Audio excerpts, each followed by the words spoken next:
Software developer interviews are no longer just about coding. They test your understanding of systems, databases, and problem-solving abilities. This can feel overwhelming for beginners or those switching careers, especially when the competition is so fierce. But the right kind of preparation can set you on the path to success. This video is designed to break down the essential steps helping you prepare for today's tech interviews in a structured and effective way. This video covers everything from beginner coding tips to advanced concepts. It starts with basics like programming foundations and the differences between C, C++, and Java. Then it dives into interview critical topics like data structures, algorithms, and MySQL. You'll also learn database normalization, ER diagrams, and network security essentials. To round it off, there's a section on building standout resumes and actionable advice on cracking tech interviews. With plenty of practical examples and hands-on demos, this video is a comprehensive resource for your next software development interview.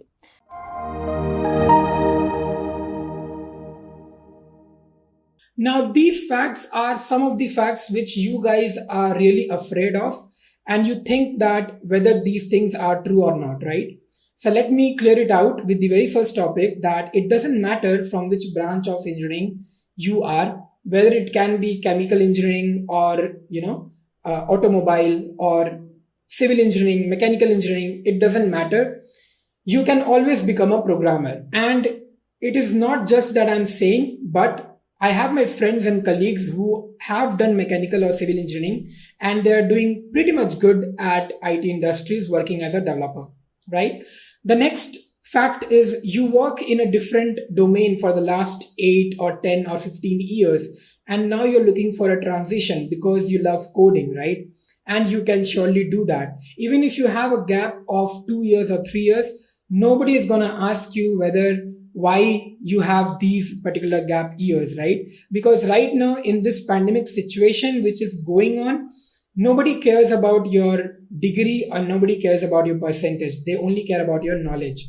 That takes us to our next point, which is it is not important to have a degree to get hired.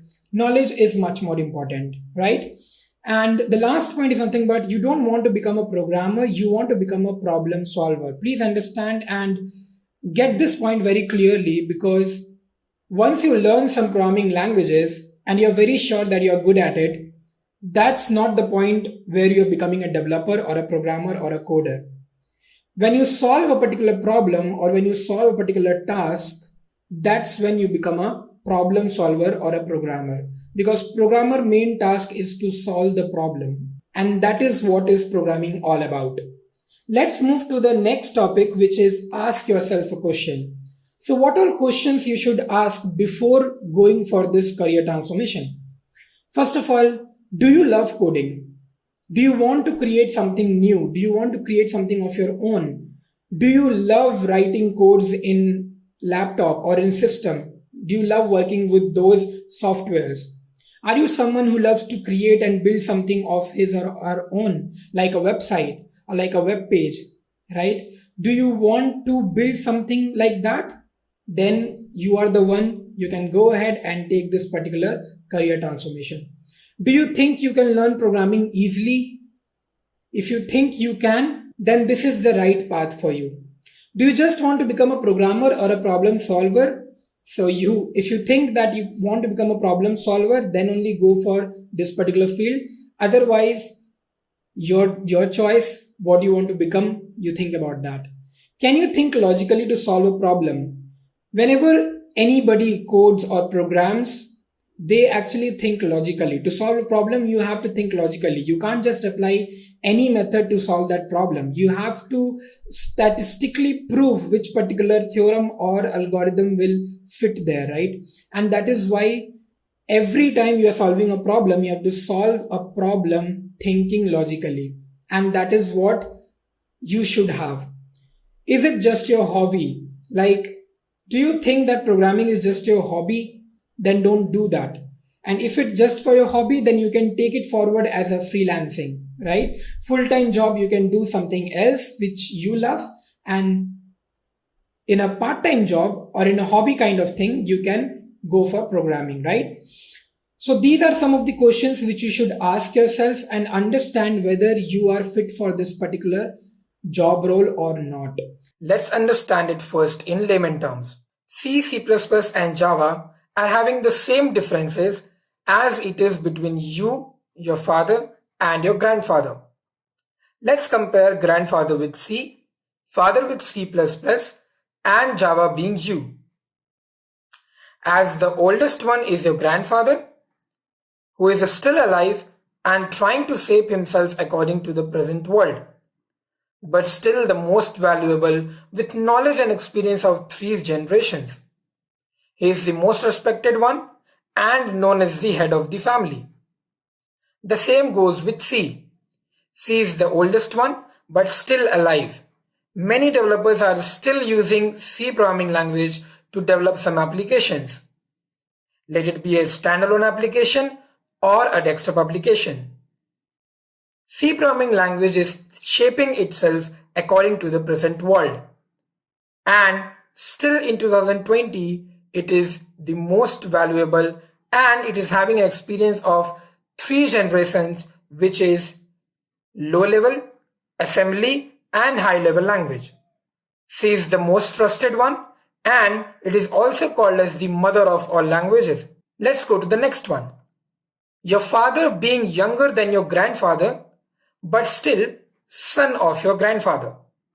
So must have inherited many qualities from him and also must be having his own new updated features. He must be having a well-defined small friend circle and anybody in the family thinks twice before talking to him. Likewise, C++ is also younger than C and C++ is developed nothing but by a C language. So it is the son of the C programming language. That means it must have inherited many qualities from C language, but it is having its own new updated feature also, which is OOPS concept. So C++ is having object-oriented programming concept, which is his new feature. C++ is having its well-defined small friend circle. That means it works with all different kinds of languages too, such as database languages and front-end languages. And others in the family of programming languages are afraid of C++ programming language because C++ programming language is better than the other programming languages. Let's go ahead and let's see what we have to say about you. The most youngest in the family, facing a lot of challenges in life, be it in school, college or company, but somehow you are breaking boundaries to be always in top. You are updating yourself rapidly to face all the difficulties and you talk to everybody around. Many of your friends are learning from you to become like you. And some other students who are jealous of you are using your ideas to achieve success, which is in a way making you famous. So talking about Java, Java is the most youngest one in comparison to C and C++. And yes, Java has faced a lot of difficulties and challenges in life. But somehow Java has braked all its boundaries and have come up at the top. Java is updating itself rapidly to face all the difficulties, whatever it is facing.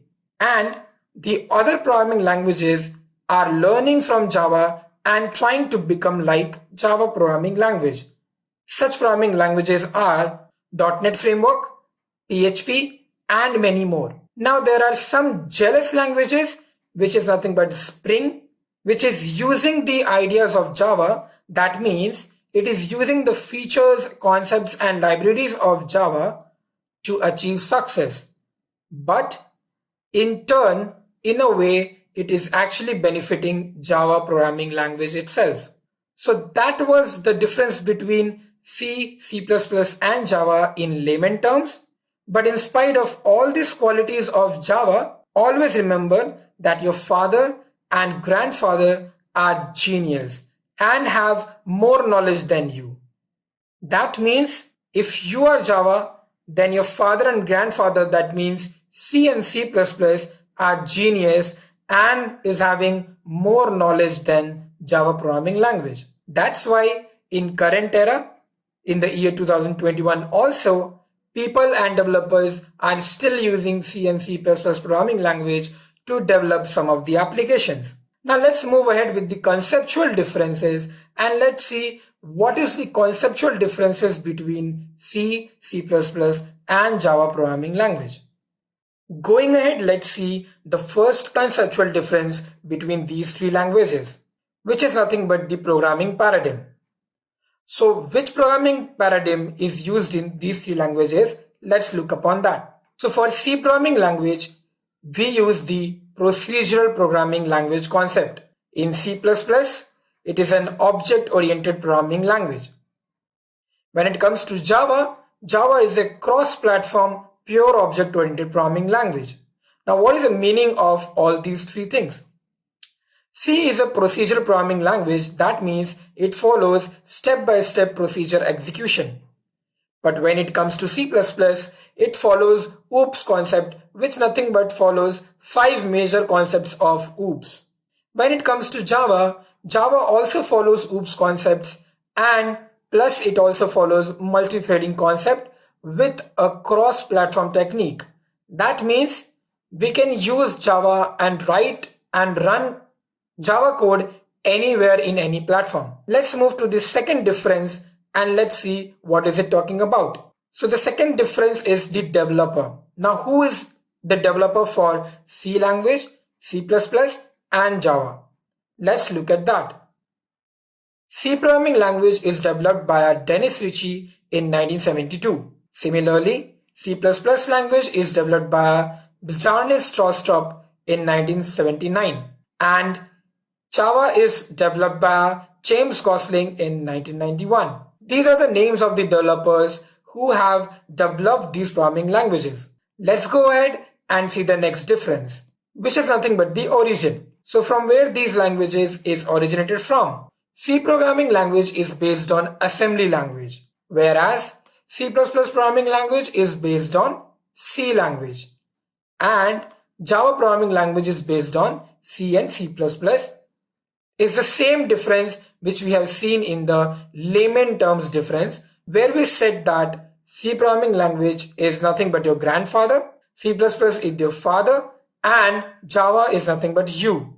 And that's the same difference which is written here. Let's go ahead and look at the next difference, which is nothing but the platform dependency. Platform dependency means which language is dependent on specific platforms.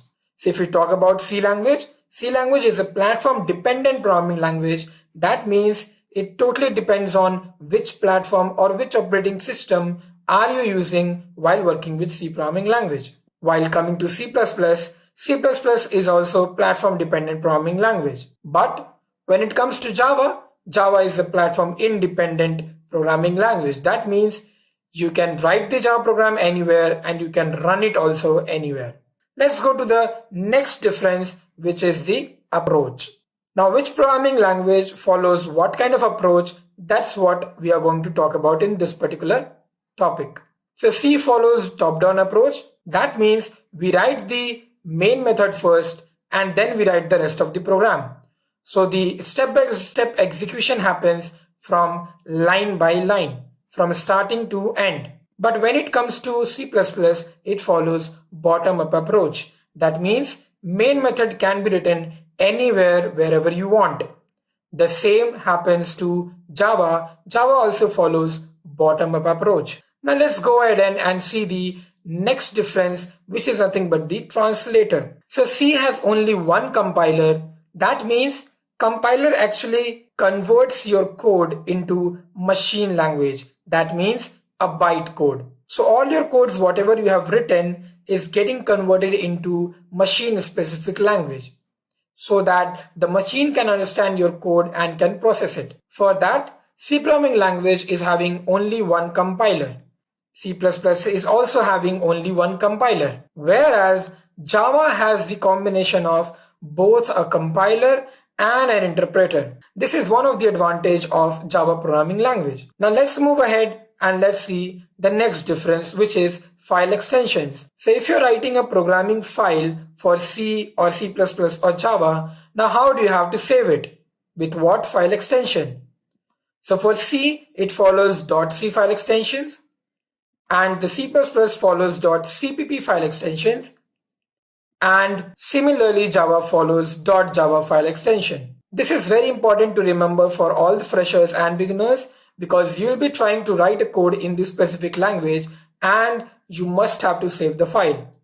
So you should know that what is the correct file extensions for these particular languages. Again, let's go ahead and see the next topic, which is nothing but the keywords. So how many keywords are used in all these programming languages? Let's show you the count of it. C supports 32 keywords, whereas C++ supports 63 keywords and Java supports 50 keywords. Keywords are nothing but the predefined terms which we use in our programming language to make it more easy and simplify it. So C programming language is having 32 keywords. That means we can use these keywords to write a program very easily. Same goes to C++ and Java. Let's go ahead with the next topic, which is data types. So which language is using structure and union as a data type and which language is not? C supports structures and unions. C++ also supports structures and unions. But if you go ahead with Java, Java does not support structures and unions because James Gosling wanted to make Java very simple and easy. So there are 8 data types which is there in Java, namely int, char, string, float, long, double, boolean. Let's go ahead and see which language follows inheritance and which language doesn't follow inheritance in these 3 programming languages. C does not support inheritance. C++ does support inheritance.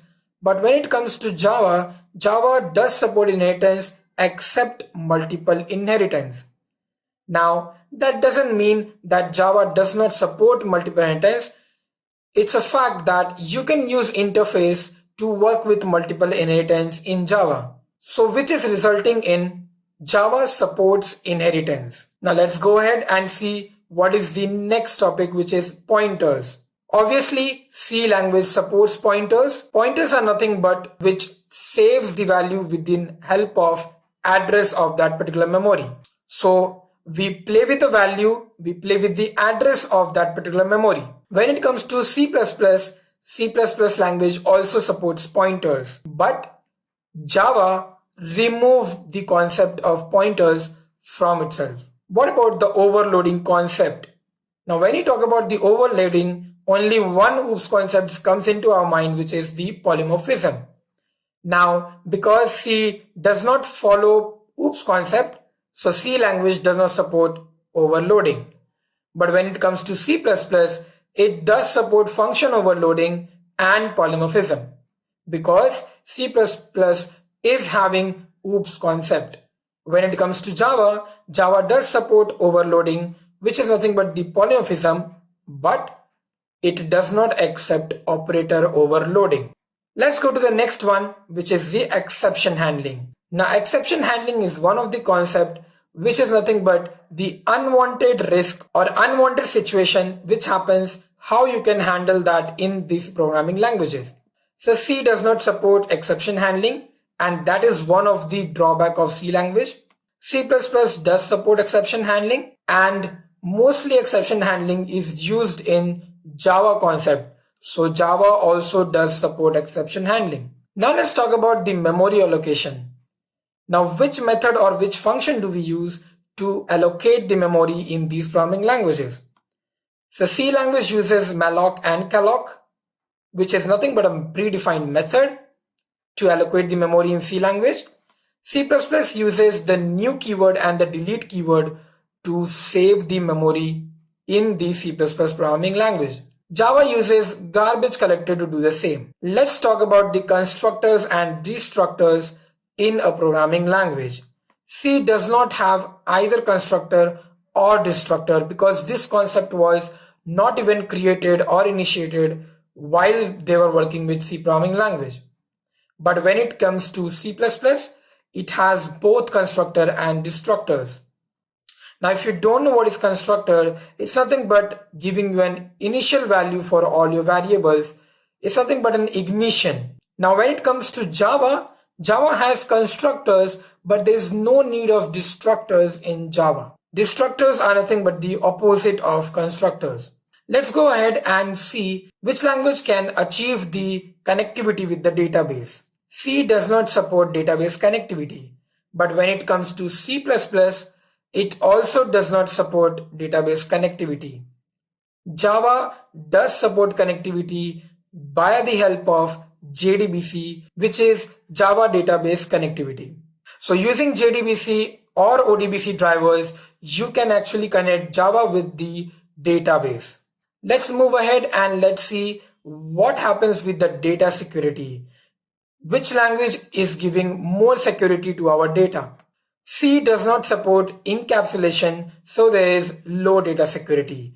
Encapsulation is one of the OOPS concept, which is nothing but helps in data security. When it comes to C++, it does support encapsulation, and that is why it is having a high data security. Same goes to Java as well. Java does support encapsulation, thus high data security. Now, let's talk about the multi-threading concept. That means if you have given a process in a programming language, then that process will be divided into several threads. And that is what is called as multi-threading or multitasking. C does not support this. C++ does not support multi-threading, but when it comes to Java, Java does support multi-threading techniques. This is also one of the pure advantage of Java programming language. Let's talk about the preprocessor directives. When it comes to preprocessor directives, C supports header files, which is hash include, hash define, etc., etc. Same goes for C++. C++ also supports preprocessor directives like hash include.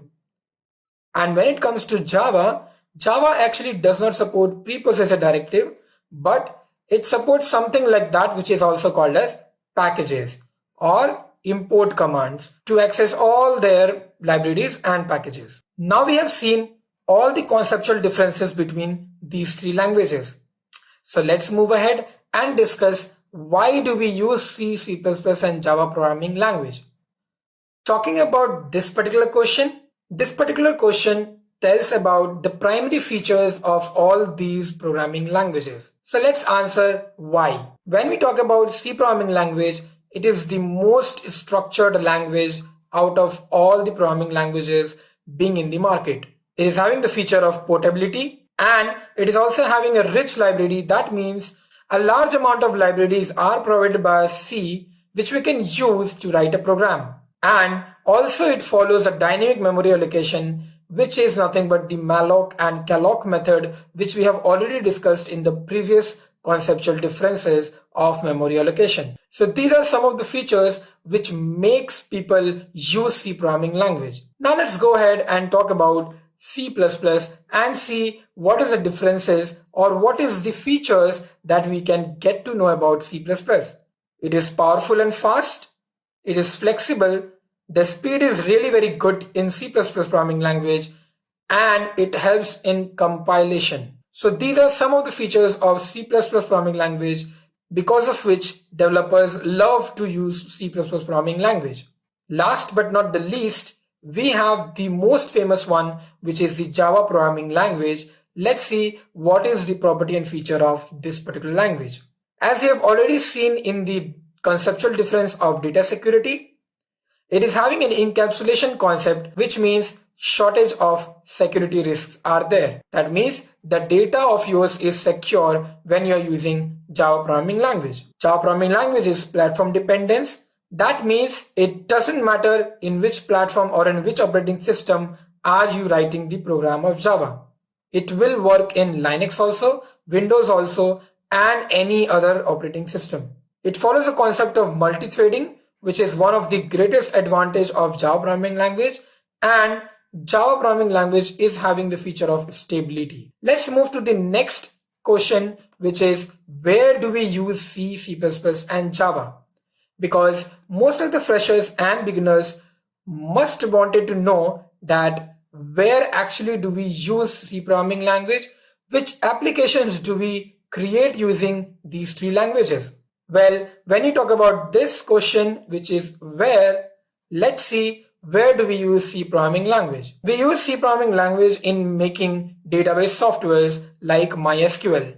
When you talk about MySQL, MySQL is properly developed by a C programming language. C programming language is also used to develop gaming and animation applications. For example, Adobe. Also, it is used to create the compilers. Most of the compilers which is used in many programming languages are designed using C programming language. And last but not the least, it is also used to create graphical user interface based applications. Let's talk about C++. Where do we use it? C++ is also used in creating compilers, animation softwares. One best thing about C++ is that it is used to create operating systems. That means you can use C++ programming language to build and develop operating systems like Windows, Linux or Unix. Also, one very cool feature about C++ is that you can create web browsers like Chrome, Mozilla Firefox, Opera Mini, Safari using C++ programming language. Let's quickly go ahead and see why do we use or where do we use Java programming language, because this is the moment which I think most of the beginners and freshers must be waiting for. Java programming language is mostly used in mobile applications, desktop applications, enterprise applications, and gaming applications. So mainly Java programming language is used to create and develop some kind of applications which will work in mobile, which will work in desktop. Enterprise means all the banking applications and the gaming applications also. Now let's explore some of the most popular and challenging interview questions related to Python data structures and algorithms. What is the most memory efficient way to add elements to a tuple? Well, what is the most memory efficient way? Now, you might be thinking about 2 or 3 different ways, but do not fall for the question because this is a trick question, ladies and gentlemen. Tuples in Python are absolutely immutable. When I say immutable, you cannot add data to an existing tuple. If you want to add new data, what do? It's simple and straightforward. Create a new tuple for it. If you already have a tuple and if someone asks you how do you add, how do you modify or something like that, understand that it's a trick question, right? Be very careful with questions like this. They get thrown right in the middle of the conversation and they'll try to catch you off guard. Now, if you were to answer these, then the interviewer is going to be confused saying, hey, does this person know Python to a good amount of detail, right? Be very, very, very careful. And, I have a lot of trick questions that we're going to be covering, but this is an important one. And talking to a lot of professionals, this is a question which again is super popular in the year 2021. It's moving around the interviews a lot, right? Fantastic. Now, coming on to question number 21. Question number 21 states, what is a dictionary in Python? Okay, so what is a dictionary in Python? We've already used dictionaries, right? Dictionary is a fantastic data type in Python where we can have collections of items without having any sort of order. So it's an unordered collection of items. That is literally what a dictionary means. But when you're answering the question, make sure to give a little more details about it. For example, you're going to be using curly braces and there's going to be 2 elements for a dictionary, right? One is going to be the key value and the other one will be the value itself. Now, the value gets mapped on to each different key. So there's multiple keys for multiple values out there. One key, one value, another key, another value, right? That you have to answer. And of course, it is always efficient if you guys give one example as well, right? Now, if you don't have an access to a laptop while you're giving your interview or anything as such, take a piece of paper and just write down an example such as this, right? Now, here you can see the key values specifically, right? We have 2 keys and we have 2 values, key, value, key, value. It is as simple and as straightforward as this, guys. Don't just say it's a collection of unordered element. Make sure you're breaking it modularly down into these 3 or 4 important points and mention that as well. How can you insert an element at a given index in Python? Well, it's a very simple question. It's a straightforward question, yet it seems like it's such a complex one. But of course, when you're in the interview, when you ask a question such as this, it is very easy to get confused, right? That is the entire point of this. Now, how can we go on to add an element at any given index? Well, it's as simple as using another function. This time, the name of the function to do this job is called as the insert function, right? It can be used to insert any element that you want at any particular index location of your choice. Now, to just state this out might not give you complete clarity. So, of course, we're going to take a look at this practically as well. Look at this. Can you insert an element at the given index, right? Now, this is the list 0, 1, 2, 3 all the way up to 7. Now what I want to do is I'm going to use the insert function. Now if I just say insert 10, the question that's going to be asked is insert 10 where? Right now I have to give the index position at which I have to insert a value. Now all that this is stating is insert the value at the 6th index. The question is, okay, what is the value? Well, the value is 10, right? 6th index, put the value 10 there, and as soon as we go on to print it, you will see that it's pretty simple, right? Now look at this particular gap. Here we have 5, 6, and here we have 5, 10, 6. So 10 was inserted at the 6th index position, right? 0, 1, 2, 3, 4, 5, 6. Python came here and it was like, okay, I have to add it here, but there's already 6. So 6 moves to the right and it gets wedged in between 5 and 6. That's the reason we have 5, 10 and 6. Now what if I want to have it as 15, right? Now let me just change the comment as well so that you guys don't get confused. As soon as I run this, well, the value 15 gets added to the 6th index location. Pretty simple. How do we remove duplicate elements from a list? Do we have a function? Do we have a method? In fact, there's multiple different ways of how you can remove duplicate elements, right? The easiest way in my opinion is to take a list and convert it into a set by, of course, using the set function and eventually using the list function to convert it back to a list if it's required, right? Now, you might be wondering, hey, we're trying to remove duplicate elements. Why do we have to convert it to a set? How does a set work?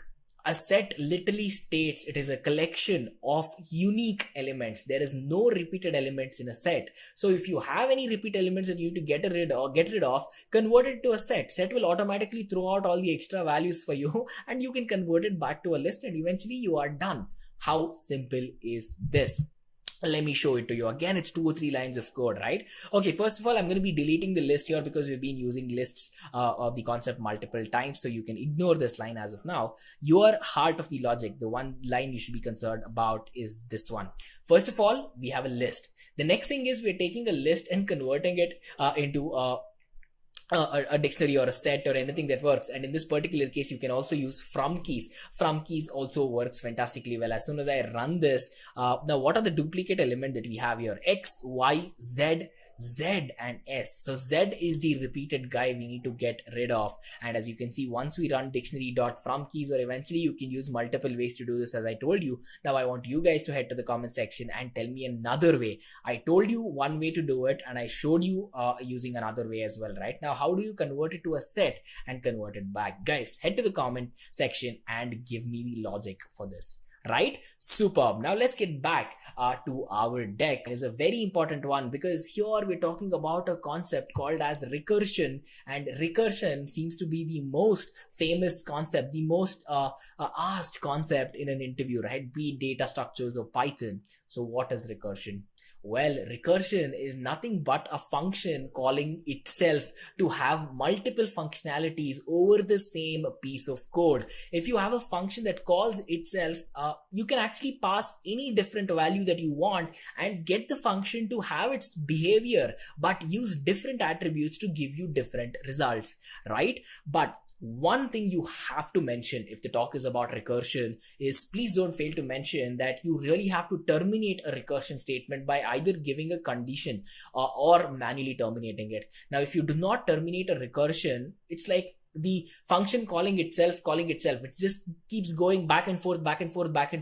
And how long is it going to go for? It's going to go on for infinite times. It's going to create an infinite loop if you're not very careful about this. So if you're asked about recursion, make sure you're specifically mentioning about its usage and its termination as well, because it's very easy to use recursions and it is very easy to miss the termination and send your entire program into an infinite. Explain Python list comprehension. what is list comprehension in Python, right? We know lists, but what is comprehension that we're talking about? Well, list comprehension basically talks about the operations of how we can convert one list into another. Basically, instead of convert, the better word to be used here is transform, right? Elements that are basically that you can conditionally transform are present in the new list, and each of these statements that you want to pick, right? There are 10 statements. You want 8 to be transferred into another list, or you want this to be transformed and create another list just from a substring, just from an element that is present here. Is it possible? Will be the first question, the answer to which is yes. The second question is how, and here is how. Right? Look at this. We have a list here, but instead of me manually specifying 1 to 1000 elements, 1, 2, 3, 4, all the way to 1000, I just ran a for loop there. And as soon as I hit print, it's basically going to actually print 1000 elements, 0 to 999, right? I'm scrolling left to right. Look at this. It did all of that, but this is comprehension. We're transforming a list. Right now, if I had to do this manually, again 1, 2 all the way to 1000 would be the way to go, but we are intelligent programmers and we made sure we understand comprehension as well. Right? What is the use of the bytes function in Python? Now, what would be the use of bytes function in Python? Right? Well, it's very straightforward, ladies and gentlemen. The bytes function in Python just returns a simple byte object, right? If you have any object that needs to be converted into a byte object, or let's just say you want to create an empty byte object of the specified size that you want, you would just go on to use this function, right? It's extremely straightforward. It is simple. So when you ask this question, make sure your answer is straight as an arrow here, right? What is a map function in Python? Map function. Have we ever used a map function? Well, the map function basically is used for applying functions to an element which has a specific iterable in its case. Now, you might be a person here right now saying, hey, what are you talking about? I've never used the map function. I don't know what elements you put in. I don't know the syntax. I don't know what an iterable is, right? Well, let me tell you this. Map function is a very simple function that you try to apply function on not just one element, but all the elements. Now, there are certain parameters you have to pass to this. There are two parameters. One is the function itself, and of course the iterable that talks to the function, right? Let's quickly take a look at this practically so you have better understanding of what it is that I am saying right now, right? Look at this. First of all, you can ignore this line again. We're trying to delete the list there. We have a function here. Now, what the function is doing is basically try to, no matter what input you give, a numerical input is going to multiply it by 3 and give it back to us, right? Look at this. We have 1, 2, 3, 4, 5, 6 here. Result equal to map. Look at this, map function, and I said function comma iterable. This is the function that I want applied on every single element of the iterable. Get it? Now, the logic, what's going to happen is, in the first place, we're going to get 1 into 3, second place 2 into 3, third place 3 into 3, 4 into 3, 5 into 3, 6 into 3, and at the end, we're just converting it back to a list and printing the result of it, which just states this, right? We gave 1, 2, 3, 4, 5, 6, but we got 3, 6, 9, 12, 15, and 18. What's the logic? The logic is here. We multiplied it with 3. But did we just do it for one element? No, we're trying to apply a function across all elements over an iterable. What is the iterable? It's tuple. Well, what are we doing here? We have 6 elements. Multiply each with 3 and you're good to go. Right? Given the sample dictionary, how would you update the value of apple from 10 to 100? Well, given the sample dictionary, how would you go on to update the value of apple? Right now, the apple value is 10. Apple 10, orange 20, banana 30, guava 40. Now, what they want to do is take out this 10 and input 100. Right? It's a very simple thing. All you have to do is this. But no, you already have an input that you have to work with, right? It's pretty simple, guys. It's very straightforward at this moment of time. They will try to confuse you by maybe giving you a lot of these values or maybe changing the structure of how they have denoted this as well, right? It's only to make sure that you get tricked and you don't know the logic. You cannot figure out the logic. But fret not. All you have to do is fruit of apple. What's the row? What's the column that you're trying to access the data of? It's 10. We don't want 10. What do we want? We want 100, right? Just one line of code will eventually go on to change that. Now, as soon as I run this, you can see that even though input is apple of 10, the output is apple of 100. This seems like a very easy question, but there are n number of chances where either you're a beginner who can mess up the logic and not understand, okay, how can we do this? Because again, if you just wanted it in real time, all you would do is change the input itself, but the input is fixed, the output is changing. So make sure you guys are paying attention there. Right? Fantastic. Coming on to the third tricky question. It states, how do you find the common elements that are present in two given sets?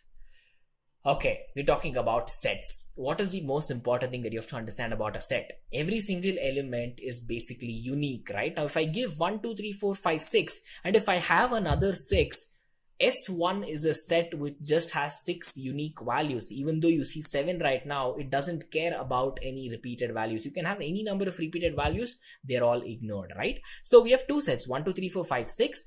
We have a second set, 5, 6, 7, 8, 9. Take special attention here. It says 5, 6. These are already repeated here, right? Now, as soon as you go on to intersect using the S1.intersection, what are we trying to find out? The common elements that are present here. The common elements that are present here are what? 5, 6 and 5, 6. Do not get confused of how a set works because that's what I just mentioned here. But the question is asking the common elements in two sets, not a single set, right? In that case, the intersection function works beautifully well and you will see the common elements. I'm sure we would have learned all of this back in our school or in our college, right? Intersection, union, all of these functions. All right, guys, superb. If you have a dictionary like this, they have already given you the dictionary. This is K1 of 10, K2 is 20, K3 is 30. Okay, this is a dictionary. What do I do with the dictionary? The question is, how would you increment the values of all the keys? We're not trying to use the replace function to replace one value, nor can we use the replace function 100 times to do this manually. So how do we increment all of these, right? So it's a very simple thing. Just take the same dictionary, make sure you are running a loop, because a looping operation, since it's a common operation that's going for all the values that we're trying to increment. Now, what are we trying to increment? They're asking increment the values of the keys, right? Of the keys. We want to make sure our key value will go up once. So all I'm trying to do is I'm trying to take d1.keys in a function. For every I that is present there, just add one more. Now, as soon as I go on to print d1.values, you'll see that it should say 11, 21 and 31 instead of 10, 20 and 30. What if I want to add a 10 to it instead of 1? It's a simple change of logic there. Just run it again and you can see 10 got added, right? Instead of 10, it's 20. Instead of 20, it's 30. Instead of 40, instead of 30, it is 40, right? Simple, guys. It's a very simple piece of code, but whenever you ask this in the interview at that moment of time, there's a good chance you might stumble upon something in this logic is not right. You're not able to figure out how to print it, or you're not figuring out how to work with the looping statement as well, right? Now, I'm sure this will give you a good amount of clarity to go about doing that. What is the output of this operation on a list? List multiplied by 2. Now, this is a super tricky question. This is where a lot of people go wrong that I have seen personally as well. Now, I have a list with 5 elements, 1, 2, 3, 4, 5. As soon as I multiply it with 2, what do you think is going to happen? 1 becomes 2, 2 becomes 4, 3 becomes 6, 4 becomes what? 8, 5 becomes 10. Correct?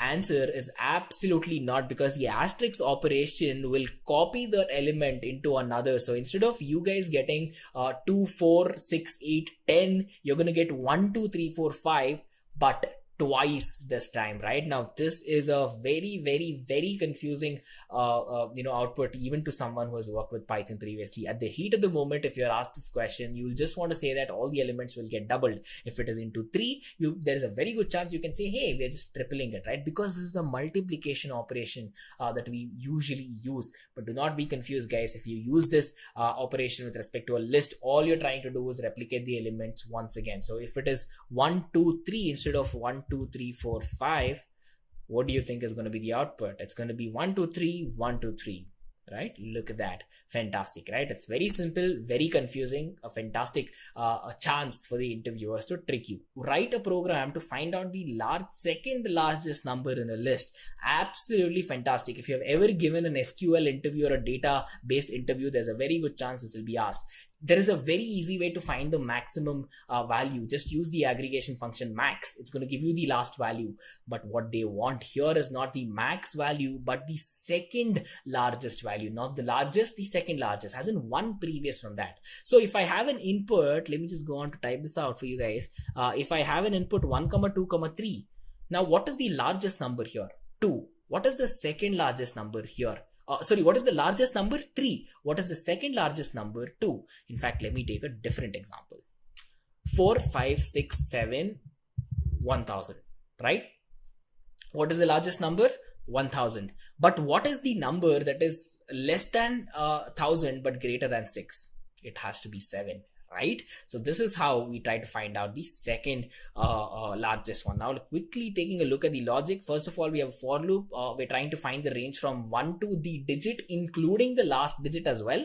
Here we're trying to get an input from the user. All we're trying to do is attach whatever input we got to our list and sort it out. Once you attach the number that you get in a list and start sorting it out from the last element and just print the last but one element, this again is where all your logic is happening, right? So you're inputting the element, you're attaching whatever it is that you just inputted into the list as well. And not just that, you're also basically printing it out. While printing out the logic of the list is where the magic lies. Now, as soon as I run this, it'll say, how many elements do you want? Well, I just want to input 4 elements, let's just say.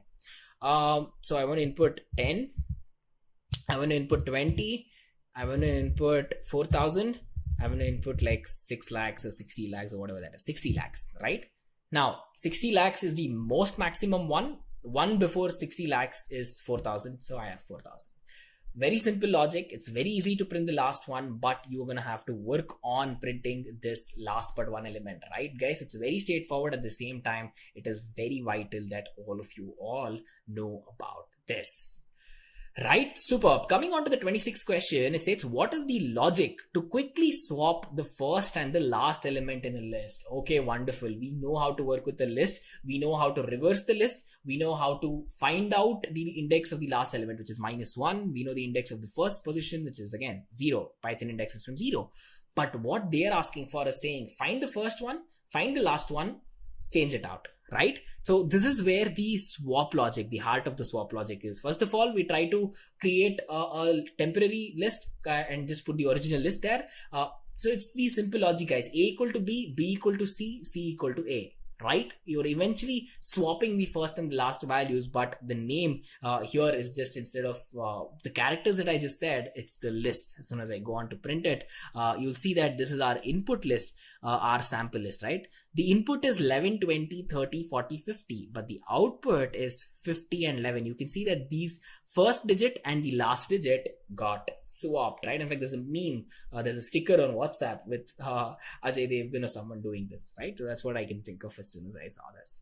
Okay, guys, again, all you have to do is input a sample list, write the logic to copy it. A equal to B, B equal to C, C equal to A, and you are good to go. But here what we want to find out is to find out the maximum size, and 1 minus that. Well, instead of size, why are we doing size minus 1 is the question you're supposed to be asking right now. The answer to that is Python indexes everything from 0 instead of 1. So if you have a programming language which indexes from 1 rather than 0, you'll just say temp equal to sample list of 0, 0 equal to size equal to temp. We're saying size minus 1 because we're starting from 0 with respect to the index, right? It's all simple, straightforward questions as soon as you look at the answer. But as soon as the answer is hidden and just the question is shown to you, you can stumble upon it and take some time to think as well, right? So make sure that you guys are figuring this out easily as well. Fantastic. Now that we know how to swap the first and the last element, let's take a look at the 27th program, which states write a program to count the number of vowels present in an input string. First of all, what is the input string? The input string, since we're talking about vowels and consonant, it has to be characters, right? Now, Anirudh Rao is my name. This is the input string. But to make Python understand what the vowels are, we have to specify it, right? Capital A to capital E, A, E, I, O, U should be in the lowercase, should also be in the uppercase, right? Because if you just put it in caps, Python will Python is of course treating lower cases very much differently to upper cases, because you saw the ASCII values are fundamentally different. So when I say that check for these, I am giving both the lower case and the upper case as well, right? And eventually we're just sending these both functions. In fact, this has to be input underscore string, right? We're just sending the string value, we're sending the vowel list into this to go on to compare and see if it works or not. Now, as soon as I hit enter, all the output that I should get is, first of all, it should tell me the length of number of vowels. So it's giving me the number of vowels that are present in Anirudh Rao, right? So it's A, 1, 2, 3, 4, 5. Correct? 5 different vowels. Now, what are the vowels that it caught? A from the capital I, capital A, I, U, A, O. A, O is from Rao and A, I, U is from Anirudh, right? And again, the heart of the logic is this one particular line, just to traverse with each and every single element, and you just being very careful about giving both lowercase and uppercase. It's just passing these values to a function, having it in a structured modular way to print it out, right guys? It's fairly simple, at the same time fairly easy to get confused as well. So make sure you're paying a lot of attention there. Superb. Coming on to the 28th question. The 28th question states, how do you break a list into n chunks using Python? Now, n can be any number that I want. If I want to break this list into 10 chunks, I can do it. If I want to break it into 5 chunks, I can do it. Now, when I say chunks, let's see the output first and then work on the logic.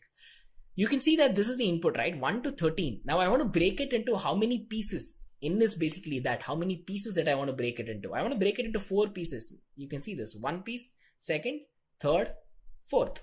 Even though it does not have enough elements to do complete the last one, it still breaks it, right? Now let's make Python a little happy. Let's just put in 13, 14, 15 and 16 as well, right? Now, if I'm breaking this into 4 lists, it's going to be equal elements in every single entity.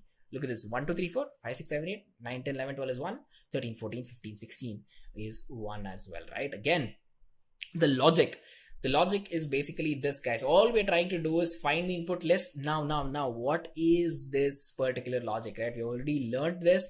Take a second to remember what this is. Once we create a simple nameless function for our logic, all we're trying to do is use the for loop and just traverse from 0 to the length of the input list and eventually break it down into what? Into n pieces for us, right? Pretty simple, guys. It's just a simple list operation that will tell you what is supposed to be done. What's the input? How many pieces do you want to break it? How do you break it?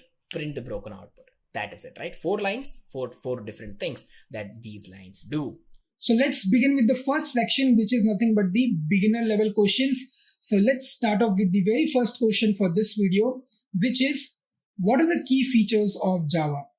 Now, this question is really very important and really very basic question which any interviewer will ask when you are a fresher or a beginner. Because if you know Java language, then you must be knowing about the key features of it, right? And when you talk about key features of Java, we have several and humongous amount of features, but these are most important ones. So we have the first feature, which is simple. That means Java is very simple language. The syntax is really very simple when you talk about Java programming language. Object-oriented programming. So Java uses OOPS concept, and in that we have several other concepts like polymorphism, abstraction, interface, all these things. So it actually follows object-oriented approach. The third is robust. Fourth is platform independent. That means it is platform independent. You can use and run Java code in any of the platforms. Fifth is secure. That means security is there when you design or develop any application using Java programming language. Multi-threading concept is there in Java programming language as well. This is architecture neutral. That means it is built upon an architecture, okay, where we have the JVM, JDK and JRE. It is portable.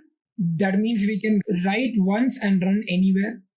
High performance. So Java programming language programs gives high performance, and also it is distributed. So these are some of the key features of Java. Now, when it is asked to a beginner, you have to be very sure that you're not just telling the points, but you're also describing it. If you're not describing and you're just telling the points, the interviewer will ask much more tougher question related to features of Java, right? So be very sure that when you're telling these features, you are actually explaining each and every feature as well. 1 point will be enough for each of the features, right? Let's move to the second question, which is nothing but what are keywords in Java. Now, in every other programming language, we have this concept of keywords. Now, what is this keywords? These keywords are nothing but the reserved words. That means the predefined words. So in every programming language, we already have some words. We just need to memorize that. We need to understand where it is used and why it is used and how it is written. Okay, because these are reserved words, so we have to make sure that however it has to be used, we have to use it in the same manner. For an example, if I have to declare an integer, we use int, int, and we can't type it in a capital letter or in uppercase, right? We have to put it in lowercase. So it's very important that you actually follow the nomenclature. Okay, so keywords are reserved words which are used as identifiers, function names, and more. Okay, they help define the structure and syntax of the language. There are 52 keywords in Java 8 version. As of talking about 8 version, we have 52 keywords. And here are some of the examples. You can see final, import, int, and, break, if, else, for, return, continue, and static. So these are some of the words which are reserved words, which are predefined, which are already given by a Java programming language, and we can directly use it. Fine. So these are called as keywords. Moving to the next question we have is what are literals? Now, as you can see, the questions are designed in such a manner that will be asked in the same manner in the interview also. Okay. It depends how interviewer actually asks you questions, but in a normal flow, what happens, what we have observed is if an interviewer is asking about keywords, then obviously his next question will be on some of the keywords, like maybe for, maybe if statement, or maybe some of the keywords. Now, when he's asking about keywords, and if your answer is the same and with the examples of for, if, and all, then he will be asking related questions to that itself. So be very sure what you're speaking. If you're speaking something very advanced, then the interviewer will ask you advanced questions as well. So be very sure about what you're answering. Keep it very simple and precise. The next question what interviewer can ask after keywords, what are literals, right? So what are literals? Let's see. Literals in Java refer to the data that is given in a variable or constant. So basically whatever value we actually provide to the variable, that is what is literal. Okay. So it can happen that we can give a value as an integer, a normal integer, or as a decimal value, maybe float, or maybe a character, maybe a string. It can be anything, right? And that is the reason we have different types of literals in Java programming language. So we have string literals, which is nothing but a sequence of characters, right? Now, if I give an example, so a string literal can be my name, right? So this name is also a value. So this is a literal. So in programming language, the value is nothing but a literal. Integral and floating point literals. Integral means integers and floating point means float numbers, like the decimal numbers, maybe 96.89. This is what is a float number. But if you're just talking about 96, this is an integer number, integer literal, right? Boolean literal, it represents true and false. So when you're giving a value of true or a false, it is nothing but a Boolean literal. Char literal is nothing but the character value. It can be as simple as A or B or any such character. Correct? Now, strings are enclosed between double quotes in Java programming language, and character literals are enclosed between single quotes. This you have to make sure that you know. Okay? So these are literals. Very easy. Let's move to the next question, which is how to take input in Java. Okay. Now this question is something tricky as well as a little bit advanced. Why I'm telling you advanced? People who know how to read input from the user in Java programming language, it must be very easy for you. But if you look into the coding of this particular question, that how actually input is taken from the user, there are a lot of questions which can be created. Now let's have a look in the answer of this particular question. So if you see, we actually use a class which is named as scanner class. Okay. The first question which interviewer will ask is, what is this scanner class? Because we never create this kind of a scanner class, then from where it is coming? So this class scanner, why am I saying it is a class? Because I have the first letter as capital, and that is why I got to know that it's a class. Okay.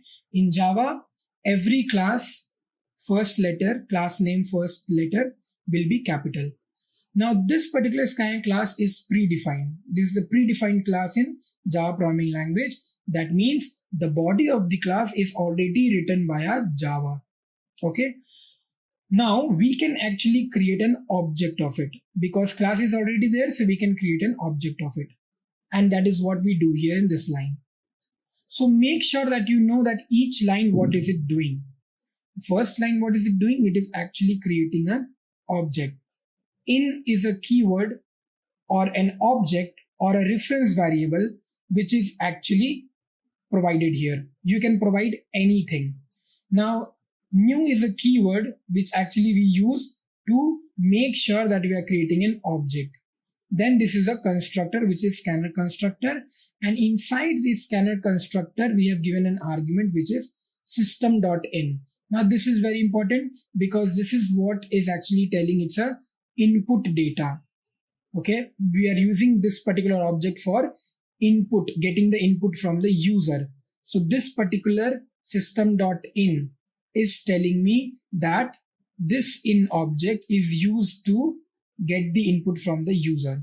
Okay, next line, what we are doing. See, in this line we have just created the object. That's it, nothing else. So what will happen? A memory block will be created, something like this. That's it. Okay. In the next line, what I'm doing is I'm actually printing a line which is please enter hour 1, right? So we are going to print this particular statement, please enter hour 1. That's it. In the next statement, what I'm doing is I'm taking a variable hour 1. So let's say that this is my variable, right? This is my variable and this is my memory location. Now what is given here? In.nextInt. Now understand, this in is the object. That means inside this in, nextInt method is a method which is predefined, which is used to actually read a integer input from the user. So this method is used to read the integer input from the user. Why only integer input? Because we have written nextInt. So whatever user will put here, let's say the user is putting 25. So that particular value will get stored into hour 1. Right? If the user is putting A, then that won't get stored. Why? Because we have written nextInt. And this object is only looking for integer value, not any character value. Right? So in the same manner, this whole program will work. Now, as you can see, for all these hour 1, hour 2, minute 1, minute 2, we are actually using only one object, which is in, because all the values will come inside this and we can then pass it to our variables. Right? So this is how our reading input from the user works. Now, what if a user wants to give a character value or a string value? Then what will happen? So for that, I have drawn a table on the right hand side, which you can see. And you can see here that for int, we use actually int nextInt method. For float, we use nextFloat. For double, we use nextDouble. For byte, we use nextByte. For string, we use nextLine. And for Boolean, we use nextBoolean. So for remembering these methods, these are very easy to remember because all you have to do is you have to just prefix your data type name with the next word, right? The only change is here in the string, and most of the time you will be using string data type only. So make sure that whenever you are using string data type, you should make sure that you know about this particular method, which is next line. It is not next string, it's next line. And thus you understood that how many questions can be created from this particular one question, right? So there can be many tricky questions asked from this area. So make sure that you know each statement and make sure that you know each of the methods as well. Let's move to the next question and let's see what is it. So we have how to set up path in Windows for Java. Okay. Now this question is not asked much, but in online interviews, basically most of the people actually doesn't know how to set up your JDK or how to actually start up with Java programming language, right? Because in most of the programming language, what happens, we actually download the software or the ID and we start working on it, correct? In the recent era, that is 2020 and 2021. But when you talk about earlier or old languages like C or C++ and Java, we have to do a lot of steps to get started with writing the first Hello World program. So this question is for them. So you should be knowing from scratch till the end whatever is needed to understand Java programming language. And this is one of the question out of there. How to set up path in Windows for Java. So basically when you're downloading the JDK, we do some setup to run our Java program. Why do we do that setup? Basically to make sure that my system knows that I will be actually compiling and running a Java program code, right? Now, how do we actually set up that? There are two ways to go to advanced system setting. One, what you can do is you can actually go to control panel, and in control panel, you will find advanced system setting, or you can directly go to search option in the Windows and you can type advanced system setting. Now one dialog box will appear and you can see their environment variable. You have to click on that. Once you click on environment variable, you'll be able to find the path environment variable. You have to select the path environment variable and you have to click on edit. Okay. Now, before starting these steps, you have already downloaded JDK. That you have to make sure. Okay. Once you will download, then only you will set up the path, right? So when you have downloaded JDK, obviously in your program files, which is in the C drive, you must be having Java folder. Okay. And inside Java folder, you will be having bin folder, right? Once you go inside the bin folder, you will get this path, correct? Now, this path you have to actually copy and you have to put it in the path environment variable. Okay. So you have to include this path in the environment variable. You have to click OK, and on the remaining dialogues also just click OK. And once you do that, your path will be set.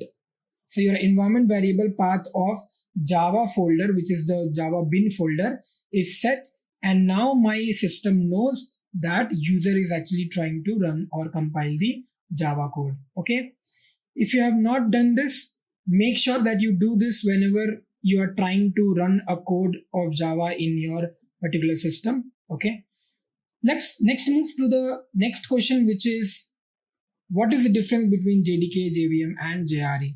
Now, to answer the difference between JDK, JVM, JRE, we need to make sure that we are making a diagram in front of the interviewer and making it sure that he is understanding in a better way. Okay. So it will not be a kind of theoretical answer which you are giving. It will be mostly like a diagrammatical representation which you'll be doing. Okay. Now to understand this, what we need to do is, you can see here that I have drawn such diagram, and from this you can totally understand what is the difference between JDK, JVM, JRE. So JDK is properly this blue color, which is the whole box, and inside JDK we have the JRE, which is this particular orange box, and then inside JRE we have the JVM, right? Now what you can try to answer, how you can actually answer this question is, you can give an example of a cricket kit, right? Now cricket kit is nothing but, there are many things which we need when you want to play a cricket, right? We need cricket kit, we need playground, we need a particular organization which will tell me that whether I'm playing correctly or not, correct? So we need three things. Basically, we need a kit, and we need a playground, and we need an organization, correct? Same thing happens in your JDK, JVM, JRE. The kit is nothing but JDK, Java Development Kit, where we actually get all the development tools, libraries, plugins, everything, okay? So we get all these things here, just like we get all the bat, balls, guards and all the things in our kit. The next is our playground. Playground is nothing but our Java runtime environment. That means it gives me a playground where we can actually write the Java code, correct?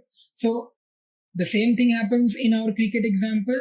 Playground, we actually get a ground where we can actually play cricket, correct? Same thing happens here.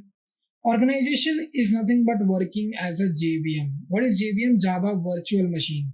So it's a machine which is not real, it's virtual, and it is actually doing all our tasks. That means our code recheck, and maybe my code is giving some errors or not. So all these checkings are done by a JVM, correct? So organization also in a cricket team, what they do, they actually tell that whether your particular run is valid or not, or it's a out or not out, correct?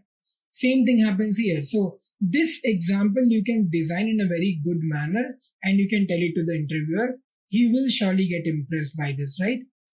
You're also taking an example here, plus you're also explaining these three things in a more elaborative manner, right? So that is what an interviewer needs. Let's move to the next question, which is, what do you mean by platform independent? Now, this question can be asked after an interviewer will ask about the features of Java. Now, what is platform independence? Let's see. Now, you know that compiler is a very important thing when you talk about any programming language, because compiler actually translate or converts our .java file into .class file or any programming file into their own bytecode file, right? Now, .class file is generated for each class or interface present in the source code. Okay. Now, JVM, what is Java Virtual Machine, actually understands these bytecode, and that is why they actually run that particular program and gives us the output, right? Now, if you look at this particular diagram, you can see we have written a Java file, we have given to the compiler converts it to the bytecode. Now, every particular operating system has its own JVM. Windows will have Windows JVM, Linux will have Linux JVM, it can be Unix JVM also, Mac OS JVM also. So when every operating system is having their own JVM, that means all the JVMs can actually run and compile my particular Java file code, right? They'll be able to translate it into .class, that is bytecode, and it will be able to work. That is what is platform independence, right? So it is not platform dependent, it is actually platform independent. Okay, let's move to the next question, which is, what does public static void main string args means, right? Now, as you can see, there are a lot of terms here, so let's understand each term very well. Okay, have a look at this particular diagram. Now you can see I have written a lot of things here, correct? Now let's understand one by one what all things we have actually noted down here. First of all, we have a class, right? This class is a keyword whenever you want to declare a class. After that, I've written simple Java program. That is nothing but just a class name. This class name you can give anything of your own choice, right? But make sure that the nomenclature is perfect. As you can see, we have three words here, simple, Java and program, and each of the words first letter is capital. That is how you actually write a class name. After that, we have written public static void main string arguments args. Now we don't know what is that. Let's see what is it. Public is nothing but an access modifier, okay, which actually represents visibility. That means which all classes, which all people, or which all different packages can actually see this program, right? So that is what is public. Static is nothing but static methods are executed by a JVM. We no need to create an object to invoke this. So whenever you are using a static keyword in any of the method, we don't actually create an object of that particular class. Okay, we will see later on what all next or other questions can be created on static keyword, but right now understand this. Void is nothing but a no return data type. That means it does not return any value. That is why we are writing void. Main is what? Main is nothing but the starting position of the program.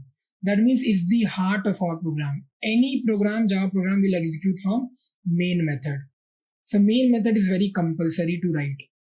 Then we have this argument kind of thing, which is string args. So see, whenever we use this particular square bracket, it's nothing but an array. Okay. Now we have an array of the name args.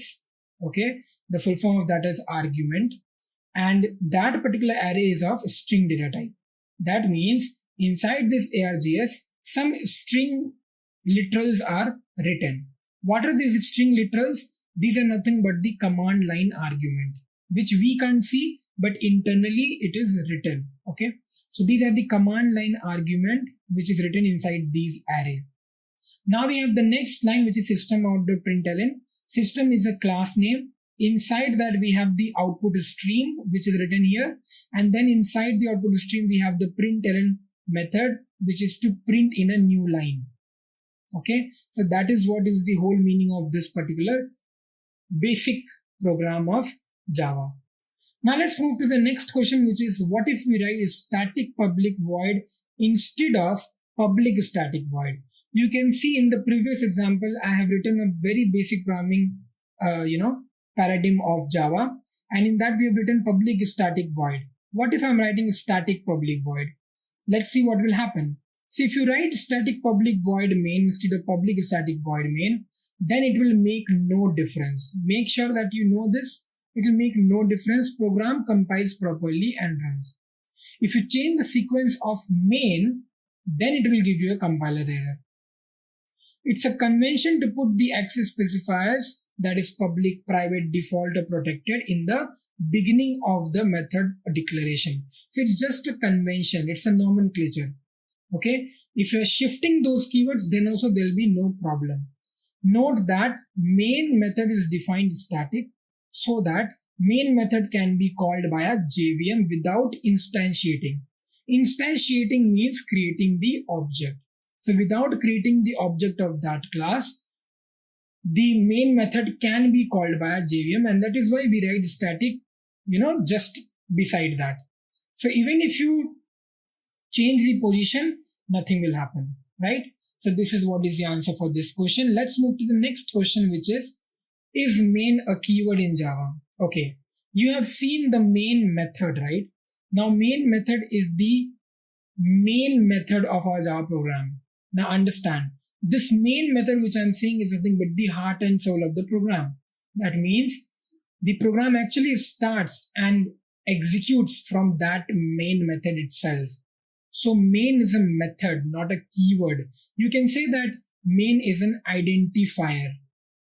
Okay, it's a name of the method, so it's an identifier. So it's not a keyword. Okay, we know that main is something which we actually write. We can't actually change the name of that main method. So it should be keyword, right? But no, it's not a keyword. It is actually an identifier. So it's a kind of a tricky question which can be asked in an interview. Let's move to the next question and let's see what is that. So the question here says, what is void? Now we have several data types and void is also one of the data type, but it is actually not considered as a data type. Why? Because void is no return data type. Okay. Now what is no return data type? Basically, we use this void with a function. Whenever we write a function, we use void so that the function should not return anything. Suppose if you're writing a function which is int show, right? Now we have an int data type to this show method. That means it should return a integer value. Okay. But what if we are writing void? If you're writing void, it will not return anything. That is what is nothing but void. Let's move to the next question, which is how many data types are there in Java? Name them with their size. Now, this is a pretty much easy and very famous question because every programming language is having data types. Let's see what are those in Java. So in data type, when we talk about Java programming language, we have byte, short, int, long, float, double, boolean, and char. Now you can see these are in total 8 in numbers. You must be thinking, where is a string and array? Now don't get confused between that. The next question will tell you why I'm mentioning about a string and array. So these are the size which is written here. Make sure that you are not actually mugging up this, okay, the description which is written here. Don't ever mug it up, because these are some things which will not be asked to you generally. This size is what is really very important and which will be asked to you in an interview. So the range will not be asked generally, okay, because they don't care about that. Size is what is matters, okay, because size is actually making difference in the several types of data type, okay. So byte is having 1, short is 2, int is 4, whereas long is 8, float is 4, and double is 8 bytes, whereas boolean is only 1 bit and char is 2 bytes, okay. So this is what is all about data types. The next question says, is a string and array a primitive data types in Java? Now talking about this particular question, string and array is not a primitive data type. Why is it so? Because these are non-primitive data type. Because these kind of data types are created using or built using primitive data types. So if I talk about the strings are nothing but an array of characters, right? So character is a primitive data type. That means using character, we actually define a string. That is why a string is a non-primitive data type. Coming to array, array actually contains large number of data or numerous amount of data of same homogeneous type of data, right? That means same type of data. So it can have only integers or it can have only characters, correct? Even if you put integers, let's say 2, 4, 6, 8, these integers are primitive, and that is why it is then resulting into an array. That is why array is a non-primitive data type, okay? So a very basic reason, string and array is actually derived from primitive data types. That is why it is non-primitive data type. The next question says, what do you mean by typecasting? Explain its different types with example. Now, typecasting is a technique where we actually convert from one data type to another data type. So if you can see, typecasting is a mechanism of converting a value from one type to another. There are two types of typecasting basically. We have implicit and we have explicit. Now, this is a very famous question because generally in Java, we don't use this, but in most of the software development industries, when we talk about internal coding, we actually do this typecasting. And that is why this is the most demanded question in any interview of Java.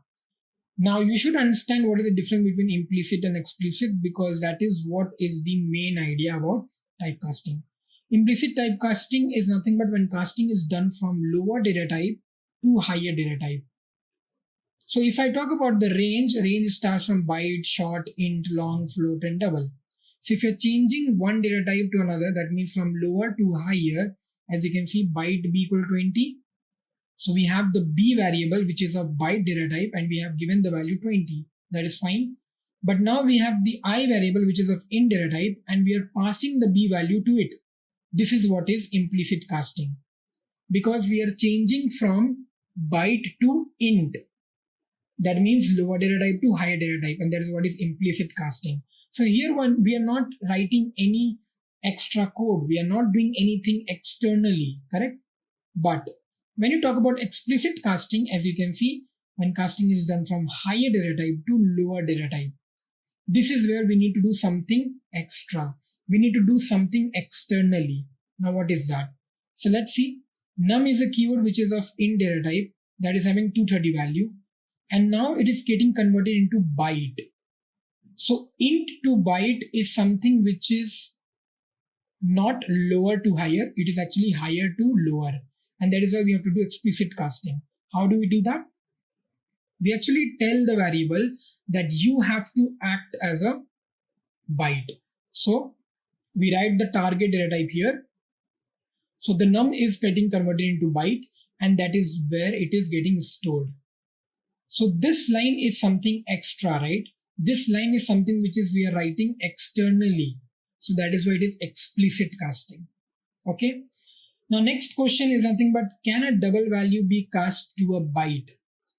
So A double value is nothing but a higher value, correct? And a byte is nothing but a lower. And I said that we can do explicit for this case, but here it's not possible. So you cannot cast from a double to a byte. What is the reason? Because the byte has a range smaller than the double, and also it does not contain decimal values. Byte does not contain decimal values. Double does contain decimal values. So it's not a good practice to actually convert from a integer kind of data type to a float or decimal kind of data type. So this is not possible. Okay. So make sure you know this. Let's jump to the next question. So here the question says how many bits are used to represent Unicode, ASCII, UTF-8 or UTF-16 characters. Now in Java, actually Java programming language, to show or to represent character data, they use a data type called char, and it uses UTF-16 character.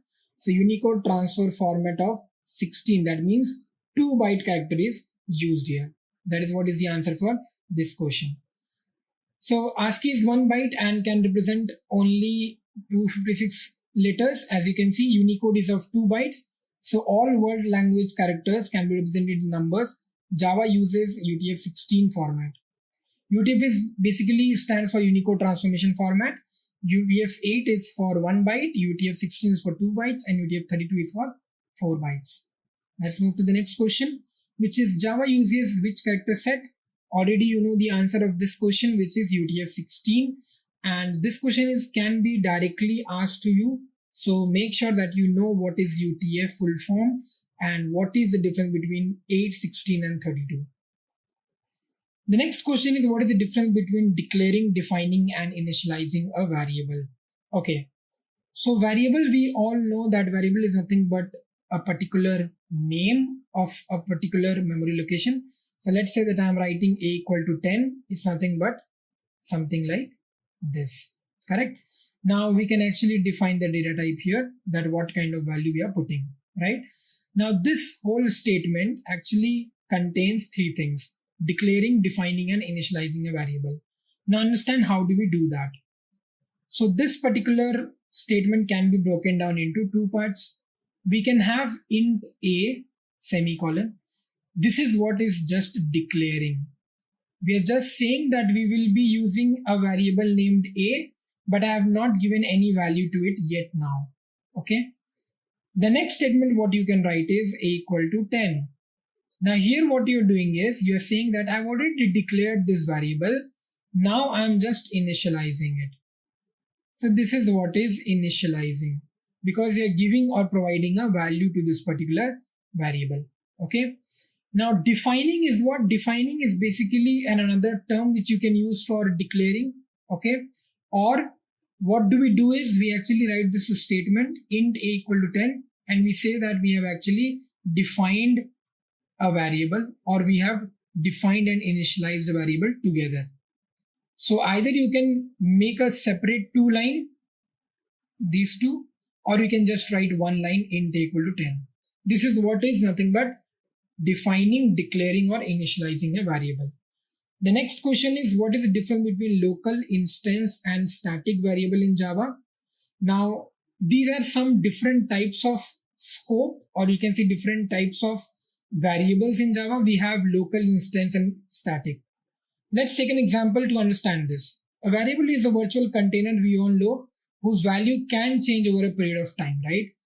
Now this statement is really very important because while writing a program, a variable value can be changed, that you should know. Now int roll equal to 10. If we have this kind of variable, so obviously in RAM, random access memory, how it will be saved? It will save something like this. Okay. Now 10 is a value that is a literal, and roll is nothing but a reference variable. Now have a look, types of variables are local variable, instance variable and static variable. Now see what program we have written here. Local variable are those variables which are locally present. That means which are actually inside a method. So those are local variables. So if you can see public void method name, inside method name I have written a variable which is int count. So it's a local variable. When you talk about instance variable, it's nothing but the class variable. Instance means object, right? An object is related to class. So instance variable is nothing but a class variable. That means that variable will be declared and initialized inside a class. So as you can see, this is how it looks like. Now, what is a static variable? This is very simple. Static variables are such kind of variables which is having static keyword in it. So if you have a variable in which you have written static keyword, that is what is static variable. So as you can see, static string college name. So this is a static variable. So these are three kinds of variables which we have in Java programming language: local, static, and instance. Let's move to the next question, which is empty.java file a valid source file? So yes, it is. So if you have a file which is empty, but you have saved it in the name of, .java, or maybe a.java, b.java, but this file there is nothing written, this file can be compiled. Okay, because this is saved in .java, so that means my computer will understand that this is a Java file and it can get compiled. So yes, it's a valid source file. Let's move to the next question. So the question is, what happens if you don't initialize an instance variable of any of the primitive data types in Java? So if you don't initialize the value and you want to print that particular variable, what will happen? Now, basically in Java programming language, we always have a default constructor in any of the program. Even if you're not mentioning any constructor, a default constructor will be there in all of the Java programs. So this default constructor, what does it do? It's actually gave a default value to all of the variables whichever you are declaring. So if you're declaring a variable, let's say int a or char b, so you have not initialized it, but you're printing it. So what will happen? This will print 0 and a char will print the default value of this. So these are the default values which will get printed, and these are the default values table which is present here. So this question can be tricked in a more better way, right? So make sure that you know about this table to answer this kind of question. Let's move to the next question, which is how to define a constant variable in Java. Now this is really very simple. Now normally if I have to define a variable, we actually write int a equal to 10. Now if I'm doing this, what will happen is later on writing the program, my a value can be changed to any other value. But to make this a value constant, what we have to do is we can write const if it is C or C++. But in Java, what do? Is we actually make use of final keyword. So we use the final keyword to make sure that my particular this a variable is constant and the value of this cannot be changed later on. So this will be always 10. Okay. Next question. Which non-Unicode character can be used as the first character of an identifier? Now basically identifier is any name which we give to any variable or any method or any kind of data. Okay. Now this particular name, whatever we are giving, should be written in a correct format. Okay. The question is which non-Unicode character? Non-Unicode character means which doesn't come under UTF format. So which non-Unicode characters can be used as the first character? That is underscore. Okay. So what is this underscore and how do we actually mention the names? So identifier is the name used for identifying class, methods, variables, constants, final variables, interfaces, and other things. Rules involved in naming an identifier is an identifier consists of alphabet, digits, underscore, or dollar. Identifier can't start with the digit. Identifier can be of any length. Java is a case-sensitive language, so A and capital A are two different identifiers. Each identifier must have at least one character, and reserved words cannot be used as an identifier. So these are the rules which we have to follow when you are naming an identifier, and underscore is one of the non-Unicode characters which can be used as the first character of an identifier. Let's move to the next question, which is which characters may be used as the second character of an identifier, but not as the first character.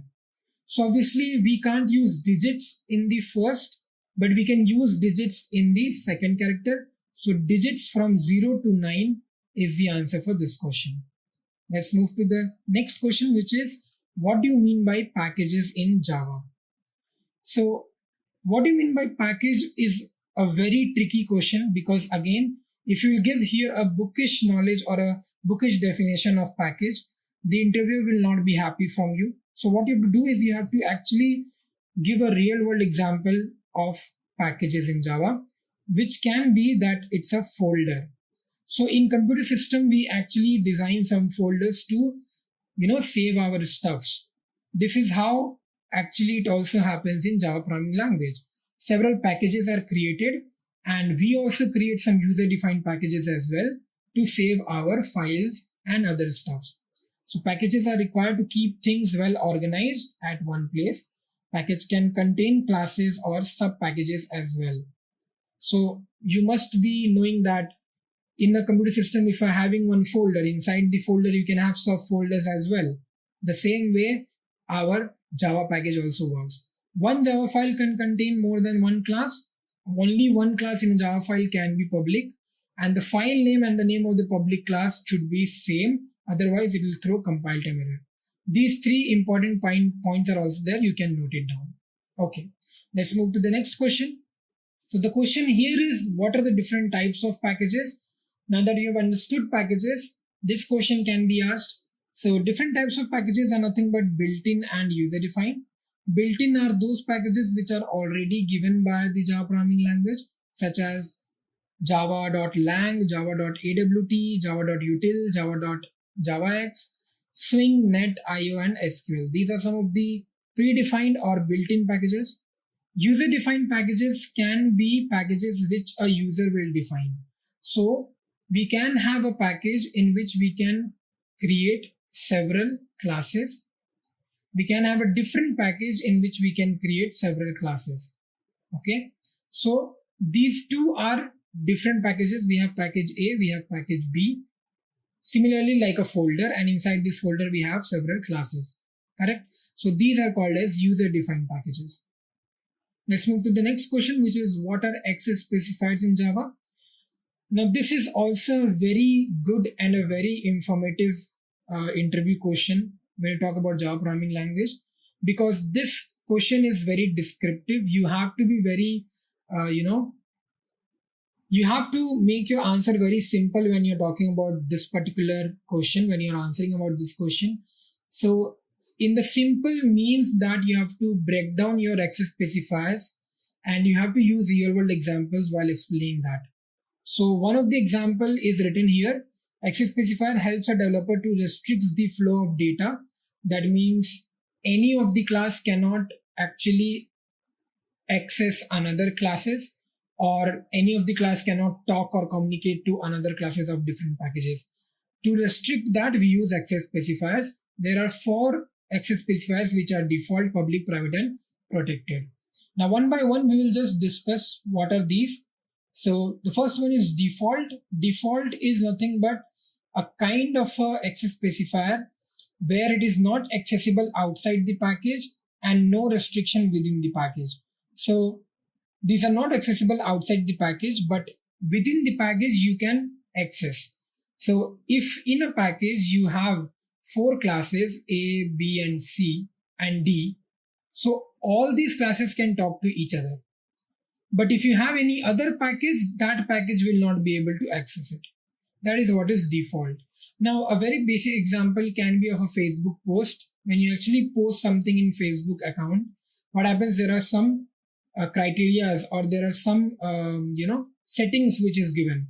You want to make it public, you want to make it friends, you want to make it friends accept, or you want to make it for only me, right? So when you talk about friends, that means only my friends will be able to see the post. So this is what is, only my friends will be able to see the post. That is what is default. When you talk about public, public means it is public. Anybody in the world can see your post in Facebook. The same thing happens here. We have no restriction.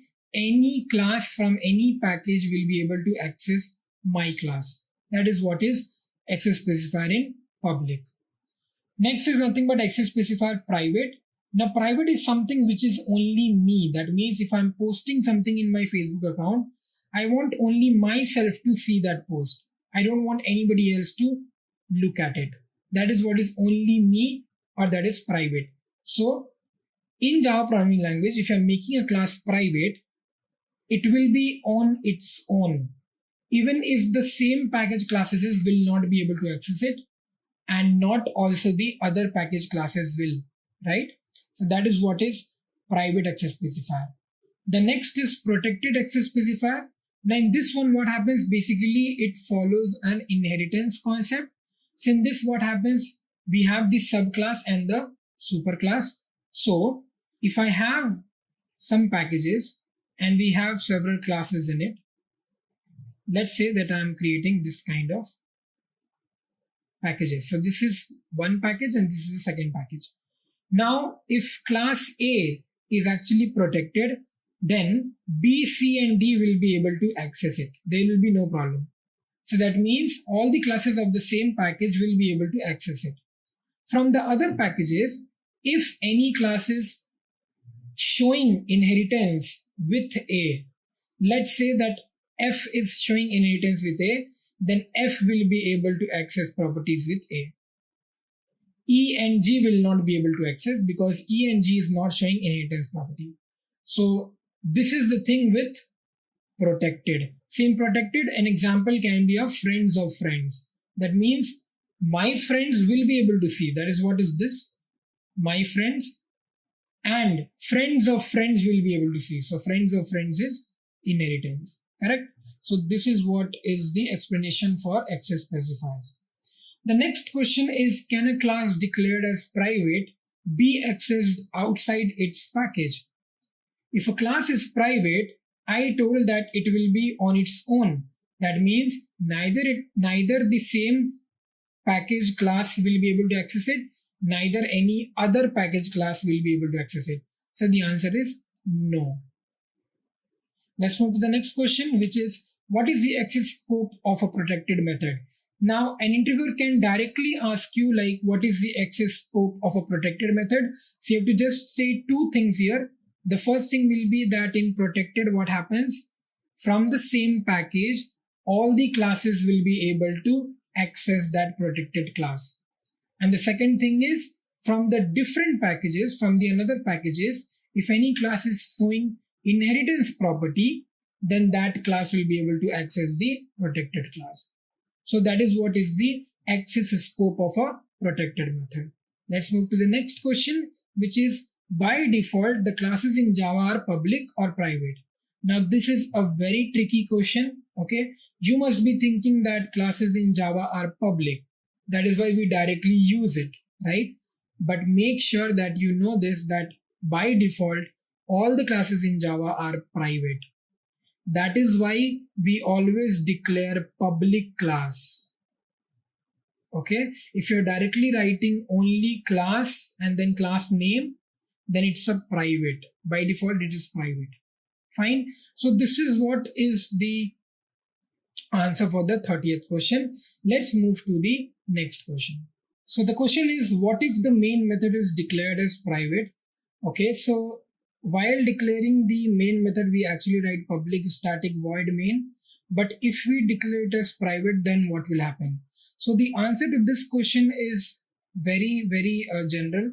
So basically, your Java program will not run as a standalone Java program, because to run a Java program as a standalone Java program, you have to actually mention your main method as public static void main. Because if you're making it private, then obviously it is on its own, so it won't be access to any other packages or any other class. So it will not execute. Let's move to the next question, which is, do I need to import java.lang package anytime or every time, and why? Okay, so this is now again a tricky question. First of all, the first part of question, do I need to import java.lang package every time? The answer is no, because the default package of Java programming language is java.lang, and even if you're not importing that package, already all the classes and packages of that package will be imported.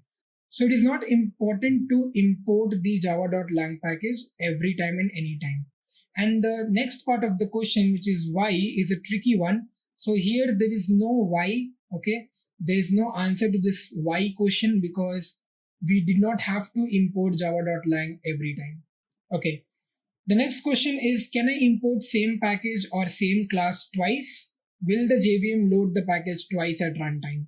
Again, this is a tricky question. So let's first answer the first part of the question, which is, can I import same package or same class twice?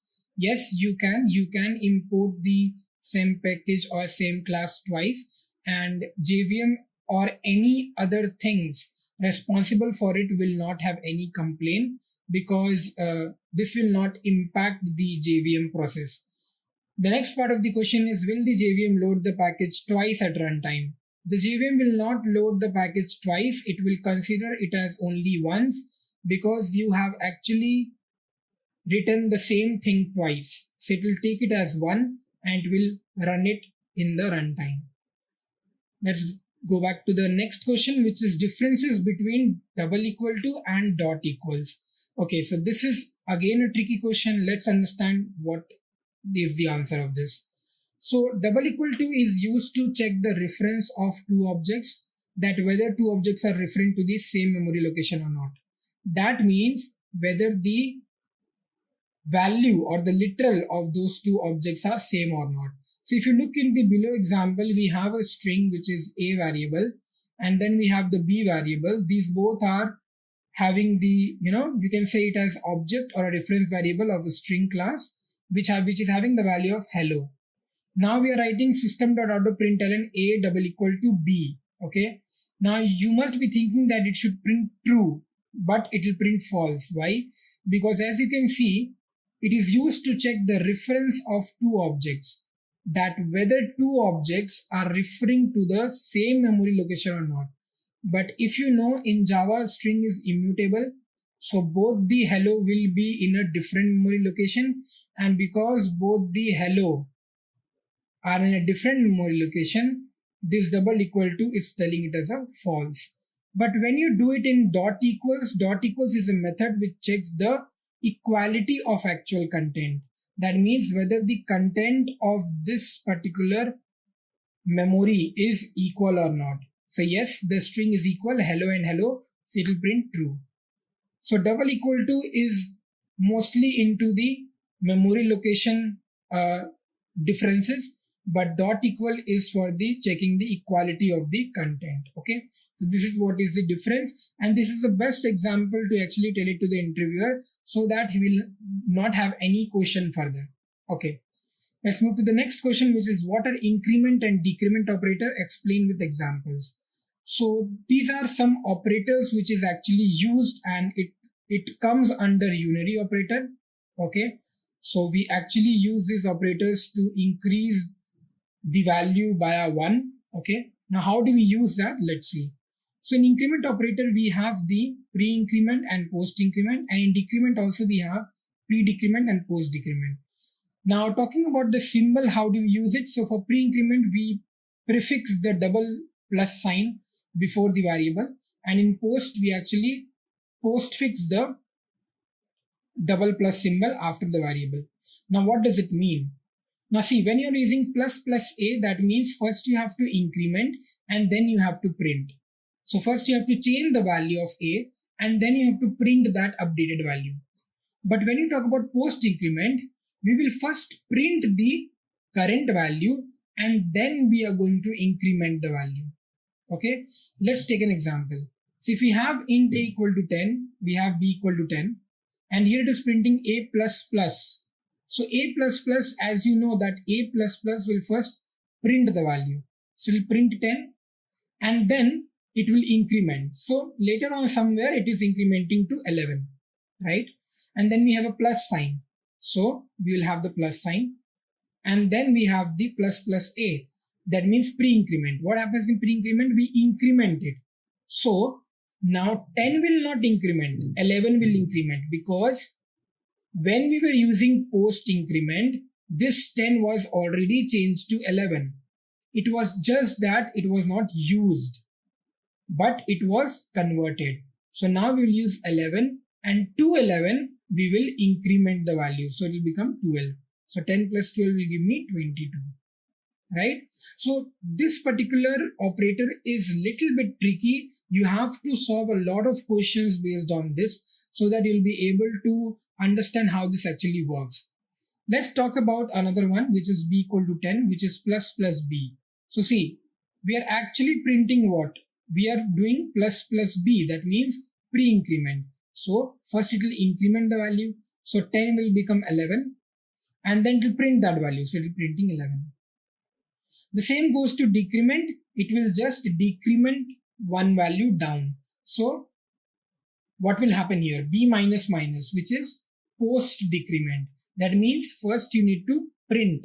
So what is the value of B? See, I already incremented it, so it become 11, right? So it will print 11, but later on it will get changed to 10. So that I have written in bracket. Now this is something called as negation, which is negation B. So obviously when I'm printing B now, it will print negation 10, not 11, right? So this is how you can practice. You can, make your own questions based on this and you can figure it out how increment and decrement operator works. Let's move to the next question. So the next question here is, what is the difference between and double and operator in Java? Now, how do we actually differentiate between these two? Basically, these are two different operators, but the symbol which is used is the same. So what is the difference here? Let's see. So the very first difference is the logical operator. If you see this table, these are three logical operators which we use in Java programming language. And the first one is logical AND, which we are talking about here. So to denote this symbol, we use the double AND operator. And what it does is basically it checks the two conditions, whether those conditions are true or false. So if both the operands are true, then the condition becomes true. That is what is the description of this particular operator. Similarly, we have the logical OR and logical NOT, and similarly the descriptions are given in this table. But when you talk about the single AND operator, that is what is bitwise operator. So here is the table for the same, and in bitwise operator, the condition is the same, the description is the same, but here we play with the bits. So we'll have two values. Let's say that we have two values of A and B, okay? And for A, we will convert into bits, and for B also will convert into bits. And then the solution, what will come, that will be the output of that particular problem. So we actually convert things or convert data into bits when we talk about single AND operator, that is bitwise AND. But in logical, we actually check the logic, whether the condition is true or not. That's what is the difference between these two operators. Let's move to the next question, which is, what is the difference between percentage symbol and the slash symbol in Java? Now, these are two different symbols or different operators, we can say, which we use in Java, and it comes in arithmetic operator. So we have the list of arithmetic operators shown here in this table. We have the addition, subtraction, multiplication, division. Now, when we talk about division, we use the slash, which actually gives the quotient of our problem. So if you are dividing two numbers, it will actually give me the quotient of that particular problem. But when you talk about percentage, which is also known as modulus operator in Java programming language, this modulus operator actually gives the remainder. So make sure that you know the difference between these two. So both are actually used for dividing, but slash, which is the division operator, gives the quotient, whereas percentage, which is the modulus operator, gives the remainder. So this is what is the difference between these two operators. Let's move to the next question, which is, what is the difference between POP and OODS? Now, this is the very first question which I think any interviewer will ask any beginner or fresher, because starting with Java programming language, you should know about these two paradigms. Now, these are two programming paradigms. We have several other programming paradigms also, but these are the most two famous ones. The first one is procedural-oriented programming, and the second one is object-oriented programming. Let's see what all differences we have between these two. So when you talk about procedural-oriented programming, we have the top-down approach. So top-down approach is basically when you start executing the code from top and you go till down. But oops, when you talk about object-oriented programming, it takes a bottom-up approach. That means you start from bottom and you go above. That is why in Java we have the main method down, and in C programming language we start from the beginning, right? Now, the next difference can be program is divided into small chunks based on the functions. So we basically use functions here to do all the tasks in procedure-oriented programming. But in object-oriented programming, we do not mainly focus on function, we mainly focus on objects. Okay. Now, what is the meaning of this? Basically, in procedure-oriented programming, every calling of function will actually change your way, right? Where the path will go, where the execution will happen. But in object-oriented programming, the path varies relating to object, not functions. Now in POP, each function contains different data, but here in object-oriented programming, each object controls its own data. It follows a systematic approach to solve the problem, whereas it focuses on security of the data. So that is why OOPS is really very famous because of its data security. And data security is very important when you talk about any programming language. Functions are more important than data in a program when you talk about procedural-oriented programming. But here the main priority is data rather than functions. That is why we have the security protocols in Java programming language. No easy way for data hiding in POP, but we have data hiding possible in OOPS concept. So the example for POP is Pascal, Fortran or C programming language, and the example for OOPS concept is C++ and Java. So this is what is the difference between POP and OOPS. Let's move to the next question, which is what are the different OOPS concepts used in Java? Now this is a very famous question, and if you are learning or you want to become a Java developer, you should be able to know each of the OOPS concept, how does it work, and practical also. So the different OOPS concept which we have in Java is class, object, polymorphism, encapsulation, abstraction, and inheritance. Now these are some of the OOPS concept, but polymorphism is something which is not considered as an OOPS concept, so you can skip that. So the 5 are class, object, encapsulation, abstraction, and inheritance. So these are some of the OOPS concepts used in Java. Let's move to the next question, which is what do you mean by class and object in Java?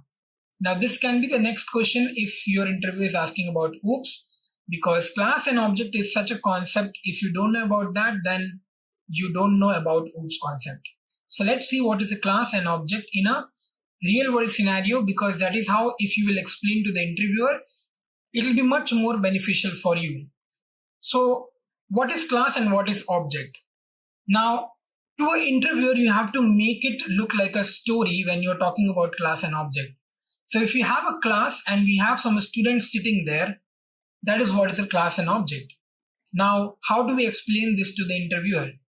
So imagine if the objects are not there. That means if the students, or what are objects? Objects are your bench, maybe your pen, maybe your books, maybe your bag, maybe you, right? Everything is an object. So in a classroom, if none of the objects are present, can I say that that classroom is a classroom? No, right? It will just be a room, correct? So in a classroom, we can only say that it's a classroom when we have the objects inside it. Objects like pen, pencil, bag, or students, those things.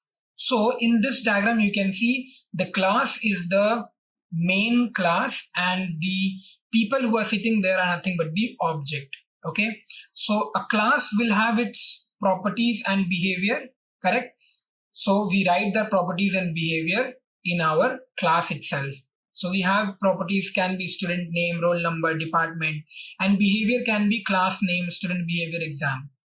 Let's take an easy example to understand properties and behavior. So if you have a car, so the properties can be its height, its color, how does it appear, those things. And behavior will be why we use it. We use it for driving or maybe for entertainment purpose, right? So that is what is the difference between property and behavior. So every object has its own property and behavior, and that is what we write it inside the class. So this is how you can actually explain class and object to an interviewer. Okay. Let's move to the next question, which is what is class? Why do we need it? Now to answer this question, we have to again go back to class and object, and then you have to use the real world example, and then we have to explain what is class and why do we need it. Now to make it easy for you, let's say that, let's take an example that you have to build a car on your own, correct? So you can't just bring all the materials and you can't just directly start building your car, correct? What you will need is you will need a blueprint. You will need a sketch of how your car should look like or how you want it to appear, correct? And what are features you want in your car, that also you will put it in your blueprint, correct? So class is also like a blueprint, okay? It's just a rough work where you are actually designing your stuff, okay? And what is that stuff? That stuff is actually the real object. So once you have your class ready, that means your blueprint ready. Once your blueprint ready, you can watch the blueprint and you can create your object. That means your real world entity, the real world object, right?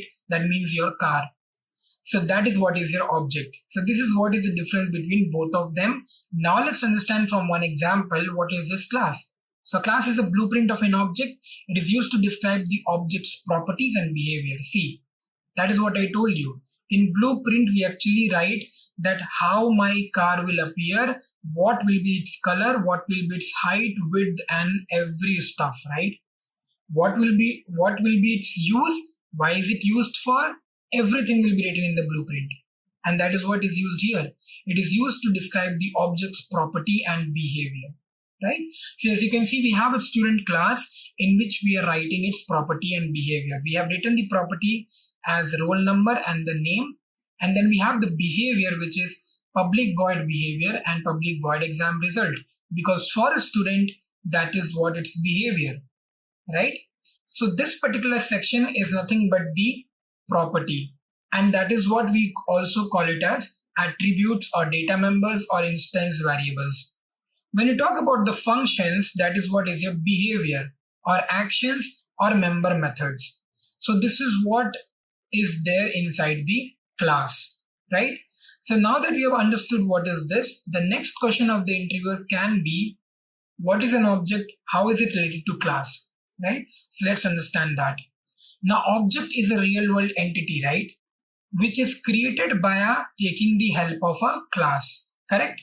So we actually create the reference variable, or we create the object out of the class, right? So it's an instance of a class. That is why we use the word instance. An object is created using new keyword. This is very important. We will see why do we use new keyword, and we'll also see how we actually write or create the object. But first have a look here what is written. Roll equal to 10, name, behavior, exam result. If you remember, these were the properties and these were the behavior, right? So these all things are now stored in the heap memory. Now we will actually create an object named S, which will be working as a reference variable for this heap memory.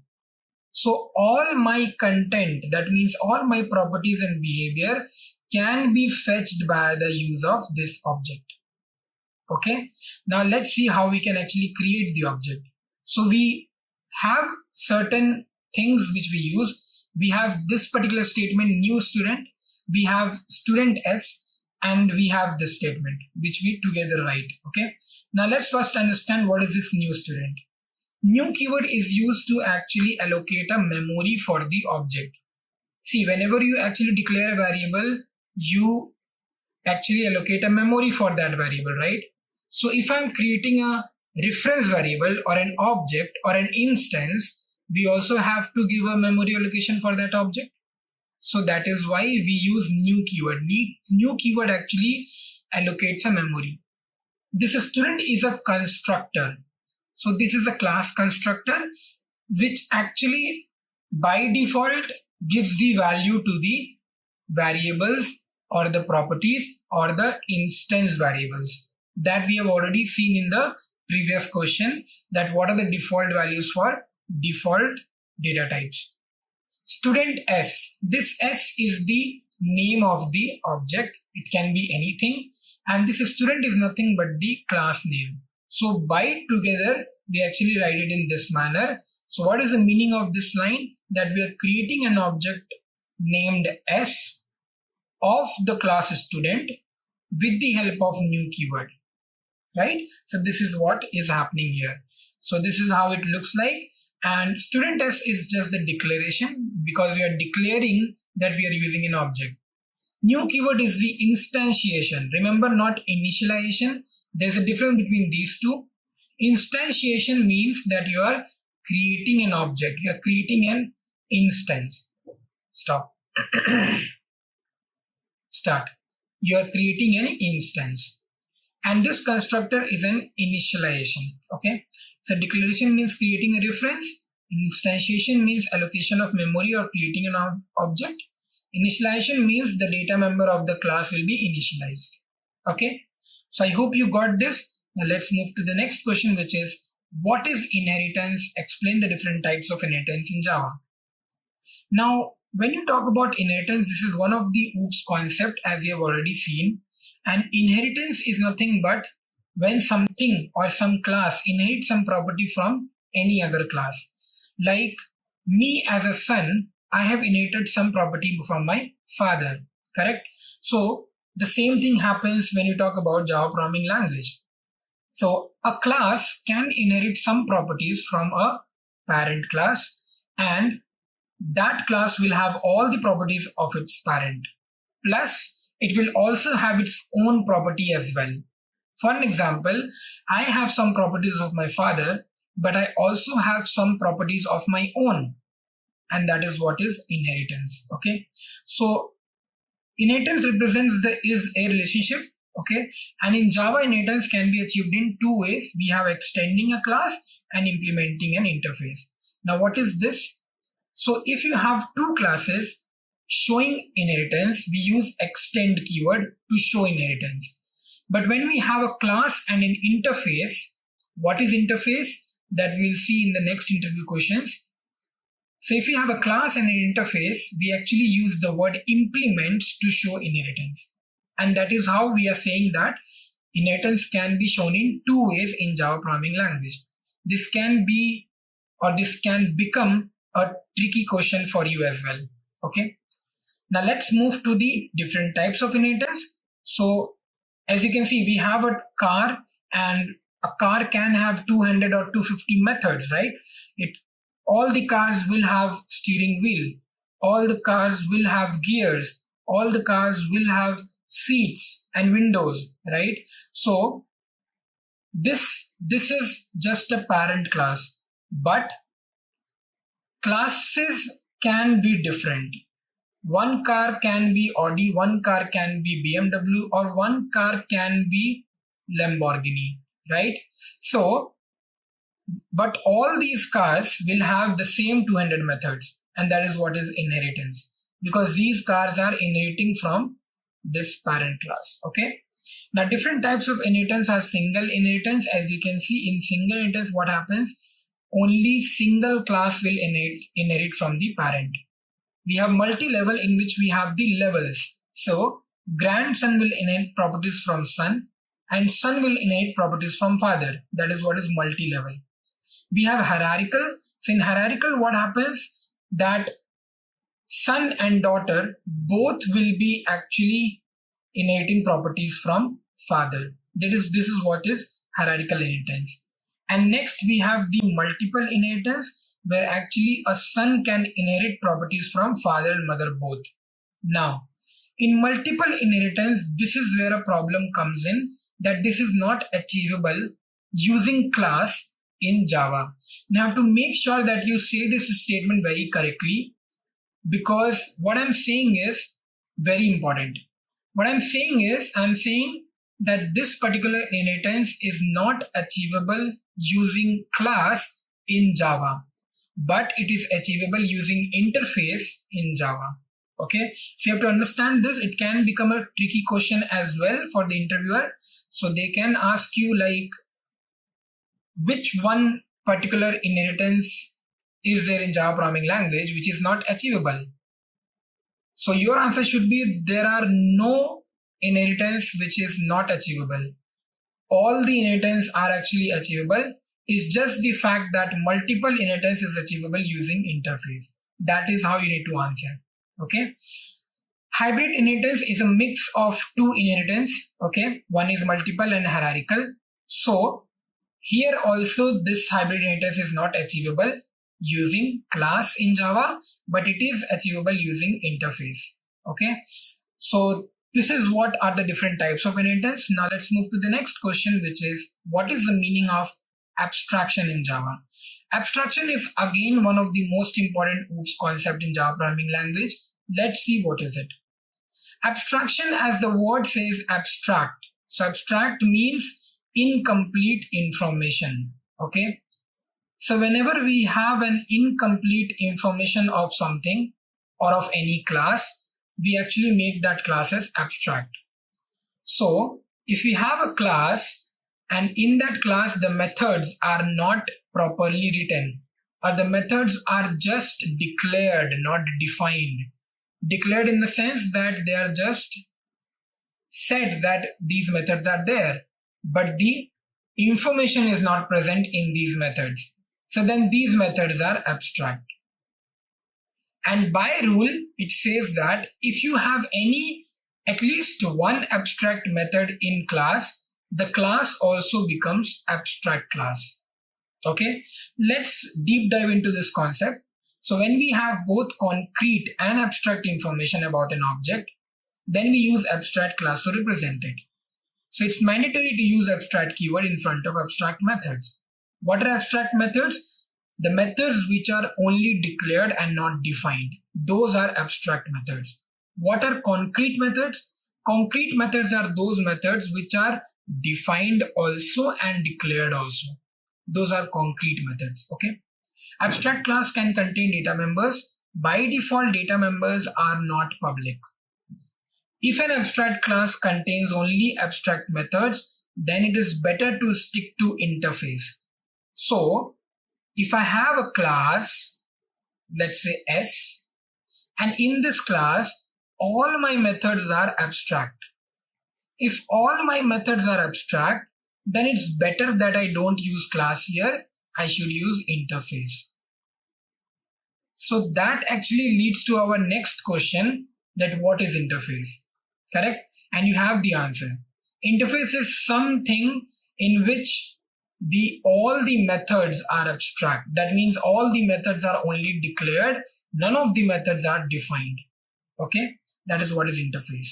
If a class implements an abstract class, then it has to implement all the abstract methods that are present. Now, there's a rule here that if you have an abstract class, then next you have to create a class which will inherit properties from the abstract class.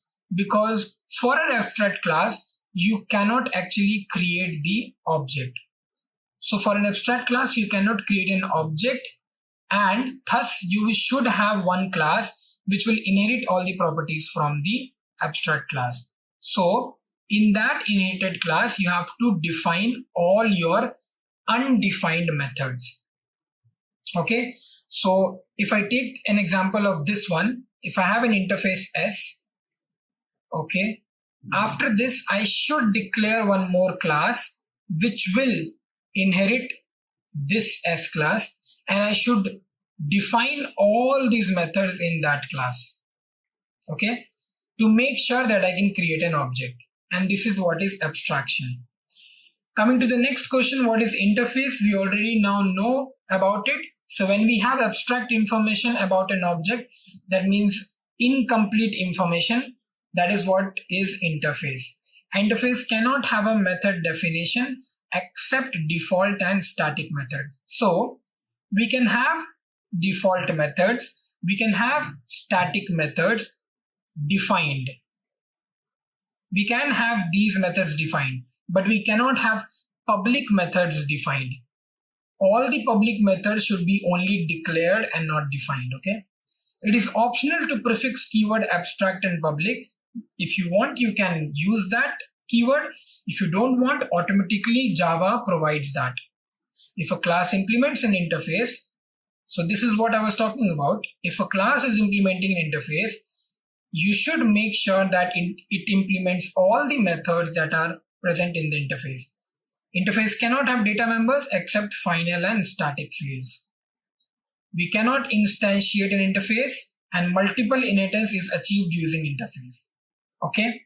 Now let's move to the next question, that how can we achieve multiple inheritance using interface in Java? So for this question, what we have to understand is that multiple inheritance is not achievable using class in Java programming language. What is the reason behind that? Let's see that. So why multiple inheritance is not supported through class in Java? Because in multiple inheritance, what happens if I have a class father and it is having a method which is name, we have a class mother and it is having a particular method which is name, and if I have a class son which is extending father and mother, which is actually showing the multiple inheritance here. If I actually create an object of son here and I call s.name, this s.name will get confused whether I should go to mother's name method or whether I should go to father's name method. And that is what is nothing but called as ambiguity. So here we have a problematic situation, and that is why to cover this up or to correct this up, what we use interface. Okay, and that is the reason that multiple inheritance is not supported through class in Java. So how do we achieve it using interface? So as we know that when we are using interface, we can't actually define our method. So void name is there, but it is not defined. Then we have the interface mother and the name is again not defined. So the only place where the name method is defined is at the son's place. And when we create the son's object, this will only be going to this particular place. Because in father and mother, those are interfaces and the methods are not defined. That is why this is happening, and multiple inheritance is achievable using interface in Java programming language. Let's move to the next question, which is what is polymorphism and what are the different types of polymorphism in Java? To answer the first part of this question, what is polymorphism, you have to give a very good answer to this. So you can take some real world examples such as poly and morphism. So poly means many and morph means forms. So many forms. Now if I talk about my example, I'm an employee, right? But when I'm reaching home or when I'm in home, I'm basically a son, right? If I'm going to college, I'll be a student, right? So I am Ritvik, but I have many forms. Similarly, you can take any examples as such and you can explain the interviewer how and what is this polymorphism. Now, coming to the second part, which is what are the different types of polymorphism, let's look at the answer. So using polymorphism, we can perform multiple actions by using the same name. Okay. So same name, that means, see, in my example, I was having only one name, which was Ritvik, but I was doing several different actions. And that is what is the meaning of polymorphism. So it actually does two things, which is method overloading and method overriding. And that is what are the two different types of polymorphism. But understand that method overloading and method overriding are just the concepts. Okay. The name of the polymorphism is compile time polymorphism and runtime polymorphism. Compile time polymorphism actually follows method overloading and runtime polymorphism actually follows method overriding. Right? So let's understand what is this method overloading and method overriding, because once if an interviewer asks you what is polymorphism, they will surely gonna ask you what is method overloading and what is method overriding. So when you talk about method overloading, this is very simple. If a class contains more than one method, so I have a class addition, it contains more than one method with the same name. So we have the same name, add and add, but difference in parameter, that is number of arguments. So we have here two arguments, which is num1 and num2. But in this method, we have three arguments, which is num1, num2 and num3.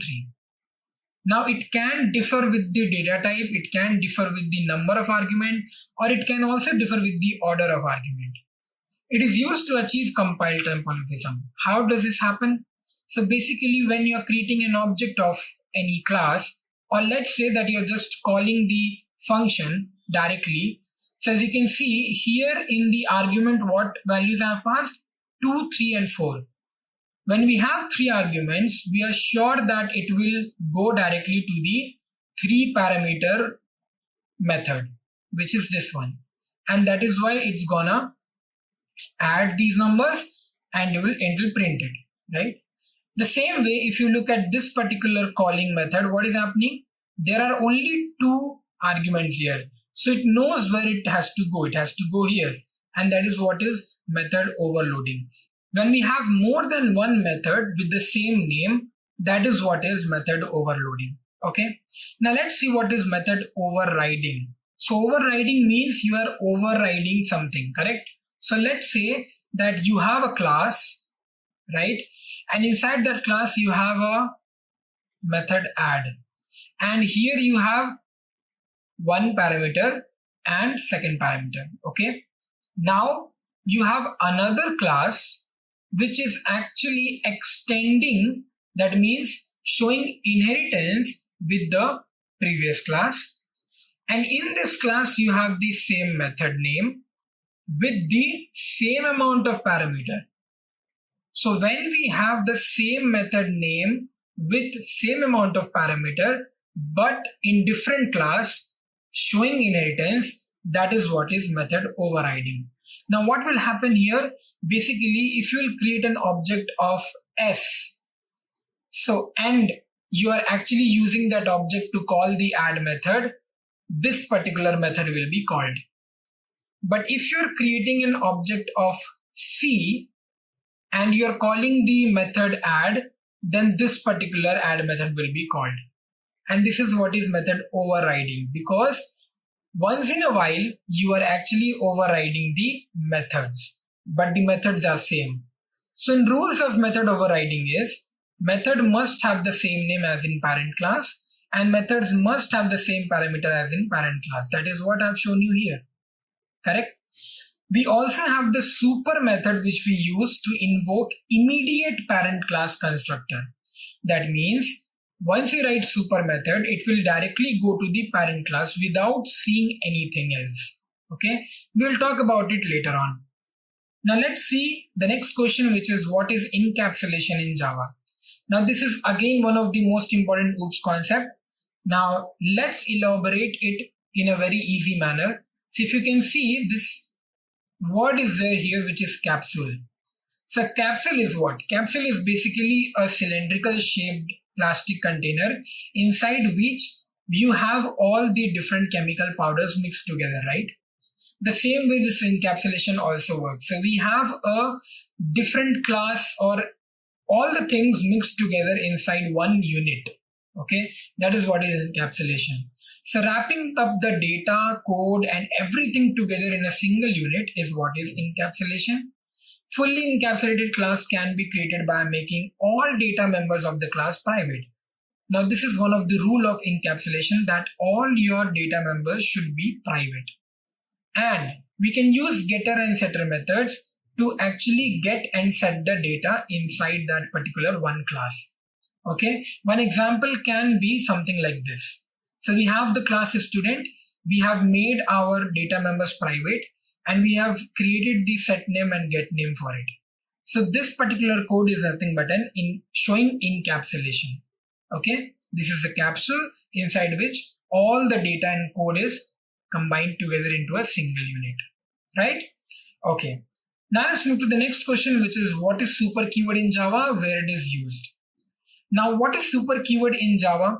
Super keyword usage in inheritance always refer to its immediate as an object. Okay, that means if in child class you are writing super, then it will directly jump to its parent class. There are 3 usages of super keyword in Java.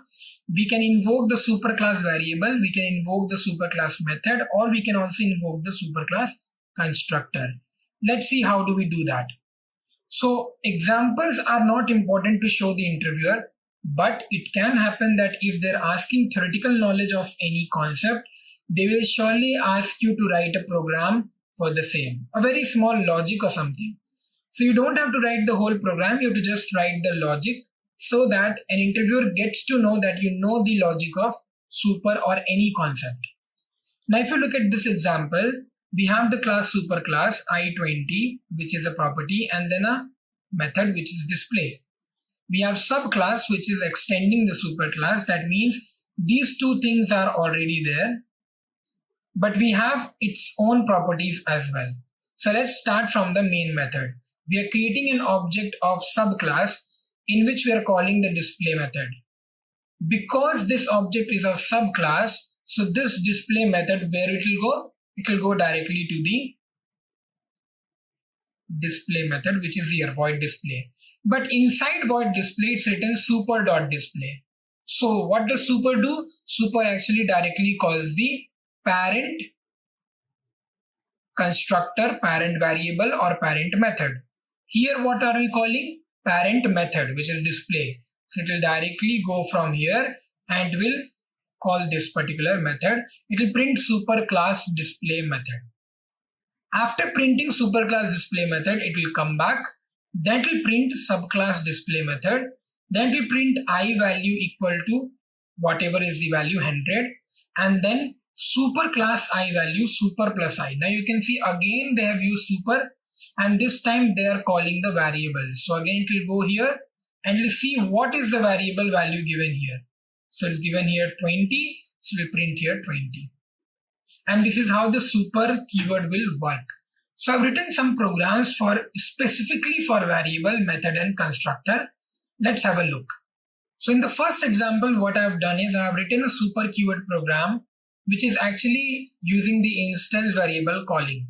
So if you can see here, we are creating an object of colorful class, which is D, and we are calling d.printColor. So it will directly go to print color. And then we are printing the color, so it will print red because that is what is the color right now. After that, we have system.println super.color. So super.color will obviously print what? It will print indigo because it's going to the parent class, which is rainbow, and it will print indigo, right? Let's move to the next code, which is invoking a superclass method. So here it is very simple, d.work. So it will go to d.work. Then it is super.rain. So it will go to super.rain and it will print raining. After that, it will come back and it will go to sun. Now where is sun? Sun is here itself. So it will print bright sun shining. That's how this program will work. Let's move to the third program, which is invoking a superclass constructor. Now this is very, very simple. If you can see, we have the object created, but we are not calling anything because we are playing with constructor, and this is what is the constructor for me, which is colorful. So we'll go to colorful constructor, which is here, and inside the colorful constructor, it is written super without calling any variable, without calling any method, but it is actually calling the constructor of parent class. So it goes here and it will print rainbow is mesmerizing. After that, it will come back and it will print colors are amazing. So this is how the super keyword will be working in Java programming language. The next question is, what is enumeration in Java? And this is very important topic, and that is why I have kept it at the last of the beginner level questions. So what is enumeration? Enumeration is something like class, but a class can have several different kinds of data members and functions, but enumeration can only have constants. So enumeration means a list of named constant. It can be weekdays, weekends, days, directions, northwest. So these all are constants, and an enumeration can have constructors, methods, and instance variables as well. So it is similarly like a class, but enumeration can only have constants. So it is created using enum keyword, just like in class we use the class keyword, here we use the enum keyword. Each enumeration constant is public, static, and final by default. Even if you can write the keywords public, static, final, that is fine, but by default it's already public, static, and final. Even though enumeration defines a class type and have constructors, you do not instantiate an enum using new.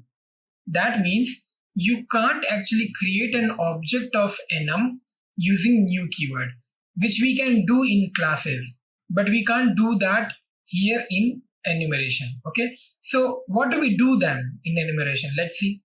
So enumeration variables are used and declared in much the same way as you do a primitive variable. So how do we create an object in a class? Similarly, we do create an object or a reference variable in enum, but we don't use a new keyword. So let's take an example. So enum days, this is the enum name, this is the enum keyword. We have several constants here: Sunday, Monday, Tuesday, Wednesday, Thursday, Friday, Saturday. And then we have the class demo, and here in the main method we have the reference variable day, which is of days enumeration. Okay, so day is a variable. You can say it's a variable, just a normal variable, not an object, because we are not using new keyword. To this variable we are giving a value from the days enum, which is Sunday. So we have the day variable, and inside this we have the Sunday. We have only one value, which is Sunday. So if I'm printing anything, we'll print today is Sunday. And we can't store all these values inside this, because one particular memory location will have only one value, correct? Now what if I want to print all these things? Then we have to create several other memory locations as well. Maybe day 1, maybe day 2, something like that. Okay, so this is what is enumeration. So let's move to the next set of questions, which are nothing but the advanced questions, or the questions for experienced people. Now here we have completed the 50 beginner level questions, and we are going to start with the advanced questions. So let's see what is the first question on this criteria. So let's begin with the very first question, which is nothing but what is a string in Java and is it a data type? Now talking about the first part of the question, which is what is a string in Java. So we know that a string is not a data type, right? String is what? String is nothing but a non-primitive data type in Java programming language, right? So if proper definition, if I have to give, so it will be string is basically an object that represents sequence of characters, right? Now it is a class in Java which is defined in java.lang package, and it is not considered as a primitive data type, like as I told, and string is a derived data type, correct? Now string is particularly immutable in Java and final in Java. Now what is the meaning of that? That will lead you to the next interview question that we will see, and we'll also see the answer of that particular question, that why string is immutable in Java, right? Now the next part of this question is it a data type? So string is not a data type, string is a class, and if it is a class, then we can use it as a class itself, right? So string is not a keyword, it's not a data type, it's just a class in Java programming language. Moving to the next question, we have what are the different ways to create string objects? Now obviously when string is a class, we can create objects of it, right? And there are several different ways how you can do that. So let's see the first way, which is by string literal. So what you can do is basically you can write the string class, and then you can write str1, which is the variable name, and then you can give the value to it. Same way another example is given here. Now every time a string literal is created, JVM will check whether that string already exists in the string constant pool or not. Now basically what is happening here is, whenever you actually give a value or give a string to a variable, so in the string constant pool, this blue color area is the string constant pool. Here the value will get saved in a memory location. So str1 is now pointing to this hello. Now if you are doing this second line, which is actually the same value hello getting stored in str2, str2 will also point to the same value. Okay, it will not create any other memory location because the values are same. That is why JVM will make sure that we are not doing waste of memory locations, correct? So it is pointing, str2 will be pointing to the same hello memory location itself. Okay, so if this string already exists, then a reference to the pooled instance is returned, If the string does not exist, then a new string instance is created. So this is how actually the by string literal way is used to create an object. The other way to do that is by new keyword, which we generally do to create objects. So we write a normal sentence whenever we create an object, we do the same thing. String str1 equal to new string hello. When you're doing this kind of statement, then obviously you are telling the JVM that, hey, I want a new memory location. I don't care whether the value is already there or not. But if I'm creating object with this new keyword, that means I want a new memory location. So even if the value is same, str1 will also create a memory location putting hello inside it, and str2 will also create a separate location with the value hello inside it. This is what is the difference between both the ways. So every time a string object is created, JVM will create it in heap memory separately, right? So this is what is your by new keyword method. Now the next question is, why is a string immutable in Java? Now this is a very famous question which has been asked, from many years from many interviewers. Now what is the theory behind it? Let's understand. Immutable means unchangeable or unmodifiable. That means you can't actually change the value of your memory locations. That means whatever value you have given. Now what is the meaning of that? Let's understand. Let's say that I have a variable str1 and I've given a value morning inside it, correct? Imagine that you have the data type also here, string, correct? Okay, now what will happen? This will happen. So what is happening here? Basically in the string constant pool, the morning memory allocation is there and we can see the value. str1 is the reference variable which is pointing to it, correct? Very simple. But what if later in the program, this str1 value is getting changed to night? Okay, now what will happen? So normally what should happen if it is any value, what will happen? This morning will get cut and night will get printed there, or night value will get saved in that memory location, right? But in string in Java programming language, this doesn't happen so. What happens here is that str1 will not now refer to morning, but it will now create a new memory location for night and str1 will be pointing to that. That is why we say that string is immutable in Java. That means you can't actually change the value then and there in the same memory location. If you are changing the value, it will create a new memory location and the new value will be kept there, right? So this is what is the concept of immutability in string in Java programming language. Now the next question is, what are the different string methods used in Java? Now this particular question can be asked in different ways. They can directly ask you one of the method, or they can directly tell you that, can you name some string methods, right? So I have summed it up all and I have written descriptive information here. So let's understand one by one. There are so many string methods. Let's understand the most important ones, which are char at. So char at returns a character at a specified index. That means if you have the index 0, 1, 2, 3 and you have the letters in that, so it will, character at will actually get you the character which is in the specified index. So let's say that I have a string hello s.char at 1. That means 0, 1. So 1 is having E, it will return E. Length will return the length of the string, which is 5 here for an example of hello. 2 uppercase and 2 lowercase will actually do the same thing which is written here. It will convert it into uppercase and it will convert it into lowercase, which you can see as an example also, right? The next method, which is trim will actually trim the white spaces before the string and after the string. So you can see here you have a space and here you have a space. So this spaces will get trimmed. That means eliminated. Starts with and ends with. Now you can see here that it will basically tell you that whether that particular string is starting with this letter or not. So if I have a string hello and I'm saying s dot starts with he, that means whether the string is starting with he, yes, so it will say true. Whether the string is ending with L, no it is not, it is ending with O, so it will say false.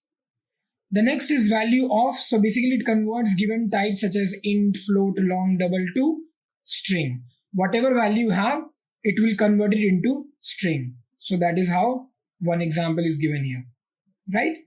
The next method is replace. So any particular character which you want to replace, you can actually do that. So you can see here, Ram is, so you can see, replaces all I to Ram. So all the I will be replaced to Ram. So Ram am a BTech graduate. That is what will be the answer of it. Replace all means wherever that I word is there, wherever, that means in the string, wherever I word is there, I letter is there, that will be replaced. What is the difference between these both? Replace, when you're using, it will only replace the element for the first match. That means only for the first match, the letter will get replaced. Replace all means wherever that letter is there, it will get replaced. Not only the first, but wherever it is. Equals we have already seen in one of the interview question. Here also you can see how does it work. It checks whether two strings are equal or not. Here in this example it is not, so it's false, right? Now this is one of the program where I have actually used all the methods which we have seen, and you can actually stop this video here and you can see that hello string I have given here. Stopping the video, what you can do is you can actually try to see one by one each line, and you can write down the answer in your notebook, which particular line will give what particular answer. Like string length is, so string length, this particular function will give you how much? 5. The same way character at index 2, that means what is the character at index 2? We have L. So like that you can keep on answering this. So it will be a kind of practice for you, right? Now this is what is the answer. So after solving that particular question program, you can see the output also. You can match your output with this particular thing. Moving to the next question, we have the most important and mostly asked question with the experienced people, which is what is the string buffer and string builder. So let's understand what are these. String builder objects are similar to string objects. Now see, string is a class and they have the problem of immutability, right? That is, strings are immutable in Java. That is why string builder and string buffer came into picture, and these both also have many differences. String builder objects are similar to string objects except that they are mutable. Now string builder is a mutable, that means the opposite of immutability will happen here. That means if you have a different string which is getting inserted in the same variable, then it will get replaced, okay, for the same memory location. A new memory location will not get created, right? Now why do we have string builder? Because if you remember this case where str1 was referring to this and was not referring to this, right? If str1 is not referring to this particular memory location, then what will happen to this memory location? This is waste, right? This will not be used any further. So these memory locations are occupied and it's a waste. That is why string builder came into picture, so that memory locations will not get wasted. And that is why these are mutable. Internally, the system treats these objects as a variable length array containing a sequence of characters. There are different pointers for string builder as well. So let's say what is it? String builder class also provides a length method that returns the length of the character sequence in the class. Unlike strings, a string builder object also has a property capacity that specifies the number of character spaces that have been allocated. So both the string builder and string buffer is having different work. Now let's go ahead and let's see the difference between these two. This is the most important difference between these two, which is synchronization. So string builder is not synchronized, hence it works faster, but string buffer is synchronized, hence it works slow. Also, many developers are not using string buffer nowadays. This is not even being used, but string builder is mostly used. So it was introduced in JDK 1.5 and string buffer was not introduced in that. So these are most of the functions which are also used in string builder and string buffer. We have these also in our string class as well. Some more differences between string class and string buffer. So string class is immutable, we know that. String buffer is mutable. String class overrides the equals methods of object class, but string buffer class doesn't override the equals method of object class. String is slow, string buffer is fast. Now you will understand that string is slow, string buffer is faster than string, and string builder is much more faster than string and string buffer, right? So these are some differences, and let's move to the next question, which is what are the different types of array? Now to answer this question, what are the different types of array? We have three types of array basically: single dimensional, two dimensional, we have multi-dimensional as well. But before understanding multi-dimensional, we have the ragged or jagged array, which is much more important than multi-dimensional. Okay, so let's understand what is single dimensional. Basically, this is having only one dimension, so you can see only one square box is there, in which you can add how many elements you want. So this looks something like this. So this will look something like this, and it is having index values like this, right? So this is single dimensional array. You can store values one by one in that. Two-dimensional array is something like which we have rows and columns. So this particular box will appear in a two-dimensional manner.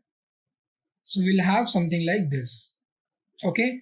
Now here also we have 0, 1, and here also we will have the index values. So now we have the two-dimensional. As you can see, this will be counted as 0, 0, 0, 1, 0, 2, 0, 3, and it will go on. 1, 0, 1, 1, 1, 2, something like this will happen here, right? And that is how we can give the values, correct? Now after two-dimensional, we have the multi-dimensional array. And when we talk about multi-dimensional, so it's very easy because now we know what is two-dimensional.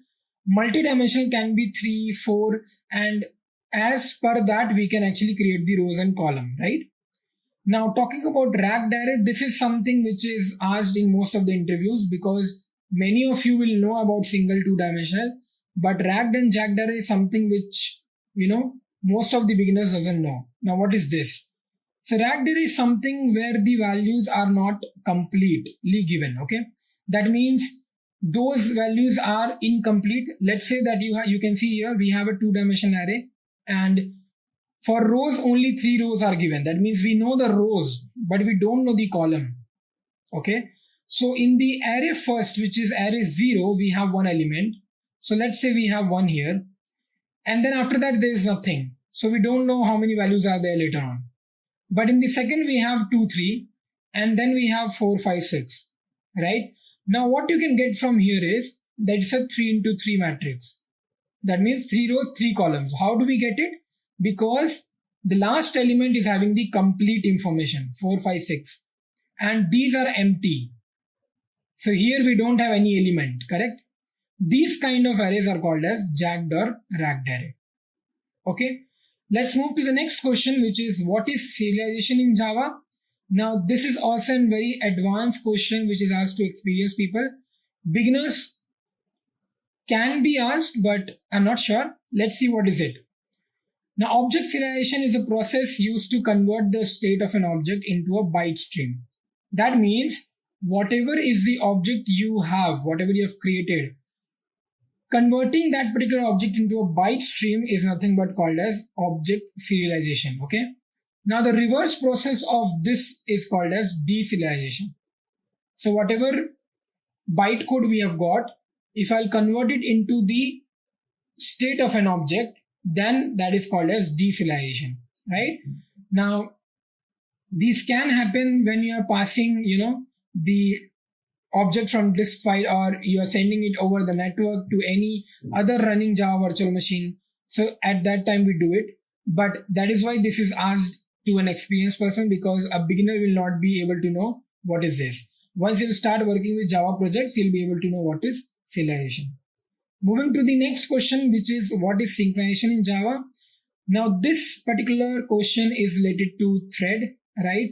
And it can be asked to a beginner also. Let's understand in an easy manner how you can actually answer this question. So, a very easy example which we can use here is the booking system. It can be airline reservation system. It can be your Book My Show. It can be any other app where you are actually booking some seats or reserving some seats, right? Now, what happens when you're booking? Let's say that you're booking a movie ticket, correct? Now, what happens?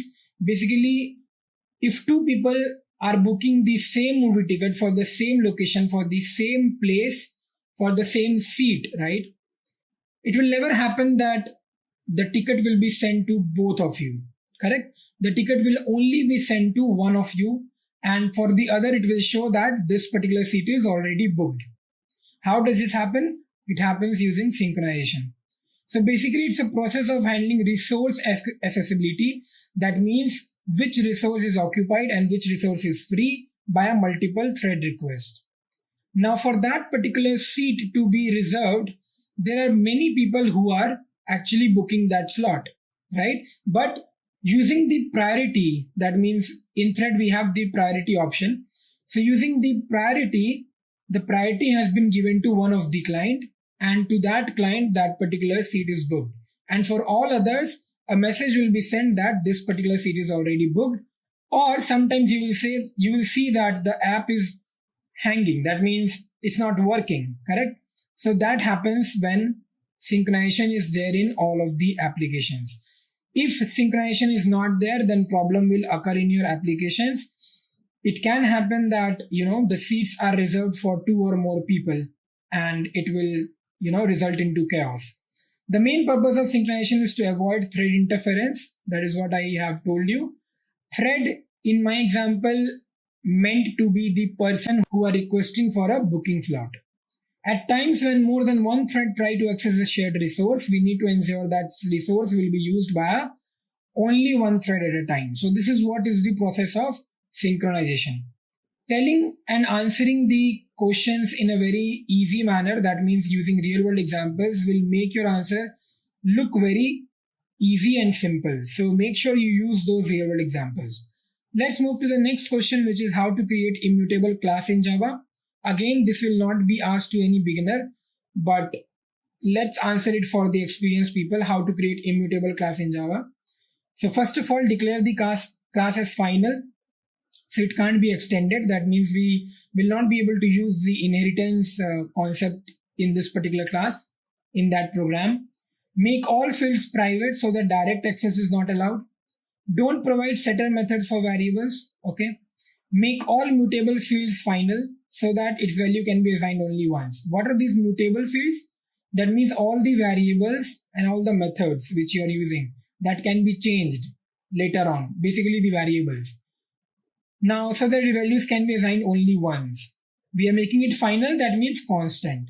Initialize all the fields by a constructor performing the deep copy, and perform cloning of objects in the getter method to return a copy rather than returning the actual object reference. Now, this is one of the most important part to create an immutable class in Java.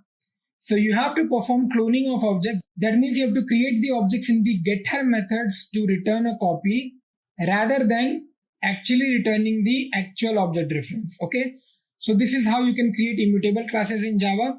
You can make these steps a bit lesser to explain because these are a little bit tedious to remember. So what you can do is you can actually just consider some points, right? Like declare the class as final, make the fields all private, don't provide setter methods, some small pointers, correct?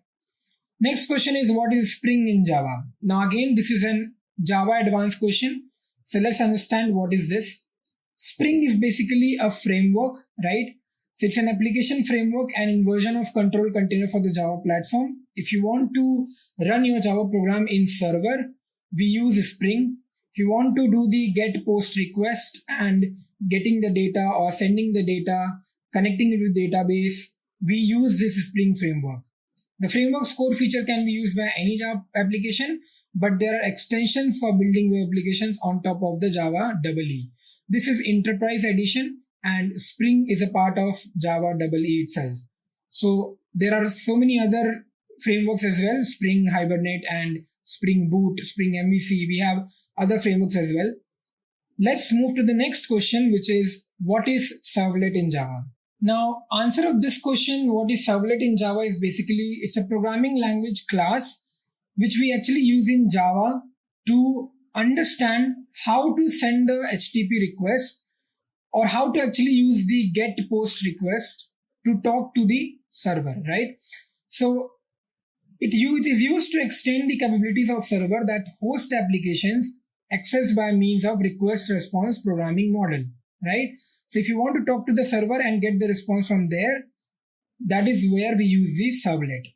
All the servlets can respond to any type of request. They are commonly used to extend the applications hosted by web servers, right?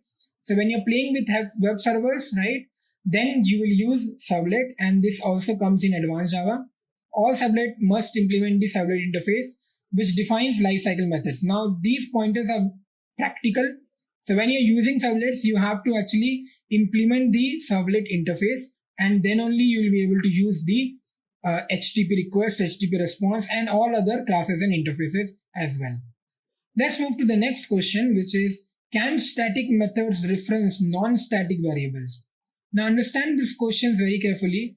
Static method, that means we have a class and we have the methods inside it, but those methods are static. Okay, and you know that whenever something is static, we can't create an object of that. If you want to call those methods or variables, we can use the class name directly, right, to call those methods. Can static method reference non-static variables?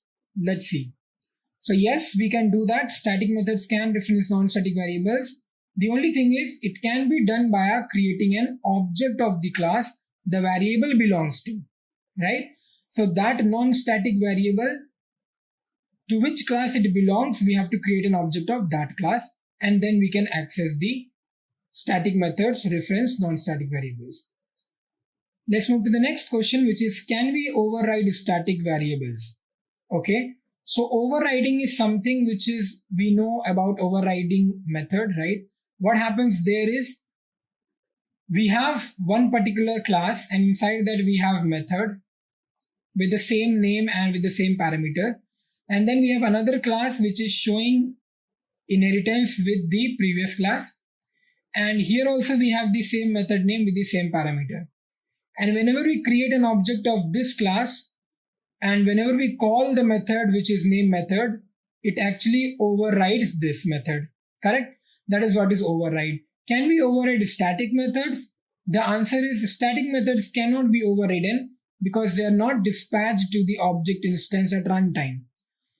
If you remember, we have seen one question in which I have stated what is static, right? And whenever we say about static, that means we can't actually talk about object creation or instance, right? So static methods cannot be overridden because they are not dispatched to the object instance at runtime. In their case, the compiler decides which methods gets called. So object is not created at runtime, but while the program is compiled, at the compile time, the compiler will decide that which particular method will be overridden. Okay, so these are some questions which are theoretical. You should be knowing about these. These are direct questions to be asked. The next question is, which class do all classes inherit from in Java? So all the classes are inherited from one of the bigger class, which is object, right? Freshers and beginners must not be knowing about it because in engineering books, these things are not given. So object is also a class. We know object as that, we create an object of class, correct? But object as in capital O, we also have a class in Java, and it comes under the package of java.lang.object. Okay, so from here we actually get the object class, and this is the class from where all the classes which you will create will inherit. Okay. The next question is the difference between checked and unchecked exception in Java. So if you know exception handling, we actually use exception handling to to correct our errors, or you can say that to handle our exceptions, correct? It can happen that there can be scenarios where exceptions are happening and we need to handle that so that my program will, correctly execute.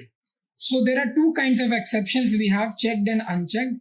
Checked exceptions are checked by the compiler at compile time, whereas unchecked exceptions is the descendant of runtime exception. That means it is getting compiled or it is getting executed at runtime. Okay, so checked exception are something like those exceptions which are running in a compile time, which are giving or telling the errors in a compile time itself.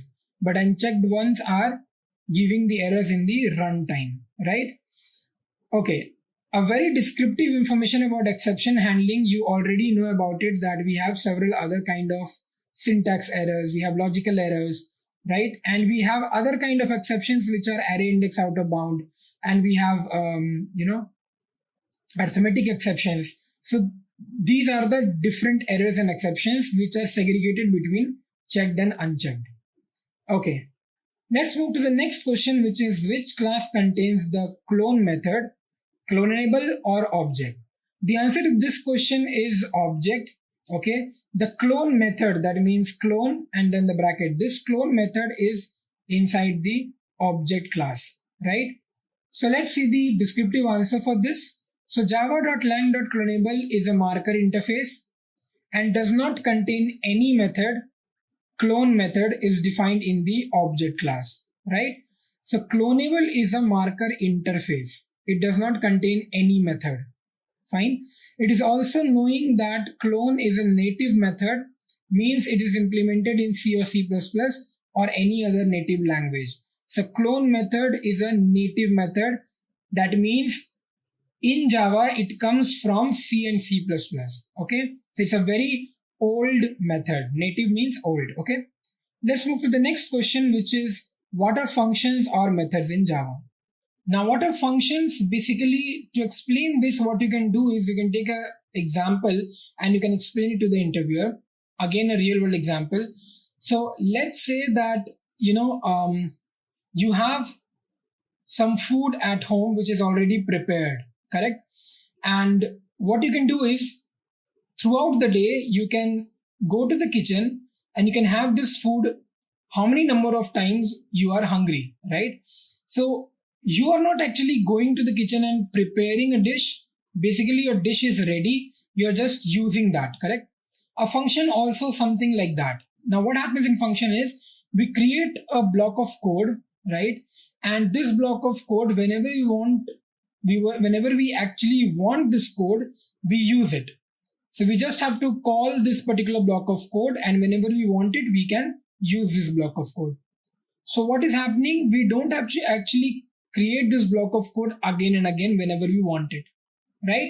So this is what is function, and it actually makes our work and life easier when working with any programming language. So there are two types of functions. We have predefined functions and we have user-defined functions. Predefined functions are those functions which are already provided by Java programming language, and user-defined functions are those functions which we actually create. So public static void main is one of the function which is predefined, that means it is given by a Java programming language. Public int addition is something which is user defined, that means we created it, correct? Now, the terms which you can see here is public is an access specifier, static and access modifier. Now in newest Java, this is only access modifier. There's no two things such as access specifier or access modifier, right? Public, static, private, protected, everything comes under access modifier only. Void is the return type, and method name is nothing but our main method name, and then we have the argument in the bracket. Same way we have the access specifier, return type, method name and argument, correct? Let's move to the better description. So you can see your method may or may not have return type, right? Now you can see methods with no return type. That means inside the method itself, you want to print something. You want to print the solution. So we are adding a void here. Why? Because we are not returning anything, and void is such a data type which doesn't return anything. So we are directly printing our output. Methods with return type, that means we will not use void here, we will use int. or float or string or char, anything. And whenever we use such kind of data type, it will return something. So it will return from where the add method is getting called. That is where it will return the value, right? We'll see some programs based on that, don't worry. Let's move to the next question, which is what do you mean by parameter and argument in Java? This is a very good question when you talk about any beginner level, right? Even to the freshers, this question has been asked, and many of you don't know what do you mean by parameter and argument. These are two different things. Let me make you understand what is it. Whenever you are writing a method, right? That means whenever you are defining it, whenever you are actually writing the code inside a method. In this bracket, we mention the parameters. Okay, it can be 2 parameters, 1 parameter, 3 parameters, 4 parameters, any count, right? These are parameters. Now in the main method, we will actually call the function like this, right? Then only this particular flow will go here and it will execute whatever you're printing here, correct? And you can do this again and again, right? Let's say that I have a parameter A. So here also you have to pass some value then. Let's say 10. And this is what is argument. Okay. So the value which you are passing through the calling function is what is an argument. And this argument, where does it go? It goes to the parameter where we are actually defining our function. Correct? So this is the difference between parameter and argument. Parameter are the list of variables specified in a method declaration, whereas argument are the actual values that are passed to a method when it is invoked or called. Right? So this is the main difference between parameter and argument. Now 2 code snippets I have given here. One is an example of passing arguments by value. So as you can see, we have the main method inside which num1 is having the value 10. We have created an object of pass by value, which is obj. And then we are actually setting the value, as you can see, set val num1. Num1 is having the value 10. Let me write here 10. So this particular value will go where? It will go directly from here to this part. So we have the 10 as argument and this num1 is the parameter, and here it will have the num1 as 20 because 10 plus 10 is 20. Now what will happen? It will come back and will print value of num1 after invoking set val is 20. Right? Let's move to the next program, which is passing argument by a reference. So let's see what is happening here. So we have the main method, we have the pass by reference an object p1.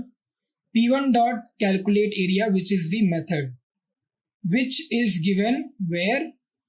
Here, right? As you can see in the first bracket, inside the first, this is the first argument, this is the second argument, right? First argument, as you can see, the new keyword is used. That means a object is created. This is what is the passing argument by reference. So obj pi is the object which we are creating through the parameter and argument, and 2 is the radius. So area will be calculated like that. Obj pi dot get pi. What is the value is getting returned? 3.14. So here 3.14 into radius value is 2. So it will calculate something like this. 3.14 into 2 into 2. This will get saved into area, and that is what you are printing. Right? So this program is basically telling about passing argument by a reference. Let's move to the next question, which is explain all the Java exception handling keywords. So we have a lot of keywords here. We have try, we have catch, we have throw, we have throws, we have finally, right? Let's understand what are these. So talking about try catch first.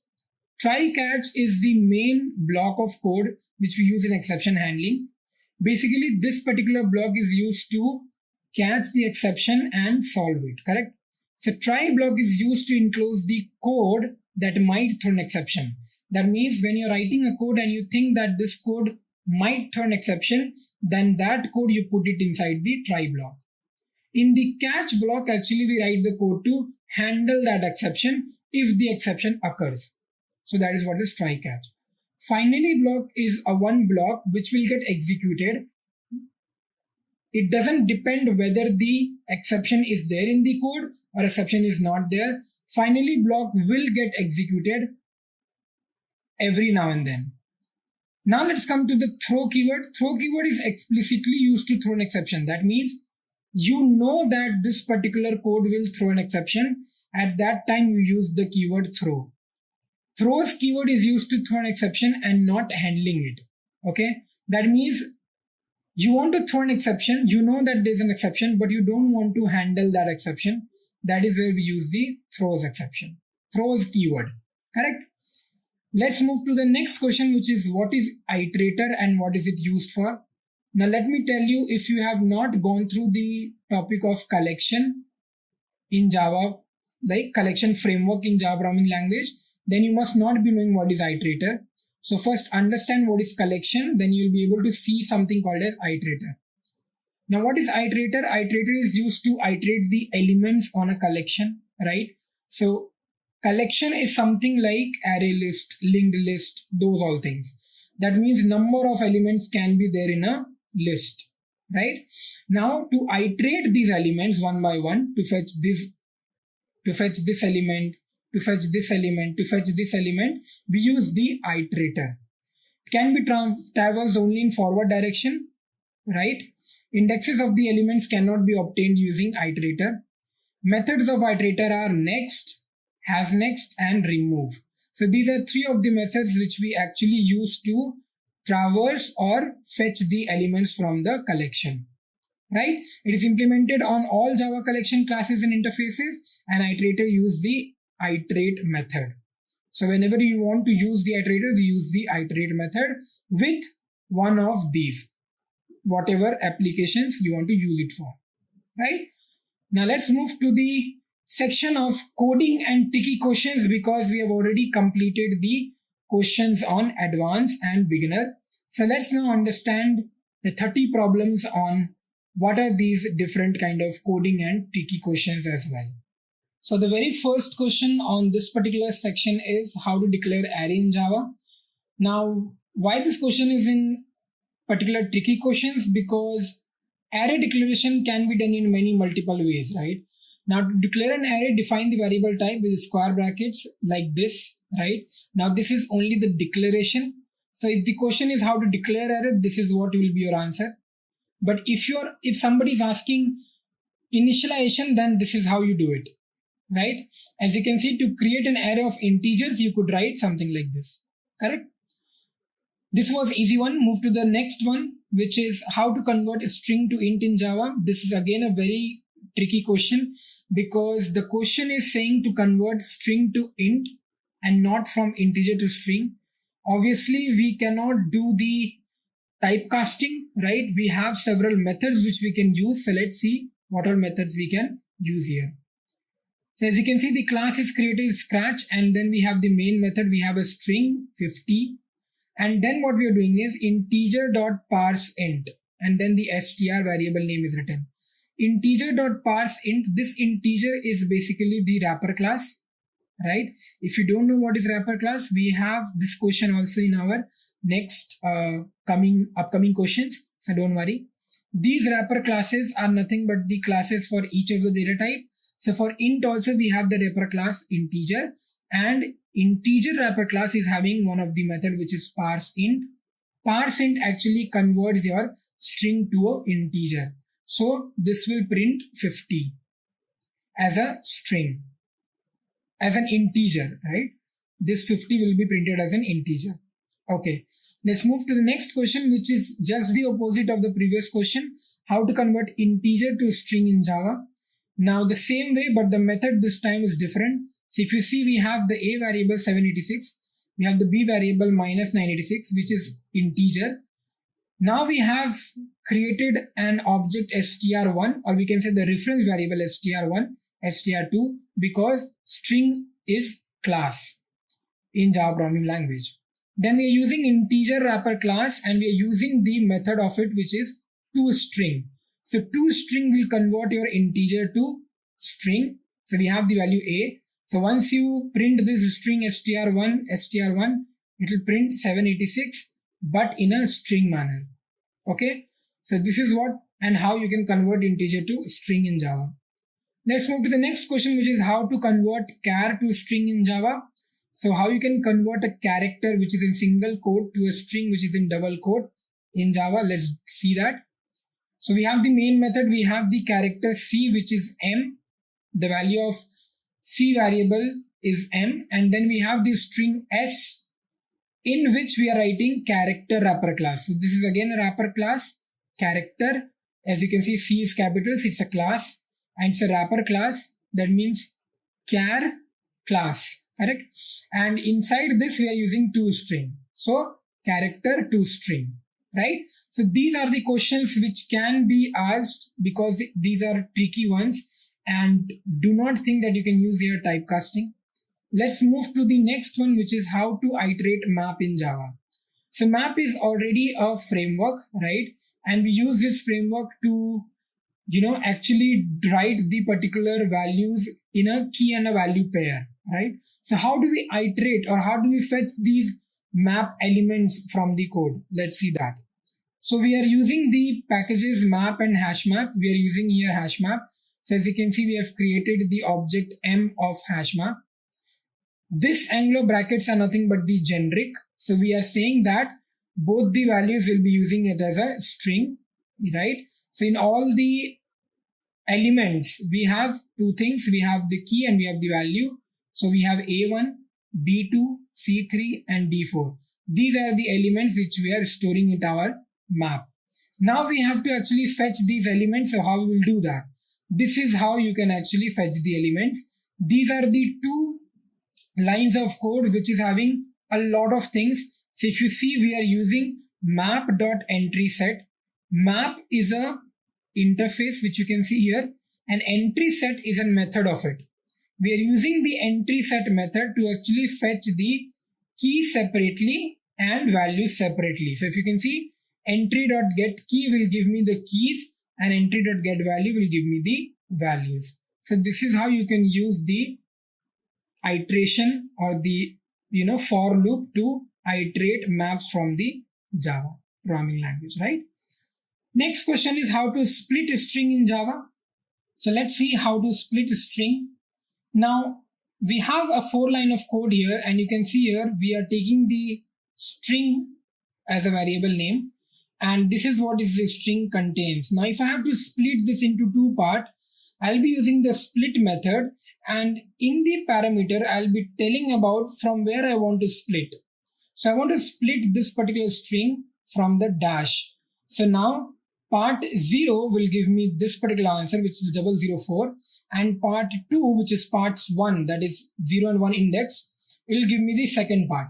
This is how you can use the split method to split the strings. Now instead of dash, you can give any number as well. If you give 0, then split will happen to from all of the zeros as well. Let's move to the next question, which is how to reverse a number in Java.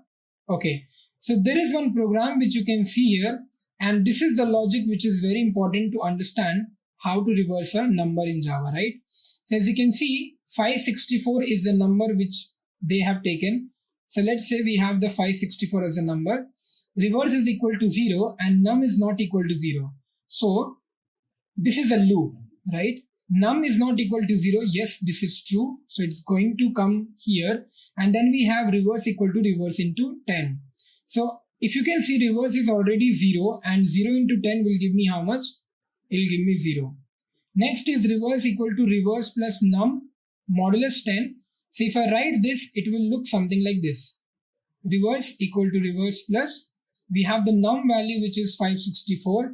And if I do the modulus of 10, what you are getting? You will get here as 4, right? Because what is happening here in the modulus basically is, this is what we will divide. If you will divide, you are getting the remainder as 4, and that is what I have written here, correct?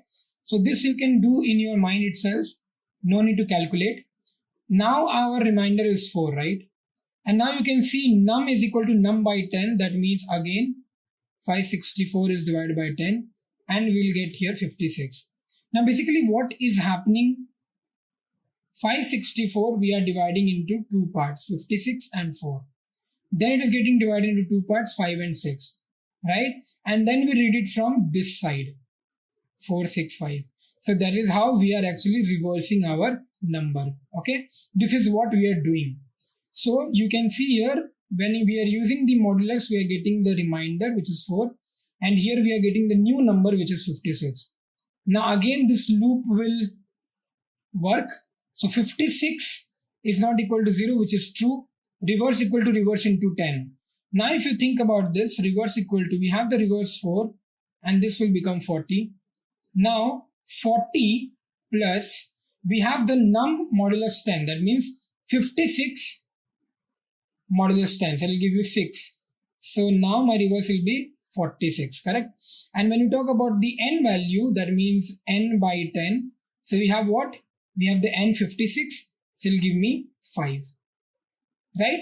Again this loop will go, and this time it is 5 not equal to 0. That is also true. So it will come again. So this time what will happen?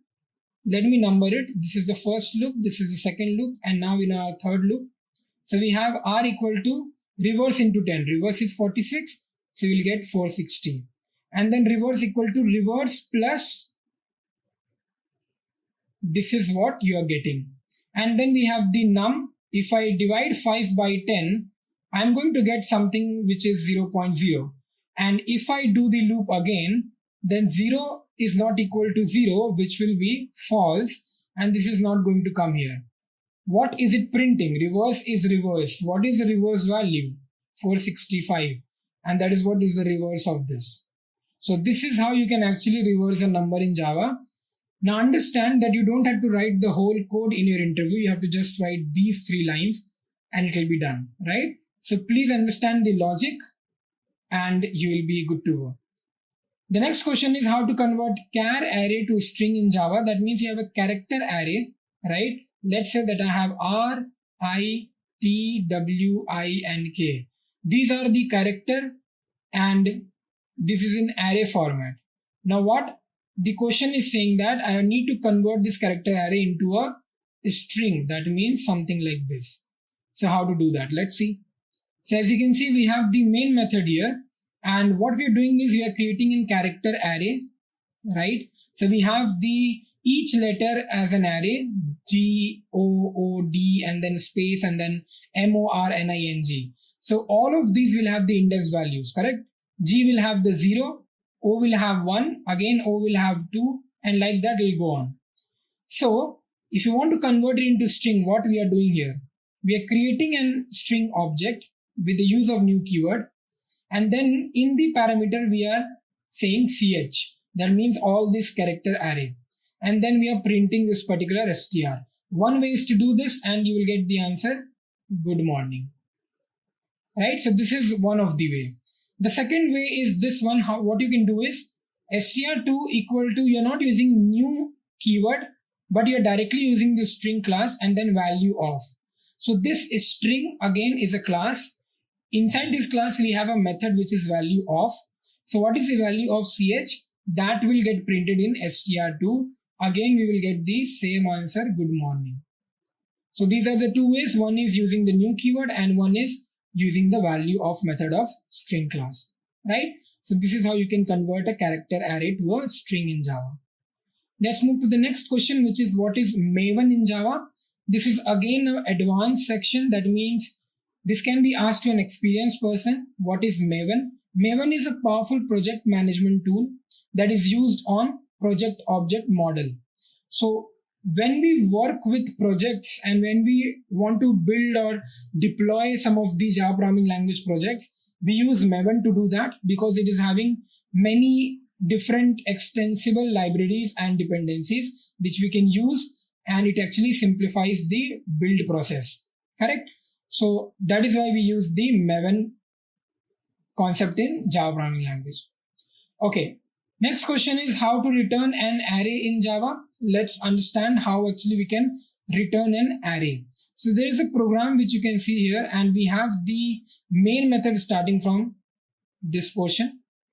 Now what they have done is they have written a string array which is str array, and a return array method is there. So if you look at the return array, this is what is the return array. And this is a string return array, right? It's a static also. So as you can see, the return array is having Java, C++, Python, Ruby, and C. This is saying return array, right? When you're returning this, that means from where you have called this particular array, it has to get returned there. So in this str array, these all values will directly come, right? And once it is coming here, what you're doing, you're converting that into a string. So this will get printed. Java, C++, Python, Ruby, and C. So this is a very good question, a very tricky question which can be asked.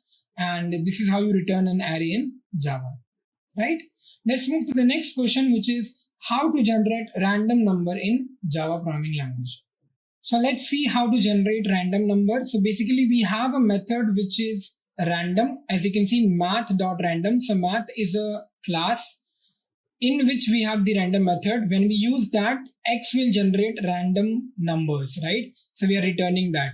Remember that we are not actually printing inside this method. We are just returning the value. So this particular value will be returned somewhere in the main method, and there we will print this value, right? Let's move to the next question, which is what is generics in Java?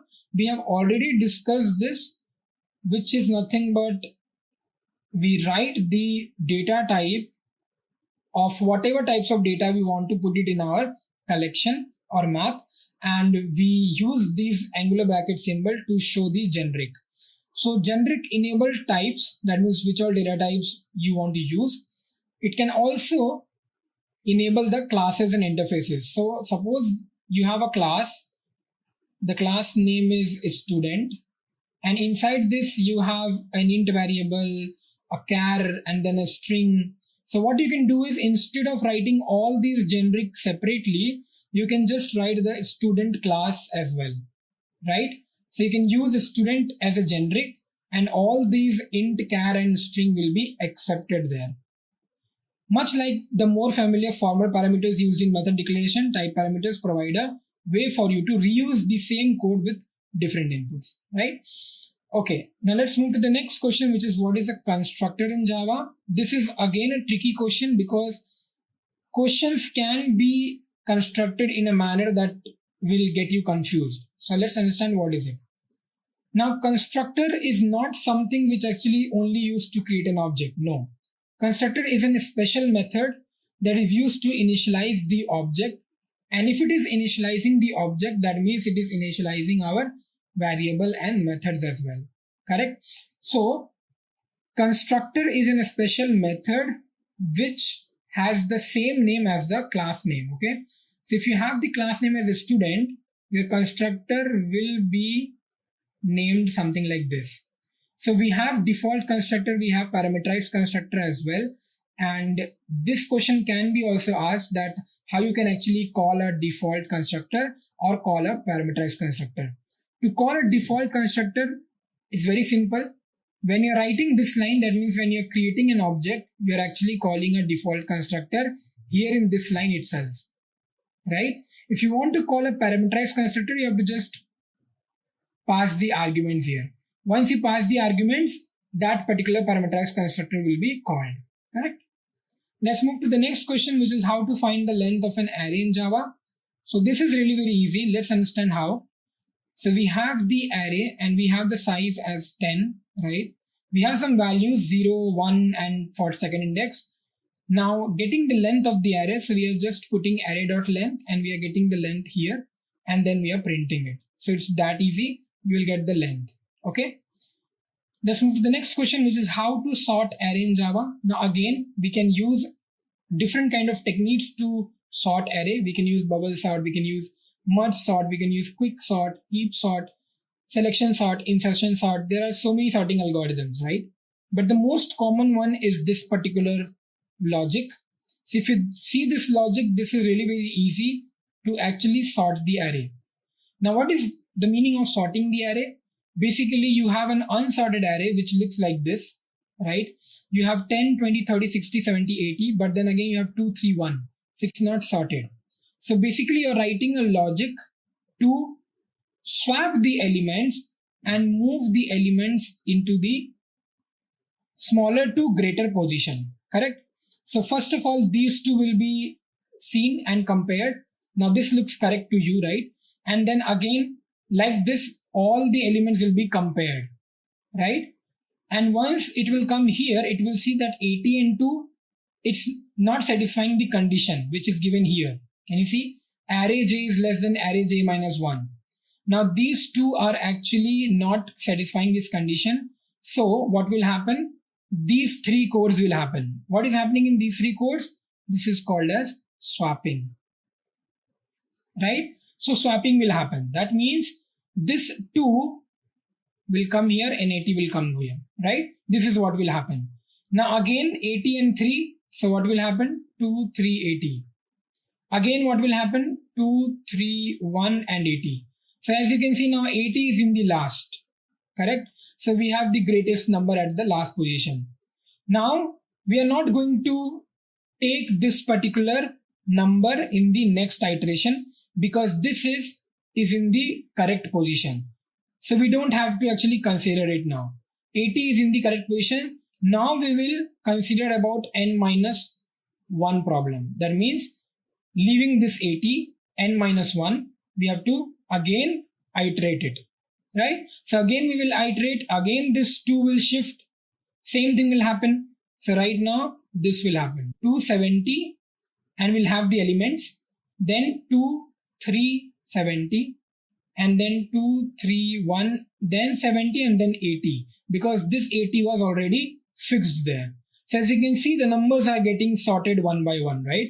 And this loops will go on, keep going on, right?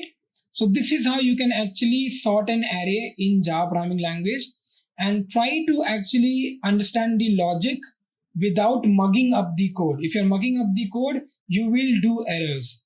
So please understand the logic and then write the logic in front of the interviewer. The next question is why main method is static in Java. So let's see what happens when we don't declare the static keyword in the main method, or why do we actually do that, right? Let's understand that. Now the term static, we already know that when we use a static keyword, the object will not get created, right? So Java main method is always static so that compiler can call it without the creation of an object. So that we don't have to actually create the object and the main method will also get compiled, correct? So that is why we use the static keyword in our main method. In any Java program, the main method is the starting point from where the compiler starts program execution. So the compiler needs to call the main method, right? And to call the main method and so that the compilation doesn't get any, issues or problems, we use the static keyword so that before creation of an object, these all things will cover up, correct? The next question is, how do we convert string to date in Java? This is a very, very important question asked in many of the interviews because this is a little bit complicated. Let's see what is happening here. String to date. Understand that we are converting a string to date.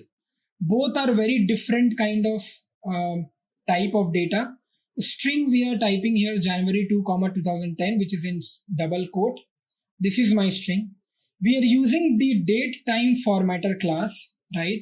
And of that we are using the pattern. So date time formatter class will actually, enable or give you an option to actually convert something into a date. That means date, month and year.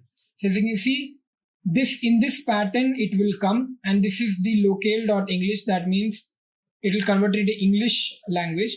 So as you can see, we are using the local date class as well, and it is parsing the string to formatters. As you can see, a string is this one, formatter is this one. So this string will be getting formatted into this pattern, right? And you will get something like this, correct? So this is how you can actually convert the string to a date. So make sure that you know about these classes, date time formatter and local date. Let's move to the next question, which is what is autoboxing and unboxing in Java. Now, through all the 88 questions which we have seen, we have already done the autoboxing and unboxing. It's just that we were not knowing that it is called as autoboxing and unboxing. So autoboxing is the automatic conversion that the Java compiler makes between the primitive types and their corresponding object wrapper class. Primitive types is nothing but int and wrapper class is nothing but integer. So when we actually move our int data type values to the wrapper class of integer, that is autoboxing. It happens automatically. We don't have to actually write an external code. For example, converting an int to an integer, that is what I have written here, a double to a double, and so on. If the conversion goes the other way, that is what is called as unboxing. That means we are unboxing the wrapper class to a primitive. That is what is unboxing, correct? The next question is, which utility function can be used to extract characters at a specific location in a string? So suppose that we have a string Ritvik and I want to actually extract the characters from a specific location. Then which particular function we can use? So we have a function which is substring. Substring actually makes sure that you are dividing the strings and you are getting that particular other part of a string. So you can use this utility function to do that. The next question is, which utility function is used to check the presence of elements in an array list? Presence of elements in an array list, that means whether the element is contained in the array list or not. So that is why we use the method which is contains. So it will check, this particular method will check whether the element presence is there in that array list or not, right? Let's move to the next questions.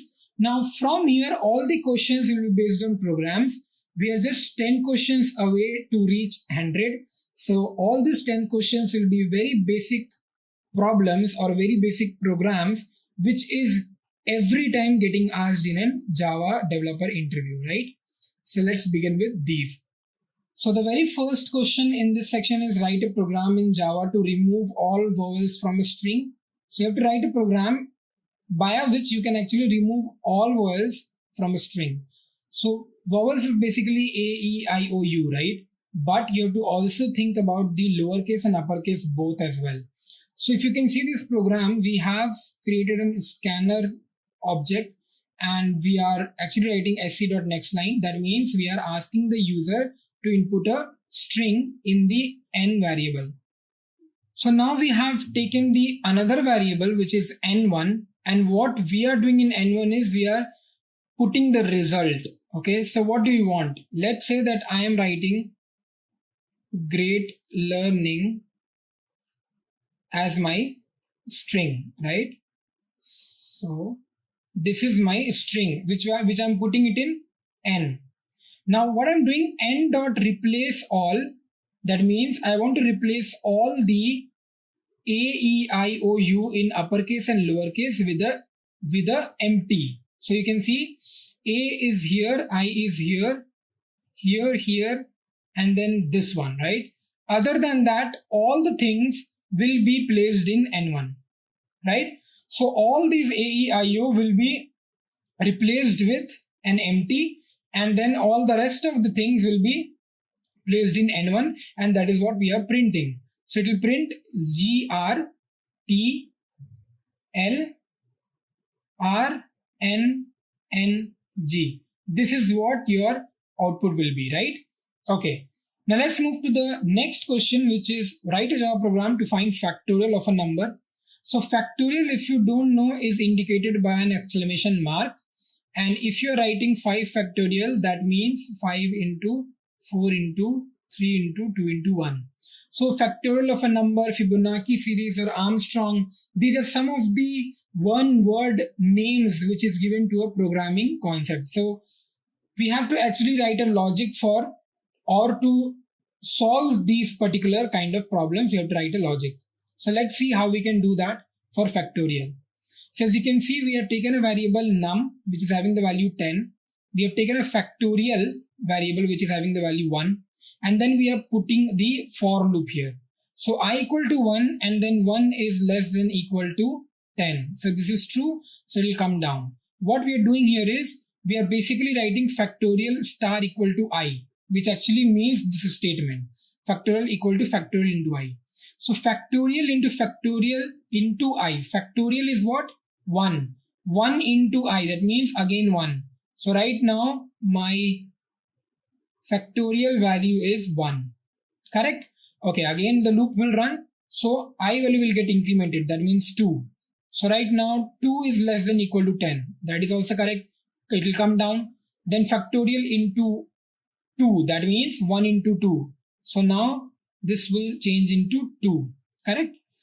Okay, this will go on. So what will happen again? I will increase, it will become 3. So 3 is less than equal to 10. That is also correct.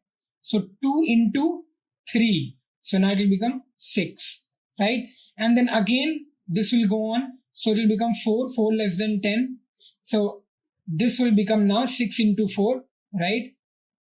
Again, this value will change. So factorial is 6 into I is 4. Right? So answer will be 24. Like this will go on till when? Till 10, because my number is 10. So if I want to find 10 factorial, what it will be? It will be 10 into 9 into 7 into 6 and then goes on, right? That is what it is doing, right? 1 into 2 into 3 into 4 into 5. It will go on, right? And at last you will get the bigger number. That is what will be your answer. So this is how you can actually write a program to find the factorial of a number. Let's move to the next question, which is write a program in Java to display Fibonacci series. Now, if you talk about Fibonacci series, is a series which is something like this. So we have the 0 and 1. These are constants. These cannot be replaced. And then we add the current and the previous number. So when we add this, we get 1. When we add these two, we will get 2. When we add these, we will get 3. Then we'll get 5. Then we'll get 8. And this series will go on. So how to do a program for this kind of series? So we want 10 numbers from the series. So that is why n equal to 10. First term will be 0. Second term will be 1. As I have already shown you that these two terms will be fixed. And then what we are doing, we are actually starting the for loop. I equal to 1. 1 is less than equal to 10, which is true. So first term will be 0. Comma, next term, first term plus second term. So first term is what? First term is basically 0. Second term is what? Second term is 1. So next term will be 1. And then we are writing it. So 1 will come here. What we are doing then? Second term, we are putting it inside first term. What is the second term? 1. We are putting it inside first term. What is the next term? That is 1. We are putting it inside second term. Then again this loop will go on. This time, this line, what will give me? First term 1 plus 1. It will give me 2. So it will print 2. So like this, it will go on and it will print me all the elements till how many? 10. So we already got 4 and then we got 3. That means 7 we have got. So we'll get 8 plus 5 and then till 10 digits, correct? So this is what is the program for and the logic for displaying Fibonacci series. These are the most easiest one, so you won't be face any problem solving these kind of questions. But these are most common questions used in or asked in the Java interviews. Write a Java program to check for palindrome. Now what is palindrome? Now palindrome can be with numbers as well and it can be with strings as well, right? So let's see what is numbers. Let's say that I have a number 1 to 1. If you read this number from this side, then also it's the same. If you read it from this side, then also it's the same, right? So that is what is your palindrome. If you talk about this number, then from this side it is 231, but from this side it is 132. So it's not a palindrome, right? In string also the same way it will work. So let's say that I have a string which is mom. You read from this side or this side is the same, so it's a palindrome. But if you talk about father, then this side it is father, but from this side it is something else. So this is not a palindrome. Now how to do that? So this is one of the code. So here we are actually writing the palindrome code for numbers, okay? So we have the number 3553. Now we know that this is a palindrome. But how the system will get to know that this is a palindrome? Let's see that. Do you remember the code for reversing a number? right? The same code we are using here. So if you have not seen the code explanation for reversing a number, go back and see that explanation, then come back here. You'll be able to understand how to actually reverse a number. Why we are reversing a number? Because already we have the number in a correct format. Reversing a number will give me the opposite format. Then we are going to match these two formats. If it is matching, it's a palindrome. If it is not matching, it's not a palindrome. So the program is actually similar to the reversing a number. As you can see, the same code is given. At last, we will get the reverse number in the reverse num variable, and then we are comparing these two. If these two are compared, then it's a palindrome. If these two are not equal or the same, it is not a palindrome, right? Very easy, but make sure that you are looking into the explanation of reverse number code. Let's move to the next program, which is writing a program in Java to check Armstrong number. Now, what is Armstrong number? Let's understand that first. So I've taken a number 371 here. Now what is Armstrong number is basically how many digits you have, those many powers you will keep for each of the numbers, each of the digits. So we have 371. We will actually cube because we have three numbers here, right? So this will give me 27. This will give me 343 and this will give me 1. So the result will be 371. As you can see, this is actually the number which we have segregated and it is matching. So this number is an Armstrong number, right? For the numbers where this will not work, that number is not an Armstrong number. Very easy. But what if you have a 4 digit? So what will happen? 6 to the power 4, 4 to the power 4, 6 to the power 4 and then 4 to the power 4. This is how you will do it, right? So how many digits you have, those many powers will be considered. Okay, now here also, as you can see, what we are basically doing is we are doing the same reverse process, but only the half of it. So let's see what we are doing here. So let's say that I have the number 371, right? And what we are doing is this number, we are keeping it in the original number. Why we are keeping it in the original number? Because we'll be playing with this number variable and we don't want that 371 will get destroyed or get lost. So we are saving it in the variable original number. Now original number is not equal to 0. So yes, it is not. So it is true. Now we are finding the remainder. So this is the first loop. Remainder will come original number modulus 10. It will give me 1. And then we have the result equal to result plus math dot power remainder comma 3. What is the meaning of that? That means whatever result you are getting, result is 0 right now. And then plus math dot power remainder 3. That means 1 cube. Correct? And then we have the original number which is getting divided by 10. So we'll get here 37. Right? Let's move to the second loop. In the second loop, 37 is not equal to 0. That is true. So we'll come down and then 37 modulus 10 will give me remainder 7. Right now result will be the result of the earlier one, which is 1. So 1 plus 7 cube, which will give me what? Which will give me 343 plus 1, which is 344. And then original number I will get here what? 37 by 10. So I'll get 3.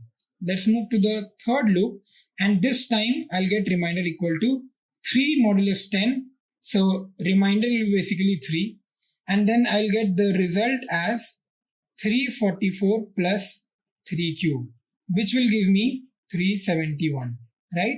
And then the original number I'll get 0.0 something, and this time this loop will get false, and then result is getting matched with the number. The number is 371, result we have got 371, and that is when it will print it's an Armstrong number, right?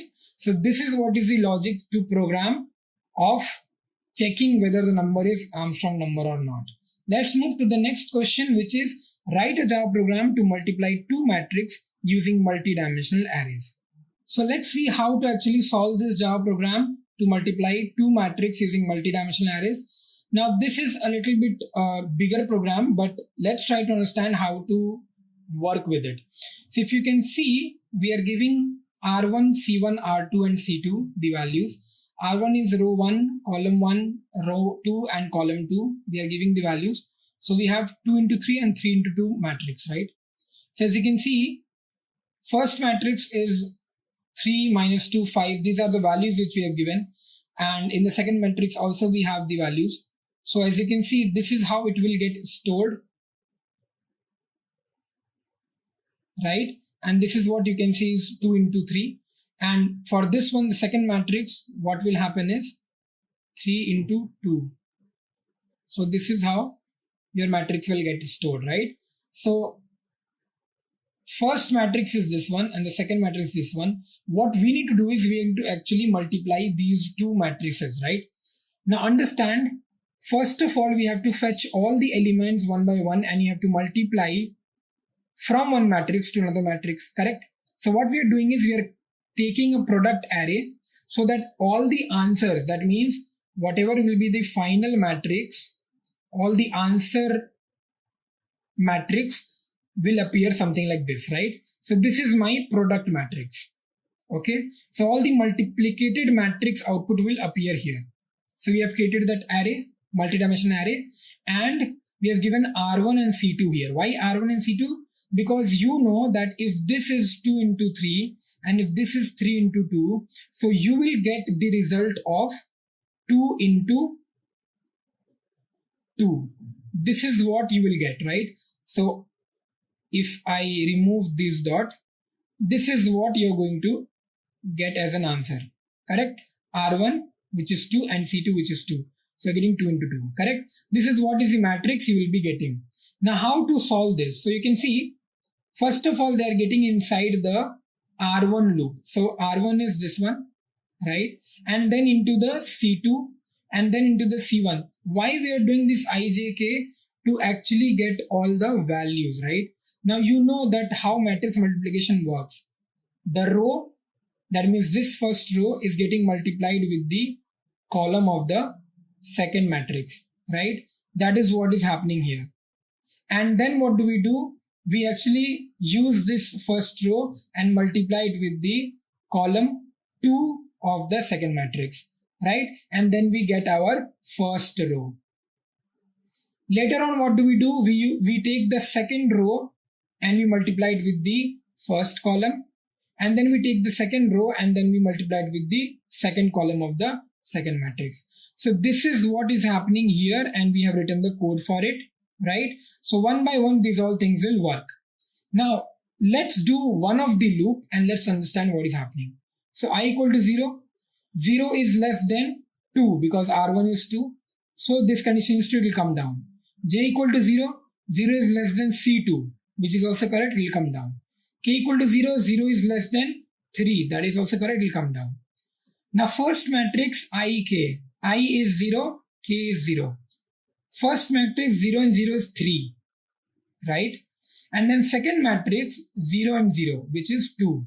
So 3 into 2, 6. So in IJ, that means in 0, 0, we'll have the 2 as the product, right? And then again, this loop will increment. So K will increment, K will become 1. 1 is less than 3, that is also true. Then again, the components will get added. So these all things will get added and we'll get one answer which will be coming here. Okay, like that again, J loop will increment. Then you will get all these 4 numbers one by one, right? Once you're getting this particular product matrix, you're using the for each loop here to print all the numbers, right? This will be product of 2 matrices and you'll be getting all the product array from here, right? So let's move to the next question, which is write a program in Java to create random strings.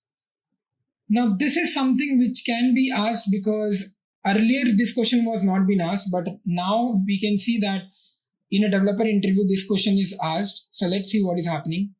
Write a program in Java to create random strings. That means how we can create a random string. That means once you run the program, Java programming language will give you a random string. How do we do that? We have taken an alphabet in which A, B, C, D, E, F till Z. We have written all the uppercase. Then we are creating an object of a string builder. We have created an object of random class as well, and then you've taken the length 7. That means we want the length 7 of the random string which is coming. The next what we are going to do is we are taking the for loop, and to the index variable we are putting next int alphabet.length. Okay, alphabet.length, if you can see, alphabet is here. What is the length of this alphabet? Which is 26. Let's consider it as 26. So it will randomly generate the 26 alphabets and then get character specified by index from the string. So alphabet, whatever we have the alphabet, the 26 alphabet dot character at index. That means at 0 we have capital A, at 1 we have capital B. Those all things will come inside random char. From random char, this will get append. Append means that all the things will get added. So let's say that random letters are coming B, F, G, K, M. This is what you are getting. So all these things will get appended. See, right now these are all separate, but append will make sure that this is together. And then this string will get converted to toString and then it is getting printed.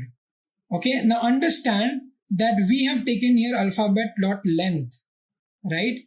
If you want to specify 7 length, which we have given here, you can see how we can get 7 length. Don't forget about this particular part, which is the for loop. You can see this loop will go only 7 times. So this whole loop will move only 7 times. That is where we will get the 7, 1, 2, 3, 4, 5, 6, 7. 7 letters. Okay. So every time one letter will be fetched randomly and it will be appended. And that's how you will get the random string. Correct? The next question is write a program to generate the following output in Java. Now this is what is called as pattern programming, and this is very famous in all the interviews because this kind of programs actually gives an idea to the interviewer whether you know the for loop concept or not, which is the looping construct. So if you look here how to provide those particular stars, we use the nested loop concept, which is double for loop. Okay, and inside one for loop we have the another for loop. How does it work? I equal to 1, 1 is less than equal to 5, which is true. J equal to 1, 1 is less than equal to 1, which is also true. So it will come down, it will print star. Now this loop will get completed. So J plus plus will become J equal to 2. 2 is less than equal to 1. Is it true? No, right? So it will give a print ln. Print ln means it will come down. So my cursor will point here now. Let's increment this particular loop now. I is equals to 2. So 2 is less than equal to 5, which is true. J equal to 1. 1 is less than equal to, here you have 2. So 1 is less than equal to 2, which is true. So it will print a star. Again, J will increment to 2. 2 is less than equal to 2, which is true. So it will again print a star. J will become 3. 3 is less than equal to 2, which is false. So it will point the cursor down. Again, I will increment to 3. 3 is less than equal to 5, which is true. This will go on. Till when? Till I and j loop is getting completed, and that is actually given as 5. So we will get the 5 stars, right? This is how you will actually solve a pattern program. The next question is also based on pattern program, but right now this is opposite. So let's understand how to do that. This is really very easy if you have understood the previous one. In this one, we are just replacing I++ with I-, and we are not starting with I1. Instead, we are starting with I5. Okay. So if I equal to 5 and 5 is greater than equal to 1, which is true, this condition will get satisfied and it will have a star. J++ will give you the 2, and 2 is less than equal to 5. 3 is less than equal to 5. 4 is less than equal to 5. 5 is less than equal to 5. So every time we are getting the true condition, so we are getting 5 stars. But later on, my I is decreasing, so my I value will get decreased. Right? Again, understand that you don't have to mug up the logic. We know that the interviewer will ask you this kind of questions. but it doesn't mean that you are actually mugging up. The interviewer can change the questions as well. The interviewer can delete this line from here, these two lines, and will tell that please print this part. So only the odd parts they will ask you to print. How you will do that? So then you have to find your own logic, right? So please don't mug this up. You have to understand how these logics are working. The last question of this particular video is write a program to check if a number is prime. So this is a very famous interview questions in Java programming language, and it has been asked the number of times. So let's see what is the answer of this. So we are taking a user input value, which is a number from the user. So let's say the user is giving 13, right? Now you can see count equal to 0, I equal to 1, 1 is less than equal to n. So n is nothing but 13. So 1 is less than equal to 13, right? I've taken a very large number, you can take a smaller number. And then what they're doing is n modulus I equal to 0. So 13 modulus 1 is equal to 0. So it will increment the count, right? So what we are doing is basically we are checking whether the number is divisible by 1 or itself or not, right? That is what is prime. So that is what we are doing here. So if 13 modulus 1 will give me equal to 0, then we will increment the count value. So we'll increment count 0 to 1. That means we got that number as prime. If the count is equal to 2, that means the number is divisible by itself and also the number is divisible by 1.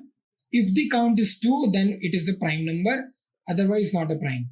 So basically this for loop is here to check the number divisible by every number. 13 by 2, 13 by 3, 13 by 4, till when? 13 by 13. So 13 by 1 will give me 0 and 13 by 13 will give me 0. Right? All other number will not give me the remainder 0. And thus the count here is 2. Count is 1, count is 2.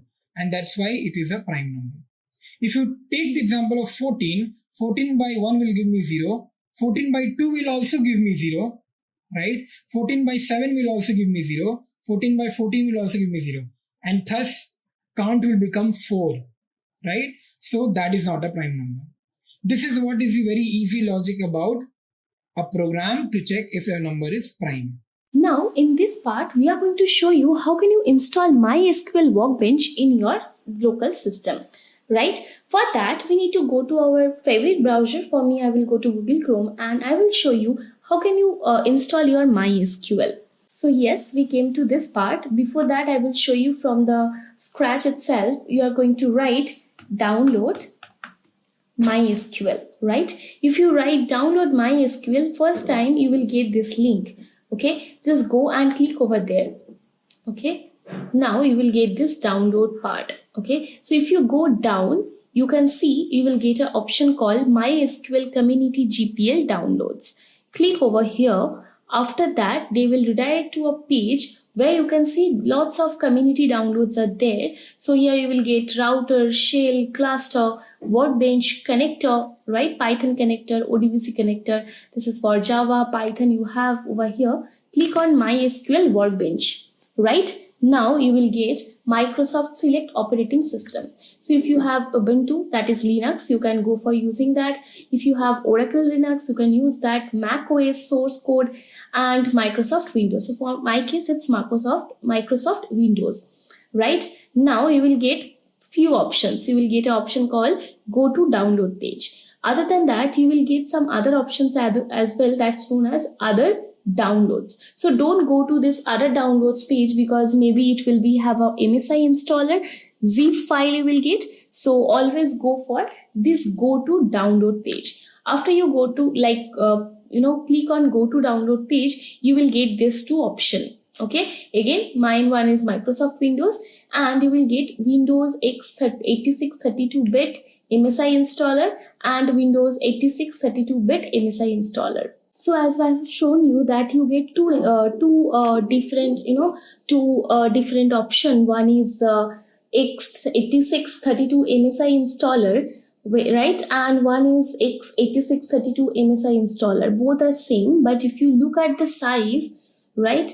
the size are not same. One is 24.5, one is 427.6, right? So we want this MySQL installer, right? This is the community, right? This is a web community. So I don't want this web community. I want the community one, right? If you go to download over here, yes, you will say there is download, it's not started yet because they are asking for login or sign up. But I said, hey, I don't want to log in or sign up. No thanks, just start my download. You need to click over there. So if you click over there, the download will automatically starts. It's a 428 MB file. It will take few minutes of time and it will install, right? Let it be installed that time. Right, it's just showing 30 to 30 seconds left. 281 MB is already downloaded. Let's see. We are just waiting for this part installer to be, downloaded, and then we will do the installation process. Right. It's already installed. It's already downloaded. Let me just do that. Show in folder.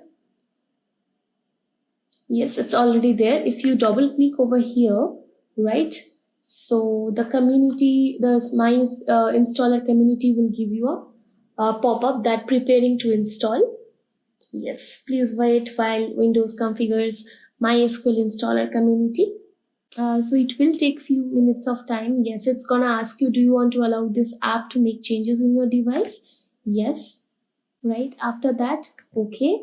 It's showing it's gonna take 11 seconds of time. Again, they're asking, do you want to allow? Yes, right. It's getting installed. Finding all the packages and everything. Okay, if you look at this, can you see?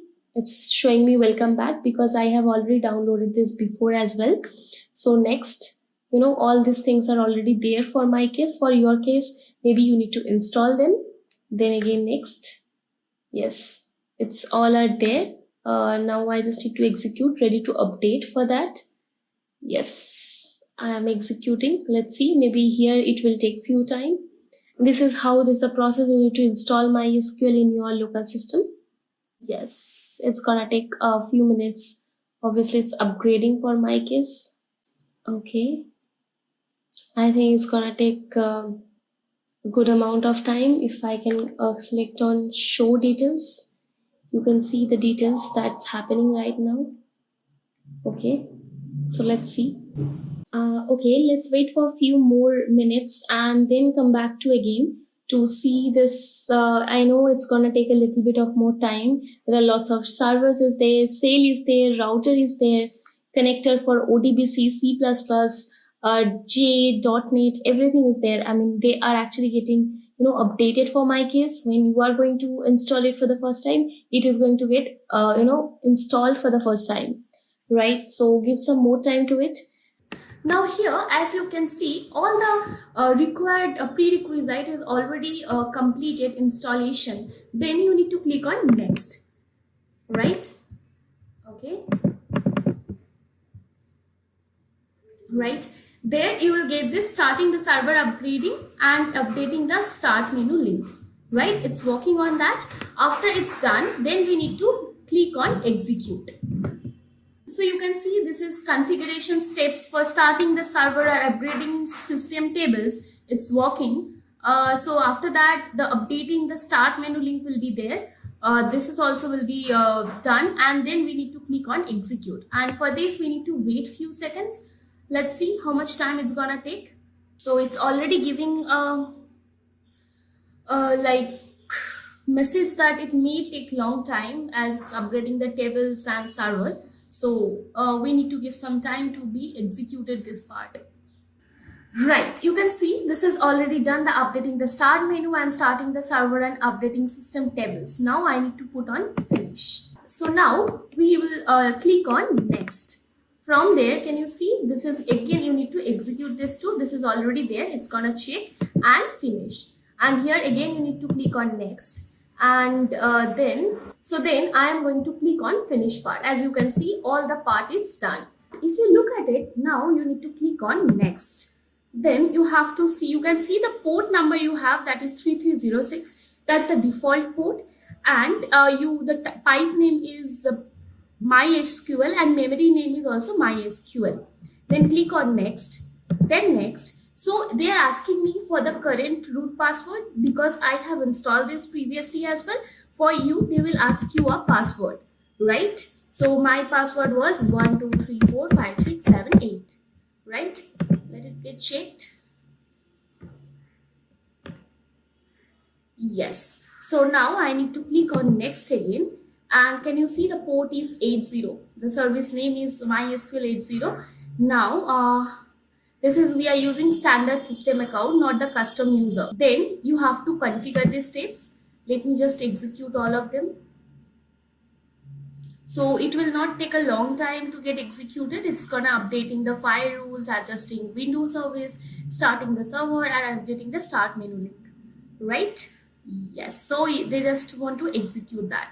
All are executed now, just click on finish. Yeah, this is how you need to do all the part, right? The reconfiguration. I mean, for my case, I need to reconfigure because the thing is like 12345678 my password because I have installed it earlier as well. Now execute for all of them. For all, like if you are doing this for the first time, it will not going to ask you for reconfigure, it will ask for the configuration, right? It's now running the scripts.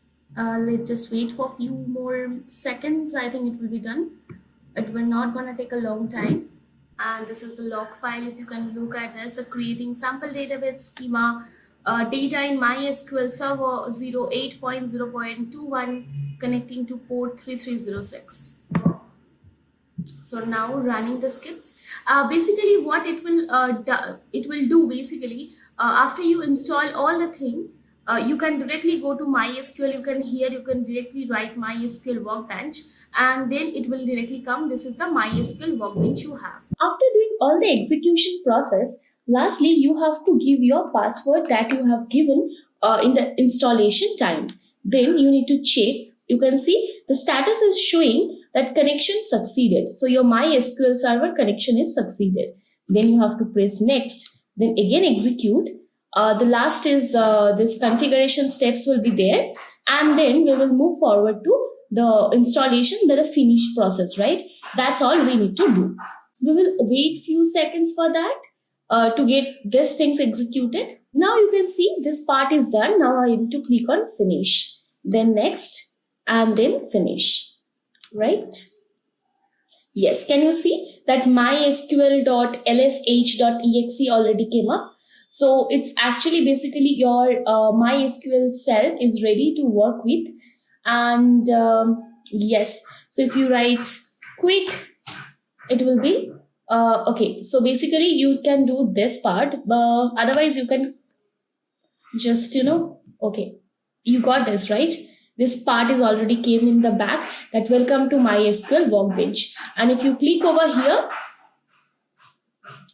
right, so if you click over here, as I already have some files, it's showing over here. But this is how we can install MySQL, and we can start working with MySQL workbench. It's very easy to install, but it will take some time and you have to give that time. Now we will have a look at what is database. A database is a container where a data can be collected systematically. Managing and manipulating data with the concept of database are very easy. Now let's have a look at why do we need database. What are the examples of databases we have? So first, suppose you have an online telephone directory, right? So if you need to maintain that online telephone directory, how can you do that? That time you need to have a database where you can store your data. The data is like name, address, phone numbers, and other contact details. So this is where the database concepts comes into the picture.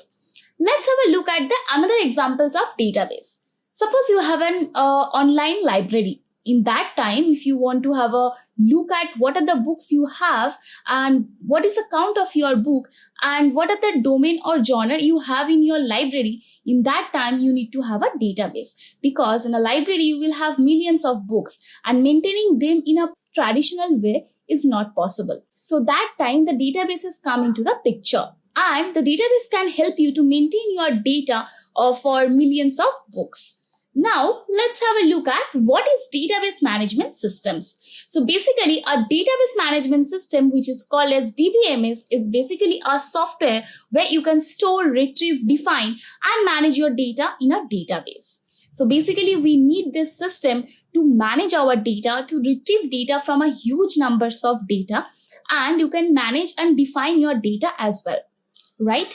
Now, let's have a look at what is the history of database management system, how it came into the picture. So basically in 1960, Charles Bachman designed first DBMS system.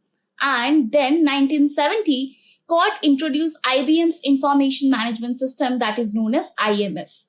Then 1976, Peter Chen coined and defined the entity relationship model, also known as ER model. Then in 1980, relational model becomes a widely accepted database component. Then the revolution comes in 1985. The object-oriented DBMF develops.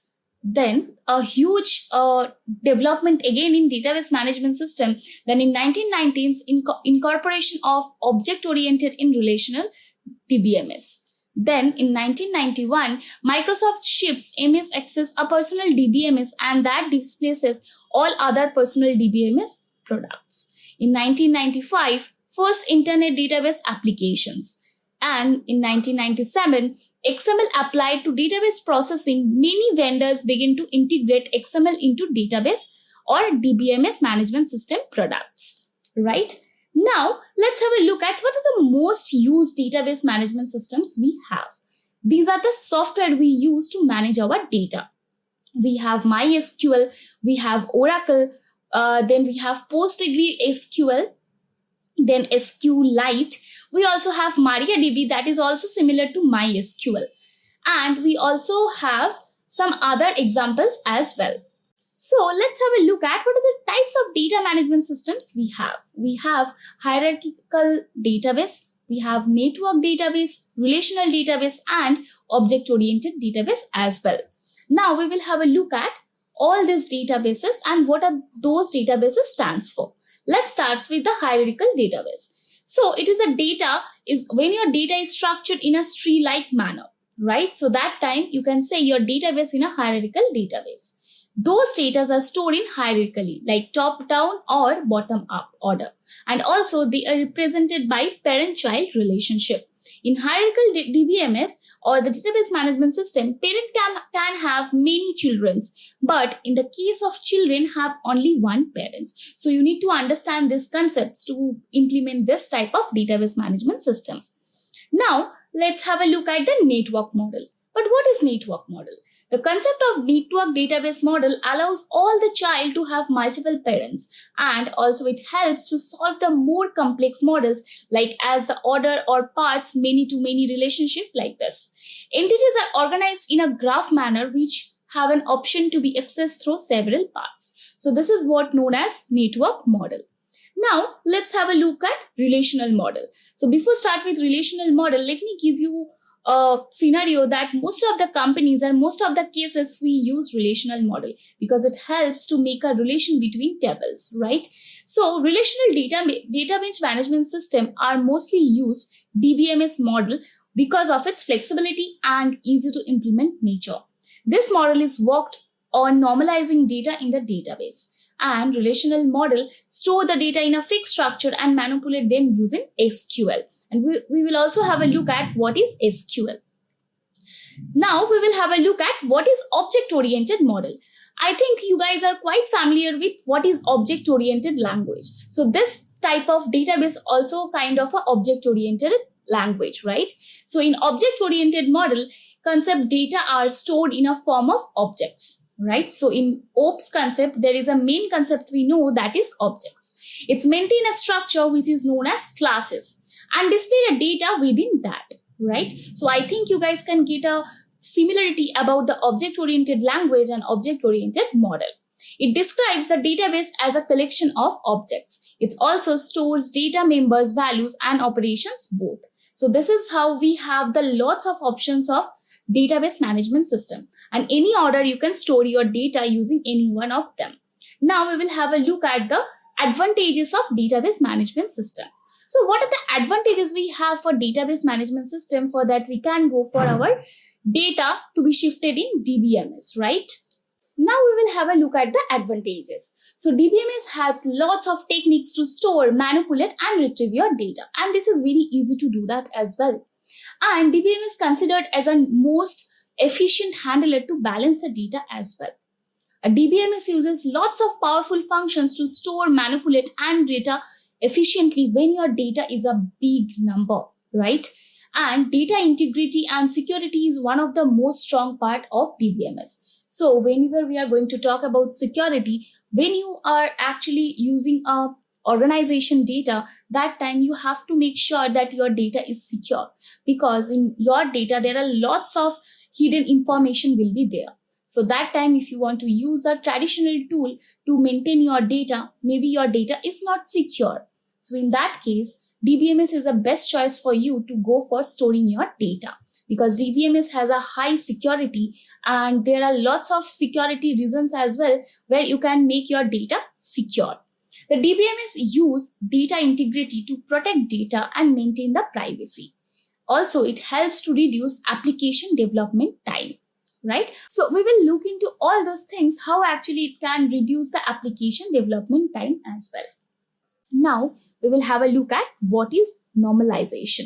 So I was saying that normalization is one of the most useful process and most wanted process whenever you are going to store your data in database management system. So what is normalization? Normalization is the process of organizing data to avoid duplication and redundancy. It helps to minimize duplicate data. Also, it try to minimize or avoid data modifications issues. To simplify the queries also, we use normalization techniques. Now, let's have a look at what are the type of normalization techniques we have. So, normalization rules are divided into few categories. So, let's have a look at what are the categories we have for normalization. We have first normal form, which is known as 1NF in short. We also know as second normal form, that is known as 2NF. We also have third normal form. And lastly, we have Boyce and code normal form, that is BCNF. So we already seen what are the types of normalization we have or the categories we have. Now we will have a look at how can you implement them, right? And how can you use them in your databases as well. So let's start with first normal form, which is known as 1NF. So each set of columns should have a unique value. It also helps to prevent using the multiple columns to fetch the same row. It should contain a primary key that identifies all the rows as a unique data. The primary key is usually a single column, but if needed, then more than one column can be combined to create a single primary key that we already know. Now let's have a look at how can you use them in a databases. So let's have an example of that. Suppose we have a table called student age and course, right? Now you can see in the first table we have 2 courses under Raj, right? So basically from that we can say maybe Raj is enrolled for 2 courses, that is CR001 and CR005, right? But whenever we go for using our first NF or first normal form, that time we are not allowed to have more than one value in one column, right? So in that case, you need to make 2 rows for Raj. So first rows will contain the first course he has enrolled for, and the second rows you can see it will contain the second course he had enrolled for.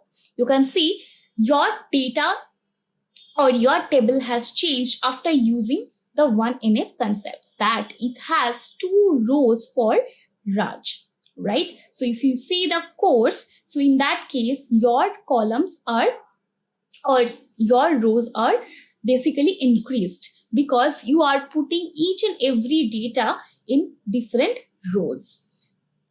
And here you can say after implementing the first normal form, maybe the data redundancy increases, but each row as a whole will be unique. So this is the main focus on 1NF, right? So using first normal form basically help us to get each row that will be whole unique row.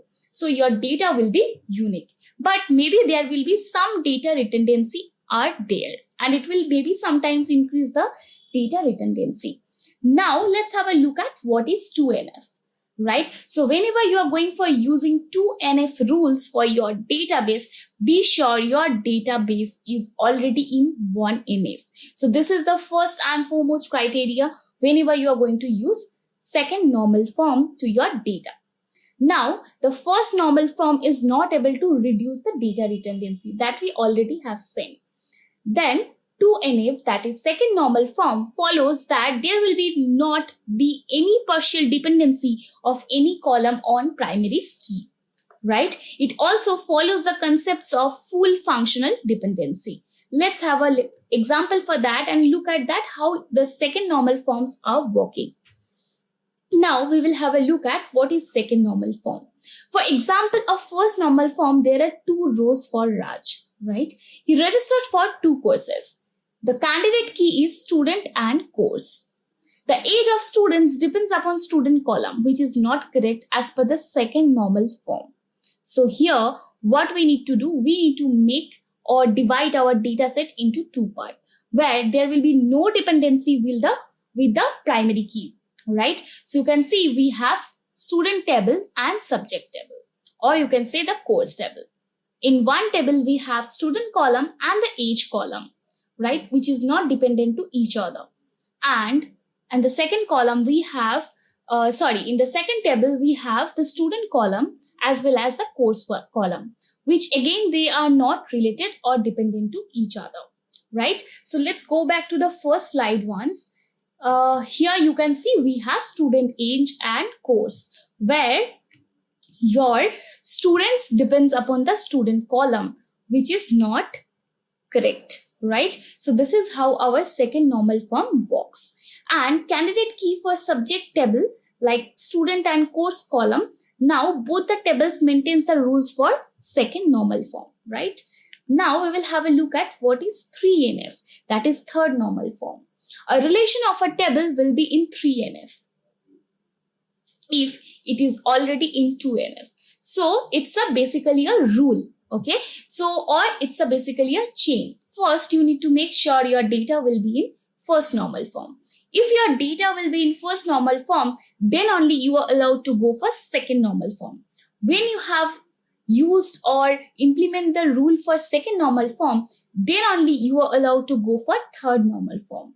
And a relation of a table will be in third normal form if it's already in second normal form and does not contain any transitive partial dependency. And 3NF helps to reduce the data duplications. Now comes the data duplication part that will be handled. I hope you are getting understanding that why normalization is required whenever you are going to store your data in data management system, right? So it is also supposed to achieve the data integrity. If the table has no transitive dependency for non-prime attributes, then the relation should be in the third normal form. Right? So non-prime attributes are which columns or attributes are not primary key, right?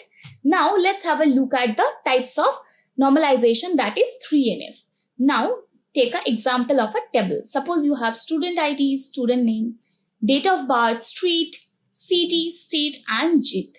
Okay, so you can see if you see in the table, you can understand student ID will be your primary key, but street, city, and state depends upon JIT, right?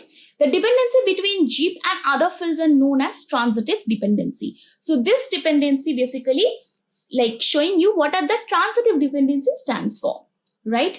Now, maintain 3NF, we need to make a table where the street, city, and state and JIT column will be there and JIT as a primary key. Right? So in the table, you can see student ID, student name, date of birth, and JIT, right? There is one table for student table and another table for address table. So in the second table, you will have JIT, street, city, and state, right? So this is how we use our third normal form. Now, we already see our third normal form. Now let's have a look at what is voice and code normal form, that is known as BCNF. So BCNF is basically the advanced version of 3NF. It's quite similar to 3NF. It is more strict than 3NF, and to use the law of BCNF, we need to make sure that our data is already in 3NF. So if you want to use the normalization, again, you need to go for maintaining the chain rule, right? So what's the chain rule basically? So chain rule is you start with first NF, then you maintain the first NF rule, then you go for using the second NF, and then when you applied all the rules for second NF, then you go for using third NF. And when you go for third NF, when you already implemented your 3NF, then only you are allowed to go for using BCNF rule to your data. Now we are going to talk about ear diagram in SQL. But what is ear diagram? Let's have a look at what is ear diagram and how we are going to use these concepts, right? So let's go to the next part. So what is ear diagram? Ear diagram is basically an entity relationship model, which is in short known as ear model. It helps to describe the structure of a particular database with the help of a diagram. Yes, it's like a diagram. That is known as entity relationship diagram, or in short, ear diagram. Right? So now we are going to talk about what is ear diagram, how this diagram is actually going to help us to make our databases, right? Is it interesting? I know it's an interesting part, and if you have a good knowledge on this part, yes, database is all in your hand, right? Now we are going to talk about how this ear diagram came into the picture. Basically, the history of ear diagram. So ear diagrams are a visual tool which is used to represent the ear model. It was invented by Peter Chain in 1971 to create a uniform convention which can also be used for relational database and network. He aimed to use an ear model as a conceptual modeling approach. So this is how ear diagram came into the picture in 1971 by Peter Chain. Now we are going to talk about some facts of ear diagram. So what are those facts? Let's have a look at that. Ear model helps to draw database design. Obviously, it will help you to draw your database. It will help you to manage your database and have a blueprint of your database, right? It is an easy to display graphical tool for modeling data, mostly used in database design. It is a GUI. GUI means graphical user interface representation of the logical structure of a database. Right? It assists you to identify the entities that exist in a system and the relationship between those entities. So these are the facts we get to know about ear diagram, right? Now we are going to talk about why ear diagram is used, right? So it helps to define the terms related to entity relationship modeling. But what is that actually stands for, right? We know some tables we make, the attributes we have. Yes, those table name, those attributes are the part of entity and attributes, right? It basically helps you to define a total database using those entity name and using those attributes. In the later in the section, we are going to talk about what are those entities. So basically, in the first part of this tutorial, we have learned about what is SQL, how you can use the SQL, why do we need keys, what is relational database management systems, and also we have talked about tables, attributes. Now we are going to do the same thing using the term of ear diagram, because if you have a good knowledge on ear diagram, then you can start making the blueprint of your database, and then you can go for putting your data into the database, right? First, you need to know what is database, how you can make your first database, how can you start using those tables. Then we come to the ear diagram in a late version, right? Why? Because if you don't know what is table, if I start talking, hey, we are going to talk about entity. Do you understand? No, right? So first, as you know, these table names are basically the entities. We are going to talk about that as well. Then the attributes is also there, and how can you start making the relationship between attributes and tables and entities? We will see that as well. Right? So it's basically helps to describe entities, attributes, relationships, obviously, and ER diagrams are convertible into relational tables, the tables we know, right? That allows to build a database easily. So if you know how to make a ER diagram, if you know how to make a relationship between your entities or attributes, yes, to make your database is very easy with ER diagram. ER diagram are used as a blueprint for implementing data in specific software applications. So basically we can say ER diagrams are the blueprint of your database, right? Now we are going to talk about what the components we have in ER diagram. I told you that we already, whatever we have learned so far, we are going to use those techniques only, right? But in the case of ER diagram, we are going to use some concepts or some names, right? Okay, so now let's have a look at what are the basic terms and most used concepts we have in ER diagram. We have entities, attributes, and relationships, right? So each of them we will look about this, what is entities, what is attributes, and what is relationship as well. I hope this tutorial is going to help you to understand SQL or a whole database system end to end, right? And please do let us know in the comment what you feel about this tutorial as well, right? Now we are going to talk about what is entity. So entity defines the object or real world objects like place, person, object, event, or a concept that stores data in the database, right? I am very in confusion that what is entity, right? Okay, let me give you an example and define you what is entities. Suppose you are talking about a person, employee, student, patient, they are your entities. If you talk about if you talk about places, then store and buildings is your entity. And if you talk about the object, then machine, product, car, bike will be your entity, right? For the case of event, sale, registration, renewal will be your entity. And the concepts like account, course, this will be your entities. So your entity will be like a place, person, or an object, right? So when you make a student table, and under that there will be lots of attributes. So your table name will be your entity, right? I hope it clears your doubt what is entity. Now we are going to talk about what is weak entity. So we have two types of entity. One is strong entity, one is weak entity. But what is the difference between strong and weak entity?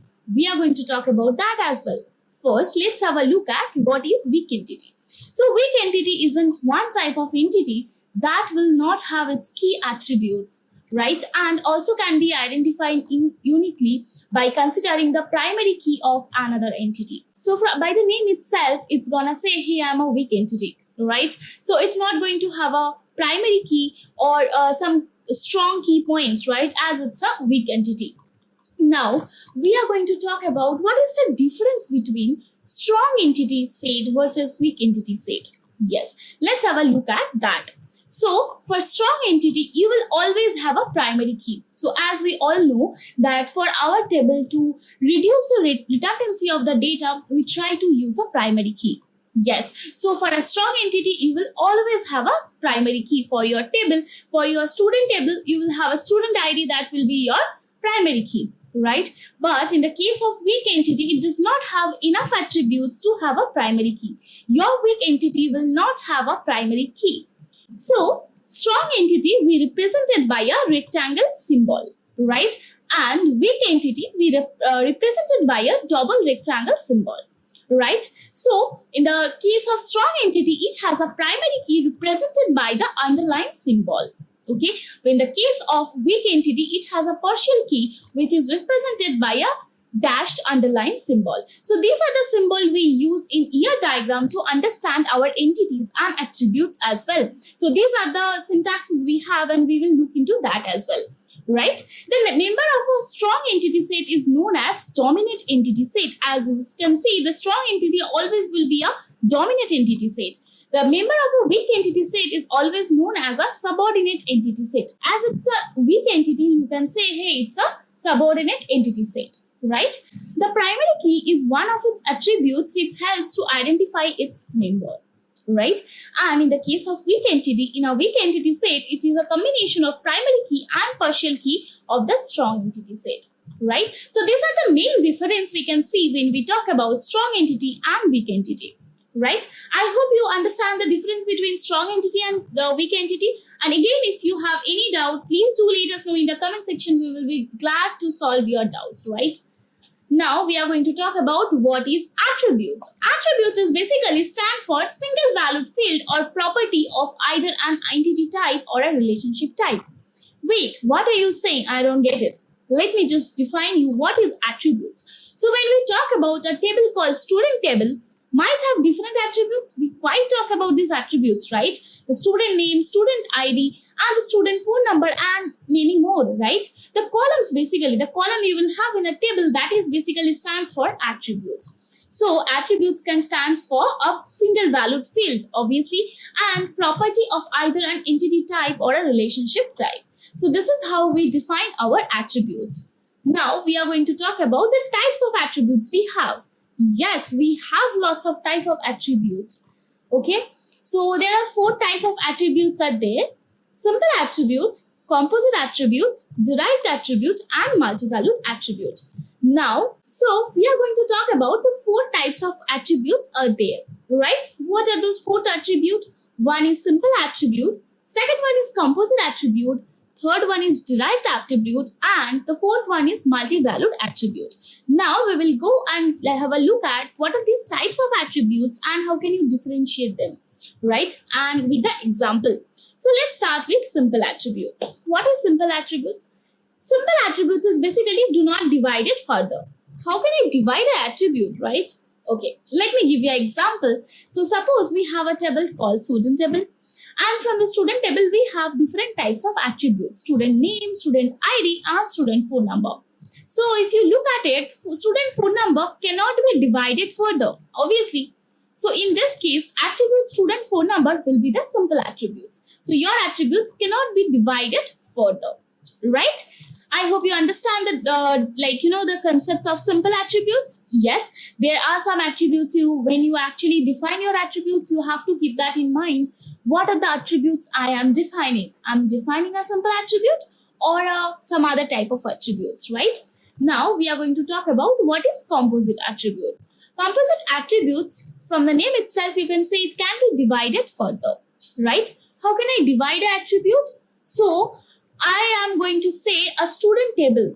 If a student table might have a different attributes like student name, student ID, and student phone number. So from these attributes, we can say student name can be divided further. How a student name can be divided further? Yes, you can have first name, middle name, and last name, right? So you can have 3 types, 3 parts in your name. So yeah, you can divide your name to first name, middle name, and last name. So your attributes is a composite attribute, right? So this is the main difference between simple attributes and composite attributes. So simple attributes cannot be divided further, whereas the composite attributes can be divided further. Now we are going to talk about what is derived attributes. Derived attributes does not include in the physical database directly. Their values are derived from the other attributes present in the database. I mean, it's so confusing, right? No, it's not. Let me give you an example on that. Suppose again we have a table called student table. There we have some attributes which are the columns: student name, student ID, student phone number, and student date of birth. But I want the student age. How can I get that? From the date of birth itself, you can derive the age. Yes, this is how the derived attributes comes. So if you want to get the age of that particular student, you can calculate it from the date of birth from that students. Yes, so these are the 3 types of attributes we have looked so far.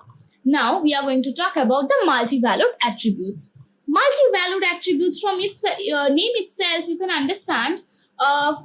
We can say the attributes can have multiple values. But how can you handle the multiple, like an attribute with a multiple values? Wait, let me just tell you how can you do that. Again, the same table we have student name, student ID, student phone number, and student DOB. And can you say this phone number can be multiple, right? I also have a 3 numbers, 3 contact number, right? Anyone can more than one contact number, right? Yes, so your student contact number will be your multiple, right? And it will be a multi-valued attributes, right? A quick recap of the types of attributes we have. Simple attributes, It's a simple, it cannot divide it further. Composite attribute, yes, you can divide it further. Maybe your name, 3 parts in your name. Derived attributes, the proper attributes will not be there in your table. You can derive it from some columns, right? Next comes multi-valued attributes. Multi-valued attributes is basically an attribute will can hold a multiple value for a single data, right? So this is the 4 types of attributes we have. So, I mean, can you even think of from a table columns itself, there are lots of types are there, right? When you know what are these columns, what are the tables, that time if I can say, hey, look at these things, there are lots of types are there. That time you can understand, okay, these are the types of attributes can be there. Okay, but before if we start with ER diagram, you will total confuse and you will say, hey, I'm not able to understand anything.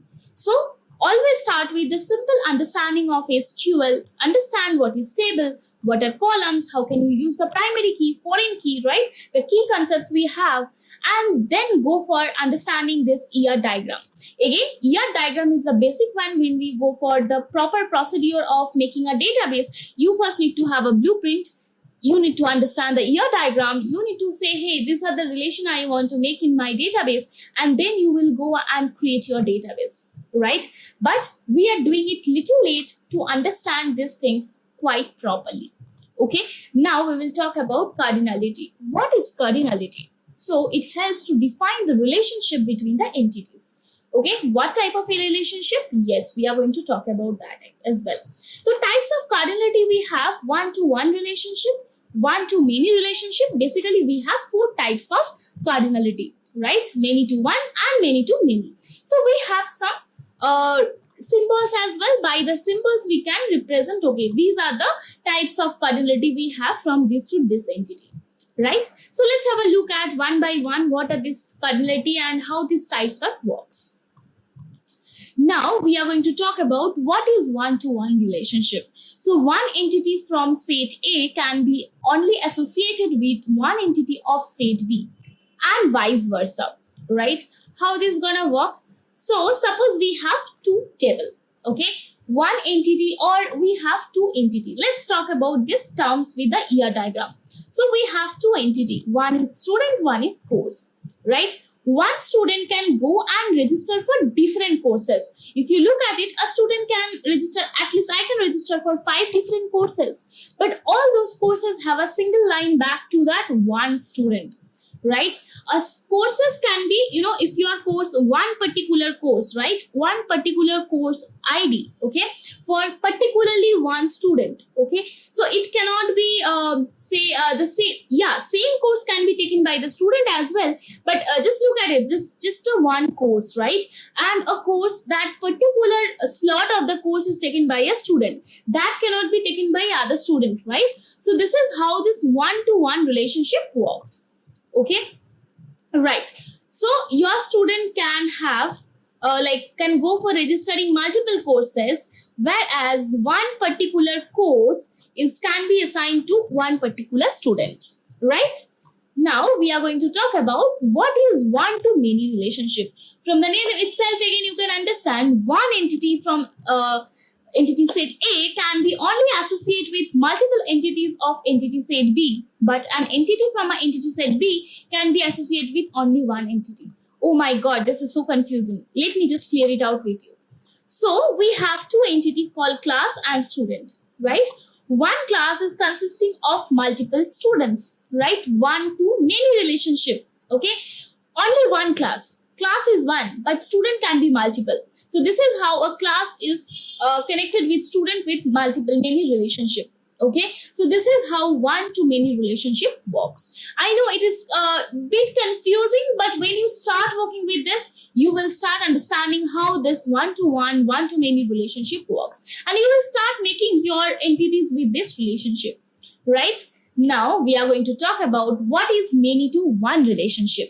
Okay, just keep quiet and just try to understand what this definition wants to define us. So many-to-one relationship is basically the reverse of one-to-many. So what we have just seen of one-to-many. More than one entity from entity set A can be associated with only one entity of entity set B. But an entity from entity set B may or may not be associated with more than one entity from entity set A. I can understand this is confusing, but let me just give you an example again. So you have two entities, student and class. If you just give a closer look at it, you can say, I just make these things reversed, right? So many students belongs to the same class, right? So many to one relationship. There are lots of students, but the class is one. Okay, this is how many to one relationship works. When you talk about one to many, that time you have class, and class have lots of students again.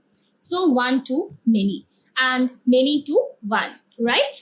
Now we are going to talk about many to many relationship, vice versa, right? It's one to one and many to many. It's quite simple than many to one and one to many. Okay, so one entity from entity set A can be associated with more than one entity of entity set B and vice versa, right? For both the cases, they can have many relationship. Yes, so student and teacher will be your entity. A student as a group are associated with multiple teachers, and also teacher can be associated with multiple students. As simple. So a bunch of students can go to lots of teacher. A bunch of teachers can be associated with multiple students. This is how many to many relationship works.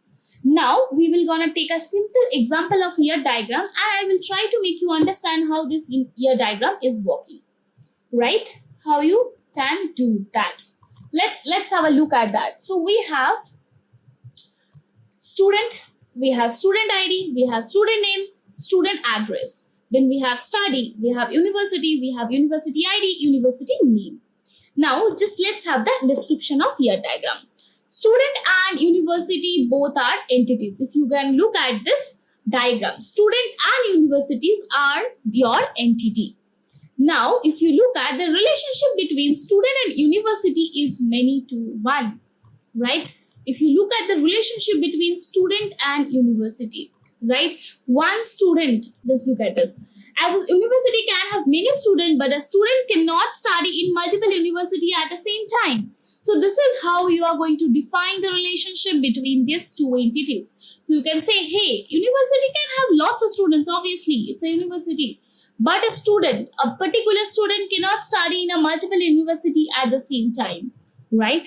Attributes for student ID, student name, student address. It's attributes. So you got your entity, you got the relationship, you have the attributes for the student, like the entity you have, right? For now, the entity of university, you have university ID and university name. It's a very simple example of ear diagram. I can understand. But yes, this is how you need to start with ear diagram. So first we have looked at, the tables, the attributes, the primary key, the types of operators, and some, aggregated functions, order by, group by. We have learned everything. But now you are saying, hey, why you're actually going for ear diagram? Because when you have a proper idea about what are these, how can you manipulate your queries, subqueries, joins, but you don't know how to make the relationship. You just can start with just a random thoughts of tables and attributes and just write in your database. You cannot do that. You need to have a proper planning. Everything needs a proper planning, right? If you just try to make a building, right? That time also you need to make a blueprint. We all do that. So in the case of database, when you are making a building for the database, right? It's like a building itself. It's a base, right? So you need to have a proper planning and you need to have a proper blueprint, right? Yes. So this is how this ER diagram is basically one of the most important part of database. Now we are going to talk about some components, how we are going to symbolize them, right? So when we use rectangle, it's represent entity sets. When we use ellipses, it's a attributes. If you use diamond, it's a relationship set. If you use lines, they link attributes to entity sets and entity sets to relationship set. Now it comes double ellipses, multi-valued attributes, as we talk about multi-valued attributes, then dashed ellipses, that is basically derived attributes, then double rectangles, that weak entity sets. Yes, I just want to say, hey, this is a weak entity. Then double lines, total participation of an entity in a relationship set, right? Your total entity in a relationship set. Okay, so these are the components and these are the symbol we use. Now let's have a just quick look at the whole like diagram we just looked so far. Then entity, there is two types, weak and strong entity. Attribute, you have key, composite, multi-value, derived, right?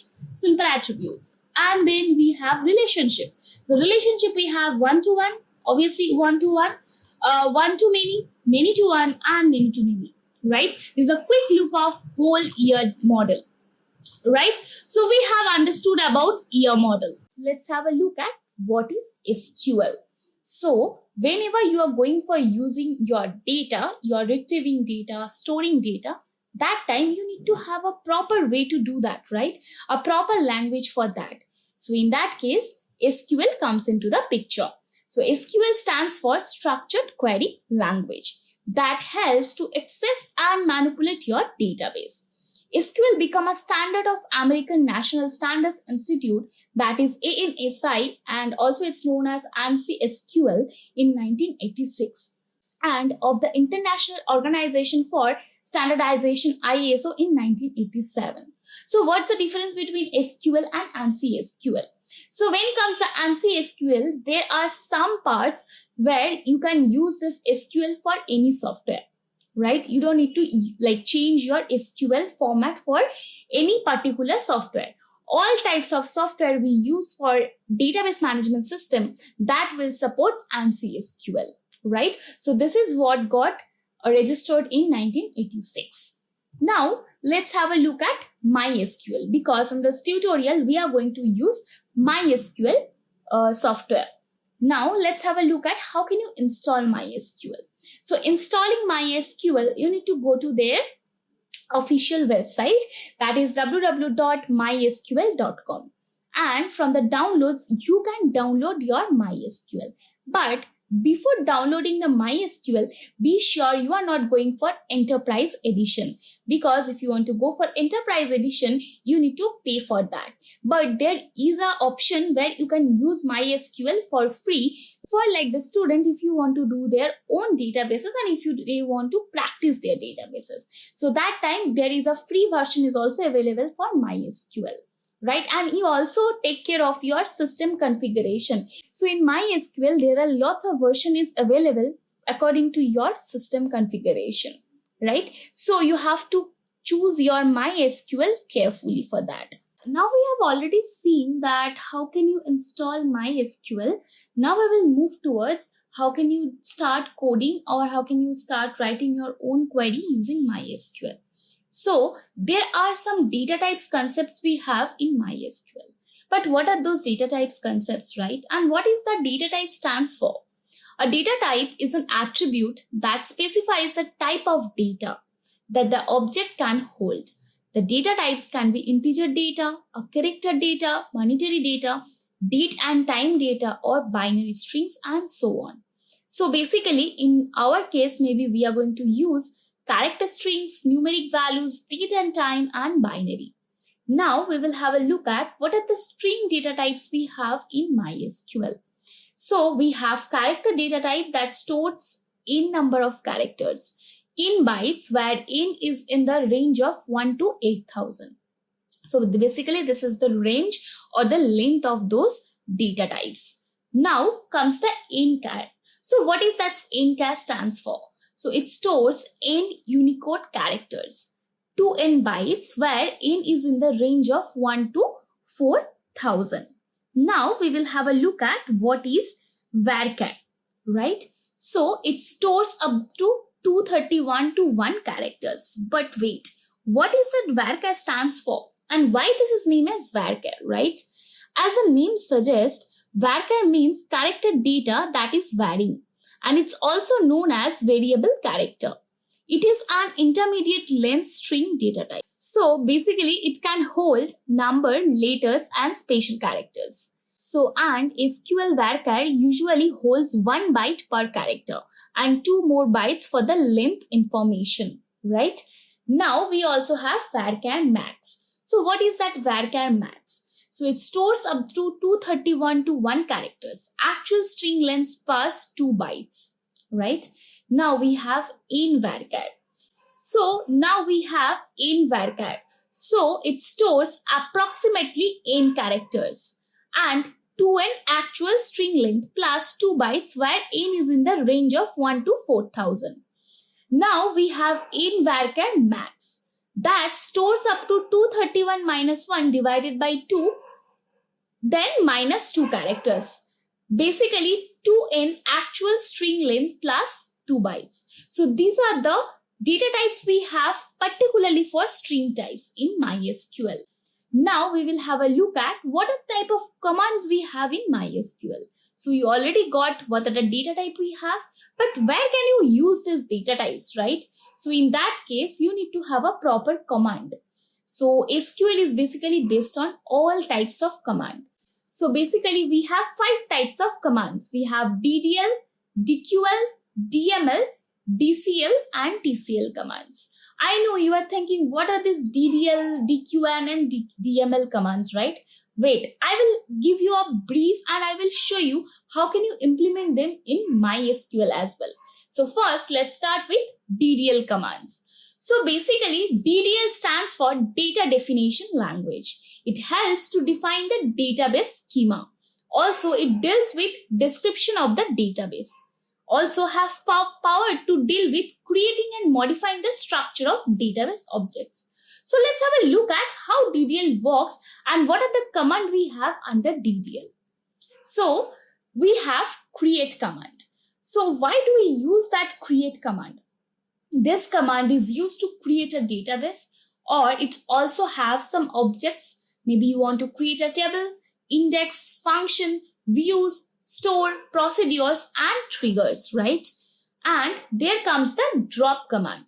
But why do I need to use drop command, right? So drop is mainly if you don't want some of the part of your database, like mainly used to delete objects from the database, right? Maybe you want to delete a table, maybe you want to delete a function, view, store, something like that. Now comes the alter command. So why and where we use alter? Alter, from the name itself, you can understand you can alter something. So maybe it's used to alter the structure of the database. So let me give you an example, like maybe you create a table and after that you want to add one more attributes, which stands for columns. So in that case, using alter statement, you can actually change your structure of the table. So this is how alter works. Then comes the truncate. So what is truncate? So truncate command is used to remove all the records from a table. So which includes all memory allocated for the records are removed, right? So basically truncate is used to remove all the records from a table. Now comes the comment. So this command is used to add comments to the data dictionary. And lastly, we have rename. So what is that rename stand for, right? So this is used to rename an objects existing in the database. Now we will have a look at how can you use them using MySQL. Now we will go to MySQL software and I will show you how can you do these commands. So we have already written the commands. Now I will show you what are the commands and how can you do that. So before start with that, MySQL has 3 parts, right? One is a console. Over here you can write your data or your language, structured query language. Here you will get your, like if you write one structured query language, that is SQL commands, and if you want to see your query is actually working or not, you can see over here. So it will, if you get a green tick over here, so basically, okay, your commands are running. Your commands are executed properly and you will get a message for that. And if your command has some problem, you will get an error code as well, right? But before that, let me show you how can you create your first SQL script. So basically this is known as script. Here you can see an option called file, right? You can go from here as well, or you can see over here there is a plus sign in SQL. You just need to click on there, right? And from there your script is ready, and or you can say your script where like the document is ready where you can write your script. If you want to save your script, how can you do that? So here you will get an option called save the script, right? You need to click over here, and the location you gave to save your script, you will get that over here, and you need to give the name of your demo accordingly. But the extension of the demo will be .sql. So maybe you can give demo 2, and then you just need to save it. And one more thing, if you don't save your data and the command you have written, so that will be lost, right? So whenever you are going to start working with MySQL, you have to be sure that your data is already saved, right? And MySQL is not case sensitive. So whenever you are going to use MySQL, you don't need to take care of the alphabets. I mean, the alphabets means the hierarchical alphabets, or maybe that's a capital letter or a small letter. You don't need to take care of that.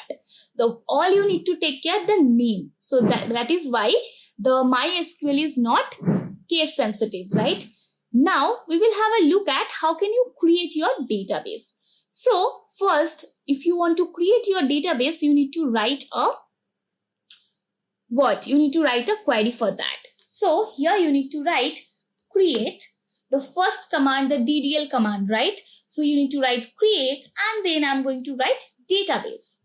And then you need to give the name of your database. So for my case, maybe I'm going to give MySQL, then demo, right? So this will be my database name. Here, if you want to execute that, you need to select the hold command. Otherwise, it will not be executed. So in this case, you need to select the hold command, and then you need to press this sign, right? So you can see there is a pop-up came that execute the selected. Okay, it's gone. Okay, execute the selected portion of the script or everything if there is no selection. So if you don't put any selection, it will execute the whole query. Okay, here one more catch over here, you need to use a semicolon. So whenever you complete your query, you need to put a semicolon. So these are the syntax you need to remind whenever you are going for using SQL, or if you are going to write SQL query. Let me just select the part, and then I'm going to write a execute, right? You can see I got a message that one row is affected, and I got a green sign as well. That means my query got executed. Now, if I want to do the same thing, right? If I want to go for making the same database with the same database name, let's see my SQL software is going to take that or not. Let me execute that. Yes, I got an error message. You can see can't create database, right? It's as it is already exists. So you have to take care of that as well. Whenever you have made one database, you cannot use the same database again and again. So your all database name in MySQL Workbench is always be unique, right? Let me just delete it. Now, what I need to do, I need to say, okay, I have created my database. Now, what I need to do, I need to give a information or a instruction to my MySQL that, okay, I have created a database. Now I want to use them. To do that, we need to use a command called use, right? And under use, you need to give what database you need to add, right? Use, and then I need to copy this part. Right? So this command basically give an instruction to your MySQL Workbench. Okay, I have created my database, or already I have this database. Now I'm going to use this database, right? So I said use this. Now let me execute that. Yes, you can see 0 rows affected, but this is actually worked. So now whatever the table or whatever the data you are going to add in your database, it will come under MySQL demo, right? Now let's have a look at what are the other commands we have. Let me go to the previous slide. Okay, so already we have covered create. Now maybe I am going to use a drop command. Let's see if we can drop our databases, whatever database we have made. So we have made our database MySQL demo. Let's see if we can drop them. So dropping them means you are going to delete that database. So let me just write, or I have, yeah. So I need to write drop database and then MySQL demo. So basically you are giving an instruction to your MySQL workbench. Okay, I have created this database. Now I want to drop them. What I want to drop? I want to drop a database. So drop database and then you need to provide the database name. That is MySQL demo. Let me execute that. Yes. Okay. Yes, you can see drop database demo is already there and 0 rows affected.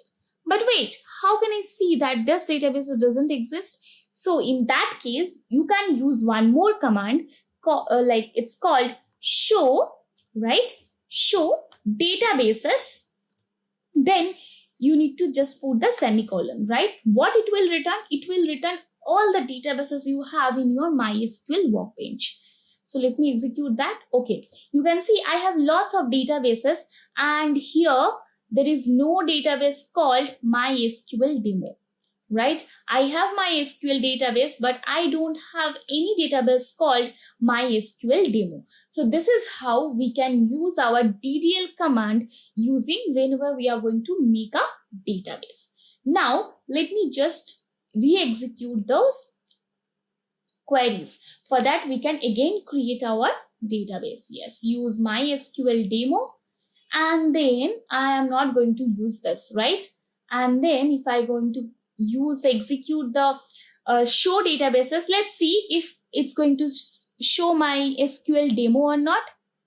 Yes, you can see I already can get this, that MySQL demo. So this database is already there in my MySQL workbench, right? So you can be sure, okay, MySQL demo is already there. Now what I need to do, I am going to make a table. But why do we need to make a table, right? So we all know in SQL or in MySQL, what we need to do, we need to make our table, that is basically our database in a tabular form. So right, we need to go for making our first table. So how can I make them, right? So already I have written over there. Let me just copy that. And then I will just show you how I am going to use that part. You can see I have written create. So basically I am going to use the create command. Here you can see I have written database. So basically I was making a database. Now what I am making? I am making a table. So I have written this is a table. Then I need to provide the name of the table. So what is the name of the table? That is student table, right? Now what I need to give? Okay, my table name is already there. Now I need to get our attributes or the columns, right? So in that case, you need to provide the column name. But be sure about the structure, right? You can see that there is a symbol over here. That means you are writing one query, right? You are not writing multiple query. So in that case, your first bracket or the curl bracket or the round bracket, you can say it starts from here. Then you need to write the attributes name. The first attributes for me, it's student ID. Then what type ID I want? I want an integer type ID. So my ID is integer. Now I have already explained what is varchar and I have also given the range of varchar. So you can see student name, my second attribute name is student name. And then I have provided my student name can be a varchar. What is the length of that student name will be? Maximum is 100. Then I have used a comma. Again, I am going to use course name, right? So this is one more attribute for my table. But be sure one thing over here, I am not using any key. I will add them as well. This is the basic part where I was showing you how can you create your first table using MySQL DDL commands. With time, we will go for using keys and how this relation works, right? So course name is basically here. So course name is also your one attribute. That is also varchar, but the length of that varchar is 40, right? Lastly, be sure about the syntax. We need to close our round bracket, and then we need to give a semicolon. So this is how you have to careful whenever you are going to make a table. But one more thing, did you just notice that I have using a comma for each and every attribute, but in the last attribute I didn't use any comma, right? If you put a comma over here, you will get a cross, right? You can see there is a cross. That means your query is not right. You need to rectify your query. Maybe we will get some pop-up, but no, over here we are not getting. But this is something, it's showing your query is not right. Please look into your query. There are some mistakes, syntactical mistakes, or there are some like conceptual mistakes, right? So whenever your query is not right, you will get a cross sign like this. Now what you need to do, you just need to copy this and you just need to use a execute button. Yes, so you can say my table is already ready. But wait, how can I check that what are the tables I have in my database? So we can use again the show commands. So show, what I need to show? The database need to show tables, right? Let me just execute that. How many tables I have in my database? Okay, I have only one table, that is student table, right? So this is how you can see the table structure. Already I have shown you how can you see what are the tables you have in your database. But if I want to see the table schema or the table structure, how can I do that? To doing that, we need to use one more command that is called a describe. This is pretty clear, right? So this is how I really love MySQL because of its simplicity. Obviously, it's simple, like it's a normal English, right? I say show tables. Your command is ready. Now I say, please describe my table that is called student table. So first you need to write the command describe and the table name you want to see the schema, right? Let me execute that. So here again I'm going to execute. Yeah, you can see I got the field type, null, key, default and extra. But wait, what are these actually stands for? Field is basically what are the attributes you have. Type is basically what are the data types for each of the attribute. Now there comes null. Is your attributes can be null? Did you give that authority to your field that your field can be, your attributes can be null? Yes, for my case I didn't mention anything, so that means your field can be null. And key, did I mention any key? No, I did not mention any primary key or foreign key. So yeah, this is how it's showing your table schema. So we have student ID, the first attribute, that is data type is integer. Then we have a student name attributes called varchar, which lengths have 100. Then lastly we have a course name, which is also the type of varchar, and the length of that varchar is 40, right? So this is how you can see your describing student table. Now what I need to do, I need to use a alter command, right? So if we go back to the presentation, let's have a look at what are the commands we left so far, okay? So here we came to the presentation again. So we left with truncate, comment and rename. So let's have one more, that is alter. So let's have a look at how can you actually use alter and truncate. So we came to the MySQL again, and let's try to add one more attribute for your student table. Let's try to do that, right? So we are going to use alter command, right? Then what you need to do, you need to provide the table name, right? So for my case, student table. Then add, what you need to add, columns, right? And then I am going to write email. And what will be the type of that email? Varchar and then 100, right? Okay, but I am getting some error. Okay, I was getting some error, but why I was getting the error? Okay, let me go back to the previous phase. So I didn't mention what you need to alter. So here you can see I need to alter table, right? So you need to specify that. Alter what?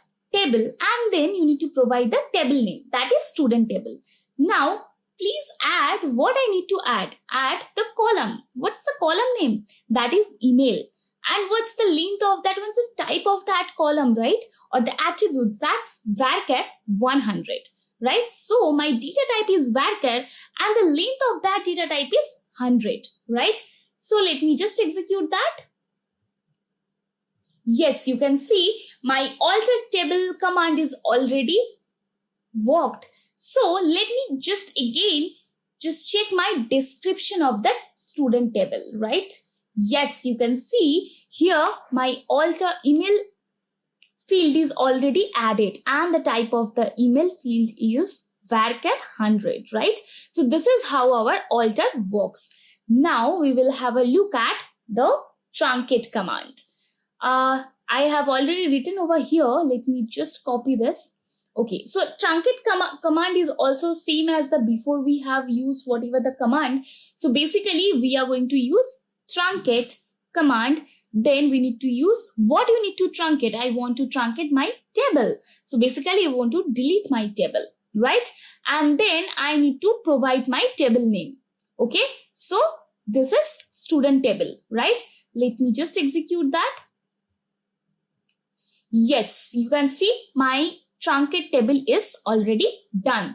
So if I am going to use the show table commands, let's see what's going to give me.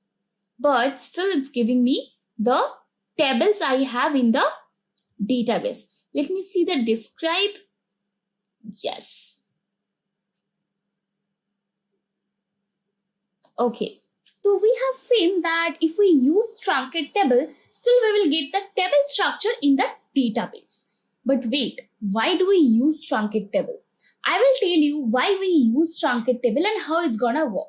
Before that, we need to learn and we need to understand some of the other DML, DQL language as well. After learning those commands, you can understand how truncate is working and how it's actually deleting the data from the database. So now we will have a look at the second part. What is DML commands? That is data manipulation language. So let's go back to the presentation and let's have a look at what is DML command. So here we can see DML basically stands for data manipulation language. This DML commands handles all the data manipulation part. Let me give you what is actually data manipulation stands for. Suppose you have a table and now you want to insert some data to your table. How can you do that? Using DML command. Or if you want to get some of the particular data from your database, how can you do that? Using DML command. So this is how DML commands help us, or DML language help us to manipulate our data, right? And it also includes most important parts of SQL. So let's have a look at what are the DML commands we have in MySQL. So we have insert command, we have update and delete command. So when we use the insert command, right? So insert, from the name you can understand that when we need to insert data in the table, that time we need to use insert command. And when do we need to use update command, right? So we use update command if we want to change the table structure or if we want to change some of the data in the existing table. That time we need to use update command. And lastly comes delete. So when we use delete command, so we use delete command when we want to delete a particular data from the database. So we will see first how can you use insert command, and then we will see how can you use DQL command. So basically after using DQL command, we can use update and delete command as well. And we will do all the commands practically in MySQL Workbench. So let's go and see how can you use insert command to insert data in your database.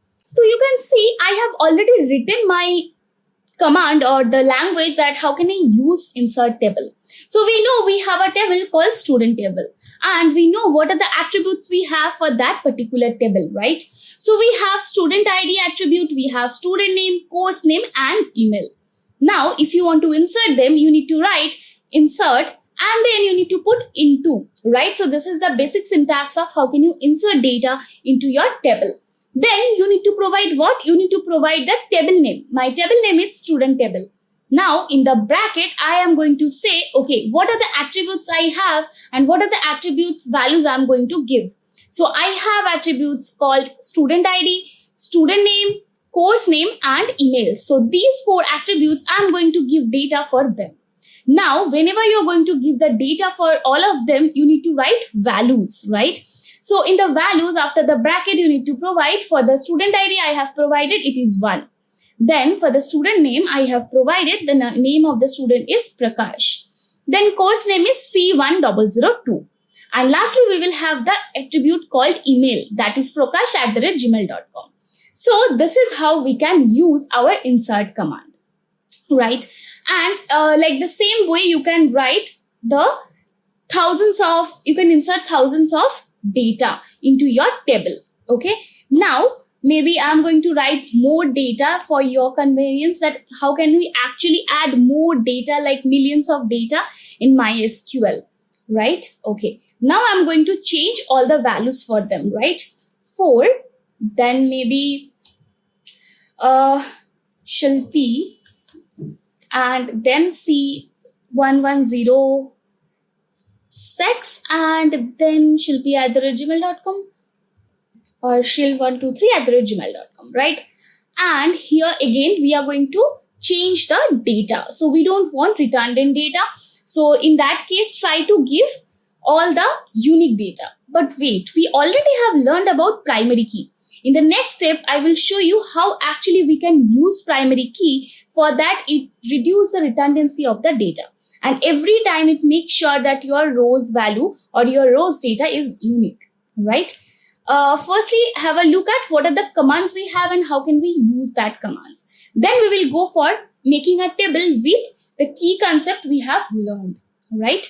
Now, I am going to write Rima, and the course ID should be unique, right? Yes. So this is how we are going to add some of the new entries. These are actually known as entries as well, right? So data we have inserted, that is known as entries when you go for industry level. So that time they call these data as entries, right? So there, and maybe this is 8 and this, right? So in this case, we are going to use only the insert command. After learning some of the different SQL commands, we will go for using update and delete command as well, right?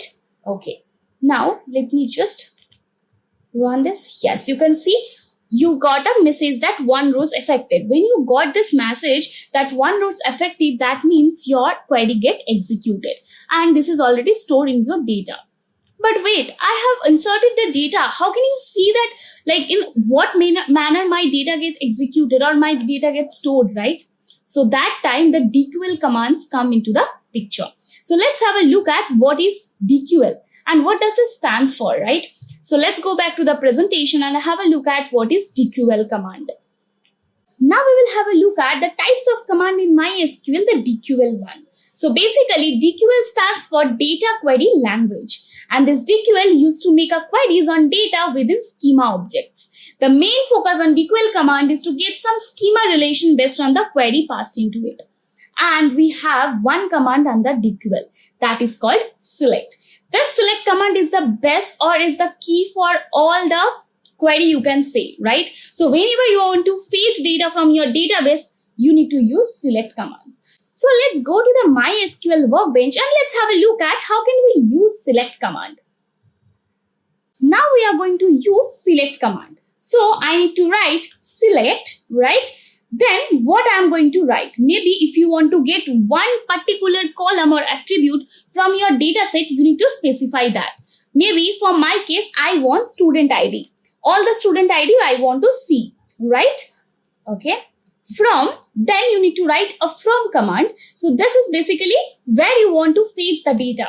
From which table? I want to fetch the data from student table, right? Okay, let me execute that.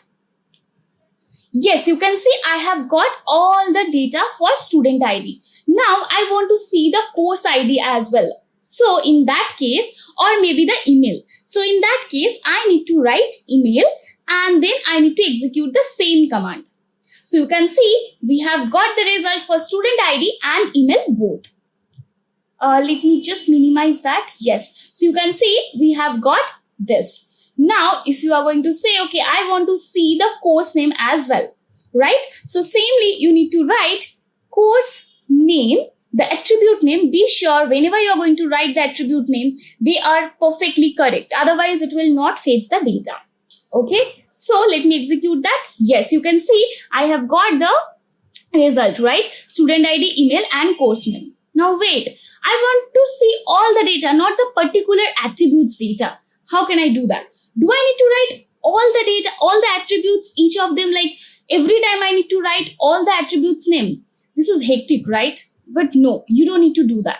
What you need to do, you need to write just a star, right? This star is basically fetch all the columns from the data set or the data from the table, right? So I need to write select start from student table. Let me execute that. Yes, you can see I got all the attribute I have. Sorry. Okay. So all the attributes I have in my table, right? So you can see I got student name, course name, student ID and email, right? Okay. So basically if you drag this, you can change the column name according to your uses, right? So basically I got student name, student ID, course name and email. So this is how we use our select command, right? Now we will have a look at the next command we have in MySQL. So let's go back to the presentation and let's have a look at what we have in the next. Now we will have a look at the next command called DCL. This DCL command is basically try to control your data, and this stands for data control language. Basically, it deals with the rights and permission of the database. This works for controlling part of the data, and if you want to control your data, you need to use DCL commands. So let's have a look at what are the commands we have under DCL. So basically, we have grant and revoke. Two types of commands we have. So basically, what grant stands for, right? So this grant command provides users access privilege to database. So if you want to give some access to that some particular user, you can give them using grant command. When comes the revoke, revoke is basically if you don't want to give your database access privilege to some particular person, that time you can withdraw that privilege using revoke command, right? So this is what stands for DCL. Now let's go back to MySQL and let's have a look at how can we use delete command that comes under DML, right? So we will have a look at how can you use, yes, how can you use DML commands. So here we are going to use delete, but how can you use delete? And what's the difference between delete and truncate as well, right? Okay, so here I'm going to show you the truncate command that I have said. I will show you in the later part. Okay, so and the delete we are going to see what and how delete is also working.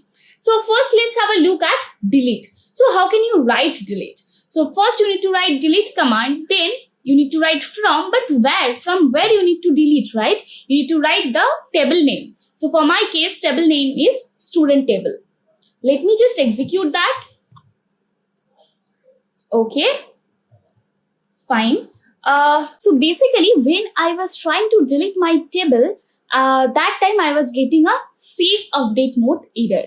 So what you need to do in that time, right? So if your SQL workbench or MySQL workbench is a safe update mode, that time you cannot delete anything like without any clause, right? Without any condition. So in that case, what I was doing, so that time you need to write a command. What command you need to write? You need to write set SQL safe updates equals to 0. So basically when you are going to use this command and execute this, you can see 0 was affected, but your command get executed, right? Now let's have a look at what we have in our table, right? So using select star from student table, we are going to check that. So you can see we have this, that student ID, student name, course name and email, right?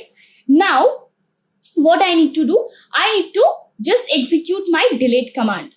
Again, how can you write the delete command? We need to write delete, that command, and from where you need to delete. I need to delete from student table, right? So I am going to execute that. Yes, you can see that 6 rows affected. Why it's showing 6 rows affected? Because you have 6 rows in your table. So it's got deleted. So let's have a look at actually it's deleted or not, right? Okay, let me use the same query that select star from student table. I already told you guys that this select command is basically your like pathway or your everything when you want to retrieve your data, right? So anyway, if you want to retrieve your data, you want to see your data, if you want to manipulate your data, you need to use the select command, right? Now let me just execute that. Yes, you can see I have my table structure, right? But I don't have the data under my table. So this is how delete commands work. Now let me again insert all my data and try to execute truncate command, right? Okay, I am again going to execute all the insert command that I have inserted before. Okay, so let me just execute that. Yes, you can see 1 row is affected. Now what we need to do, we need to again use select star from student table to understand actually data got inserted or not. So as we got the green tick, that means our data got inserted. That's for the second checking. So you can see we got total 7 records in our data. Now we are going to use the truncate table. How can you use truncate table, right? So using truncate table, you need to write truncate, the command, then table, from where table you need to, which table you need to truncate, right? So the table name, for my case, student table. Now let me execute that. Now I already have shown you guys that in the truncate table schema is there. But what is got deleted, right? So basically, again, we are going to use select star command. That's select star from student table. Okay.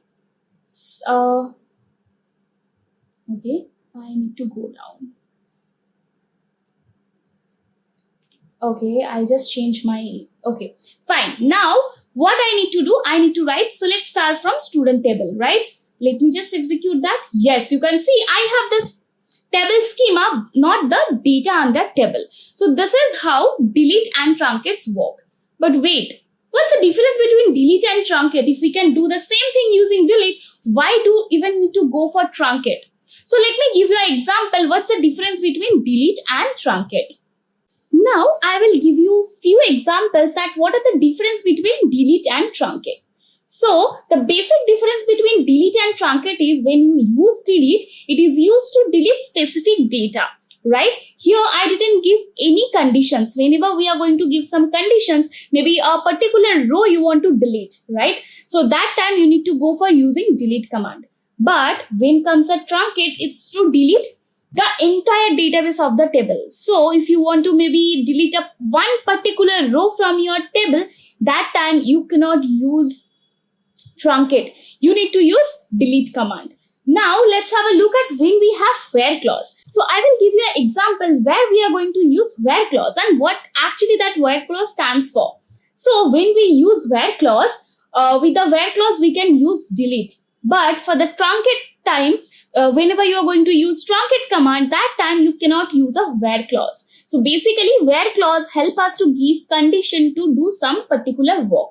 But as we know in the truncate is not going to listen any condition. It's going to delete all the records from your data, right? Now comes the locking part. So when it comes to the delete, it locks the table row before deleting the row, right? But in the case of truncate, it locks the entire table. Okay. Now comes the rollback. So what is rollback? So rollback is basically if you want to roll back your data, but using delete, you can roll back the changes, whatever you have made. But using truncate, you cannot roll back your changes, right? Now the performance for delete is really slow, but for the case of truncate, it is faster than delete. So these are the basic difference between truncate and the delete command. Now let's go back to the presentation again and let's have a look at what other type of commands we have in our MySQL. Now we will have a look at the other command type we have in MySQL. That is TCL command. But what does TCL stands for, right? TCL is basically transaction control language. It helps you to control the transaction. We have commit. So why do we use commit command? Commit is basically used to commit a transaction. Then comes the rollback. Roll back a transaction for any error occurs. If you have any error, that time you can use rollback transaction command. Now comes a save point. So basically save point uses save point within a transaction. If you want to create a save point within a transaction, you need to use the save point command. Then lastly, the command we have for TCL, that is save transaction, is basically used to specify the characteristics for the transaction as well.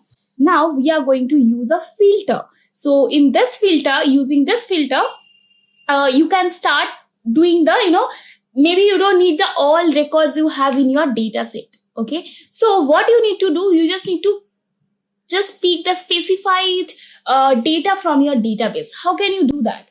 That time where clause comes into the picture. So basically where clause is used to filter the record from the data. We use where clause with select command, right? The world we live in is networked like a mesh, including our finances, social profile, and governmental infrastructure. Cybersecurity by default has become a necessity. Cybersecurity encompasses everything from protecting personal information to intellectual property, from deliberate attempts of damage and theft. Risks are festering as the world leans more towards cloud services and global connectivity. For example, Facebook had a security breach where hundreds of millions of Facebook user records were exposed on Amazon Cloud Server. According to content delivery network provider Akamai, gaming industry has been the biggest victim of cyber attacks in the past couple of years. Now let's look at the definition of cybersecurity. Cybersecurity is a practice of protecting systems and networks from digital attacks. Need of cybersecurity. Few years back, firewall and antivirus softwares were used as security measures. But that is not the case now. We have stepped into a new phase in this digital world where cybercrimes are increasing rapidly with the advancement in technology. So, cybersecurity plays a major role in securing data from data breaches in various organizations. Data breach is nothing but stealing information from an organization system without the consent of the owner. Hope you all have understood what is cybersecurity and the need of cybersecurity. Let's discuss about the 6 major types of cybersecurity. The first one is network security. Second one is information security. Third one is application security. Fourth one is cloud security. Fifth one is Internet of Things security. Last but not the least, the sixth one is mobile security. Let's see what are these one by one. Network security. Network security is the process of taking precautionary measures to protect the data from unauthorized access, modification, or destruction. Information security. Information security is also known as InfoSec. It is the process of protecting information from any kind of violations in the form of theft, abuse, or loss. Application security. Application security is the process of increasing the security of web and mobile applications to protect data from attackers. Cloud security. Cloud security is the set of policies and procedures that aims at protecting cloud-based applications and systems. Internet of Things security. Internet of Things security is also known as IoT security. It is the process of protecting IoT devices from vulnerabilities. Mobile security. Mobile security is the process of protecting smartphones, tablets, and other various devices from vulnerabilities. Hope you all understood what are the different types of cybersecurity. Before understanding what is network security, all of you should know what is a network. Network is a connection of two or more devices such as laptops, computers, webcams, printers, etc., to share data and files via internet connection. The most commonly used connecting device is a router that connects other devices via cable or wireless connection. Let's now understand what is a reference model. Reference model is nothing but a standard framework that ensures clear communication between networks. We will be discussing about two popular reference models in this course, that is OSI model and TCP/IP model. Let's discuss the OSI model first. OSI model stands for Open Systems Interconnection Model. The OSI model was developed by an international organization for standardization. This model consists of 7 interconnected layers, and they are physical layer, data link layer, network layer, transport layer, session layer, presentation layer, and application layer. Each layer has a specific function. The first layer is the physical layer. This layer is responsible for physical connection between devices. In this layer, the information is stored in the form of bits. It converts the data received into zeros and ones and sends it to the data link layer. Data link layer is responsible for transmitting data from one node to another. It is also responsible for converting the data packets received from the network layer into frames. Frame is nothing but packets in data link layer. The third layer is the network layer. Network layer is responsible for transmitting data from one host to another in different networks. Network layer is responsible for routing and logical addressing. Routing is the process of finding shortest path for transmitting the data. Logical addressing is a unique method used to identify the device in a network. The IP address of the sender and receiver is mentioned in the header by the network layer. The fourth layer is the transport layer. Transport layer is the heart of the OSI model. Transport layer is responsible for end-to-end communication between two devices. The transport layer provides service to application layer and receives service from network layer. The fifth layer is the session layer. This layer is responsible for establishing a connection, maintenance, and authentication of sessions. The sixth layer is the presentation layer. This layer is also known as translation layer. This layer is responsible for translation, encryption, decryption, and compression. The topmost layer and the seventh layer is the application layer. This is the only layer that directly interacts with the data from the end user. Software applications depend on application layer to initiate a communication. Let's now discuss the TCP/IP model. TCP stands for Transmission Control Protocol. IP stands for Internet Protocol. The lowest and the first layer is the network access layer. This layer is the combination of physical layer and data link layer from the OSI model. This layer is responsible for transmission of data over the network. The second layer is internet layer. This layer is responsible for logical transmission of data over the network. The main protocol used here is the IP protocol. This layer is also called as network layer. This layer ensures that the data packets reach the destination independently. The third layer is the transport layer. This layer is responsible for error-free transmission of data to the destination. TCP and UDP protocols are used in this layer. The topmost layer is the application layer. This layer handles all the high-level protocols. This layer directly interacts with the data from the end user. So hope you all have understood what is a reference model and the two popular reference models. What is network security? Network security is the process of taking precautionary measures to protect the devices from unauthorized access, modification, or destruction. I hope all of you have understood what is cybersecurity and network security. So now let's discuss the major differences between network security and cybersecurity. Network security protects the data flowing over the network, whereas cybersecurity protects the data residing in the devices or servers. Network security protects the network realm, whereas cybersecurity protects the cyber realm. Network security strikes against Trojans, whereas cybersecurity strikes against cyber attacks. Network security protects the systems from DOS attacks, whereas cybersecurity protects the systems from cyber attacks. Network security deals with the protection of transit data, whereas cybersecurity deals with the protection of digital data. Network security protects the data flowing across the network by terminals, whereas cybersecurity deals with the protection of data resting. So, hope you all have understood the major differences between network security and cybersecurity. Let's move on to the next topic. So, we will be discussing about two types of attacks, and they are active attacks and passive attacks. Active and passive attacks are basically security attacks. In active attack, the attacker alters the messages, whereas in passive attack, the attacker observes and uses the content of the messages to perform various malicious activities. In active attack, the victim gets to know once the attack is performed, whereas in passive attack, the victim is unaware.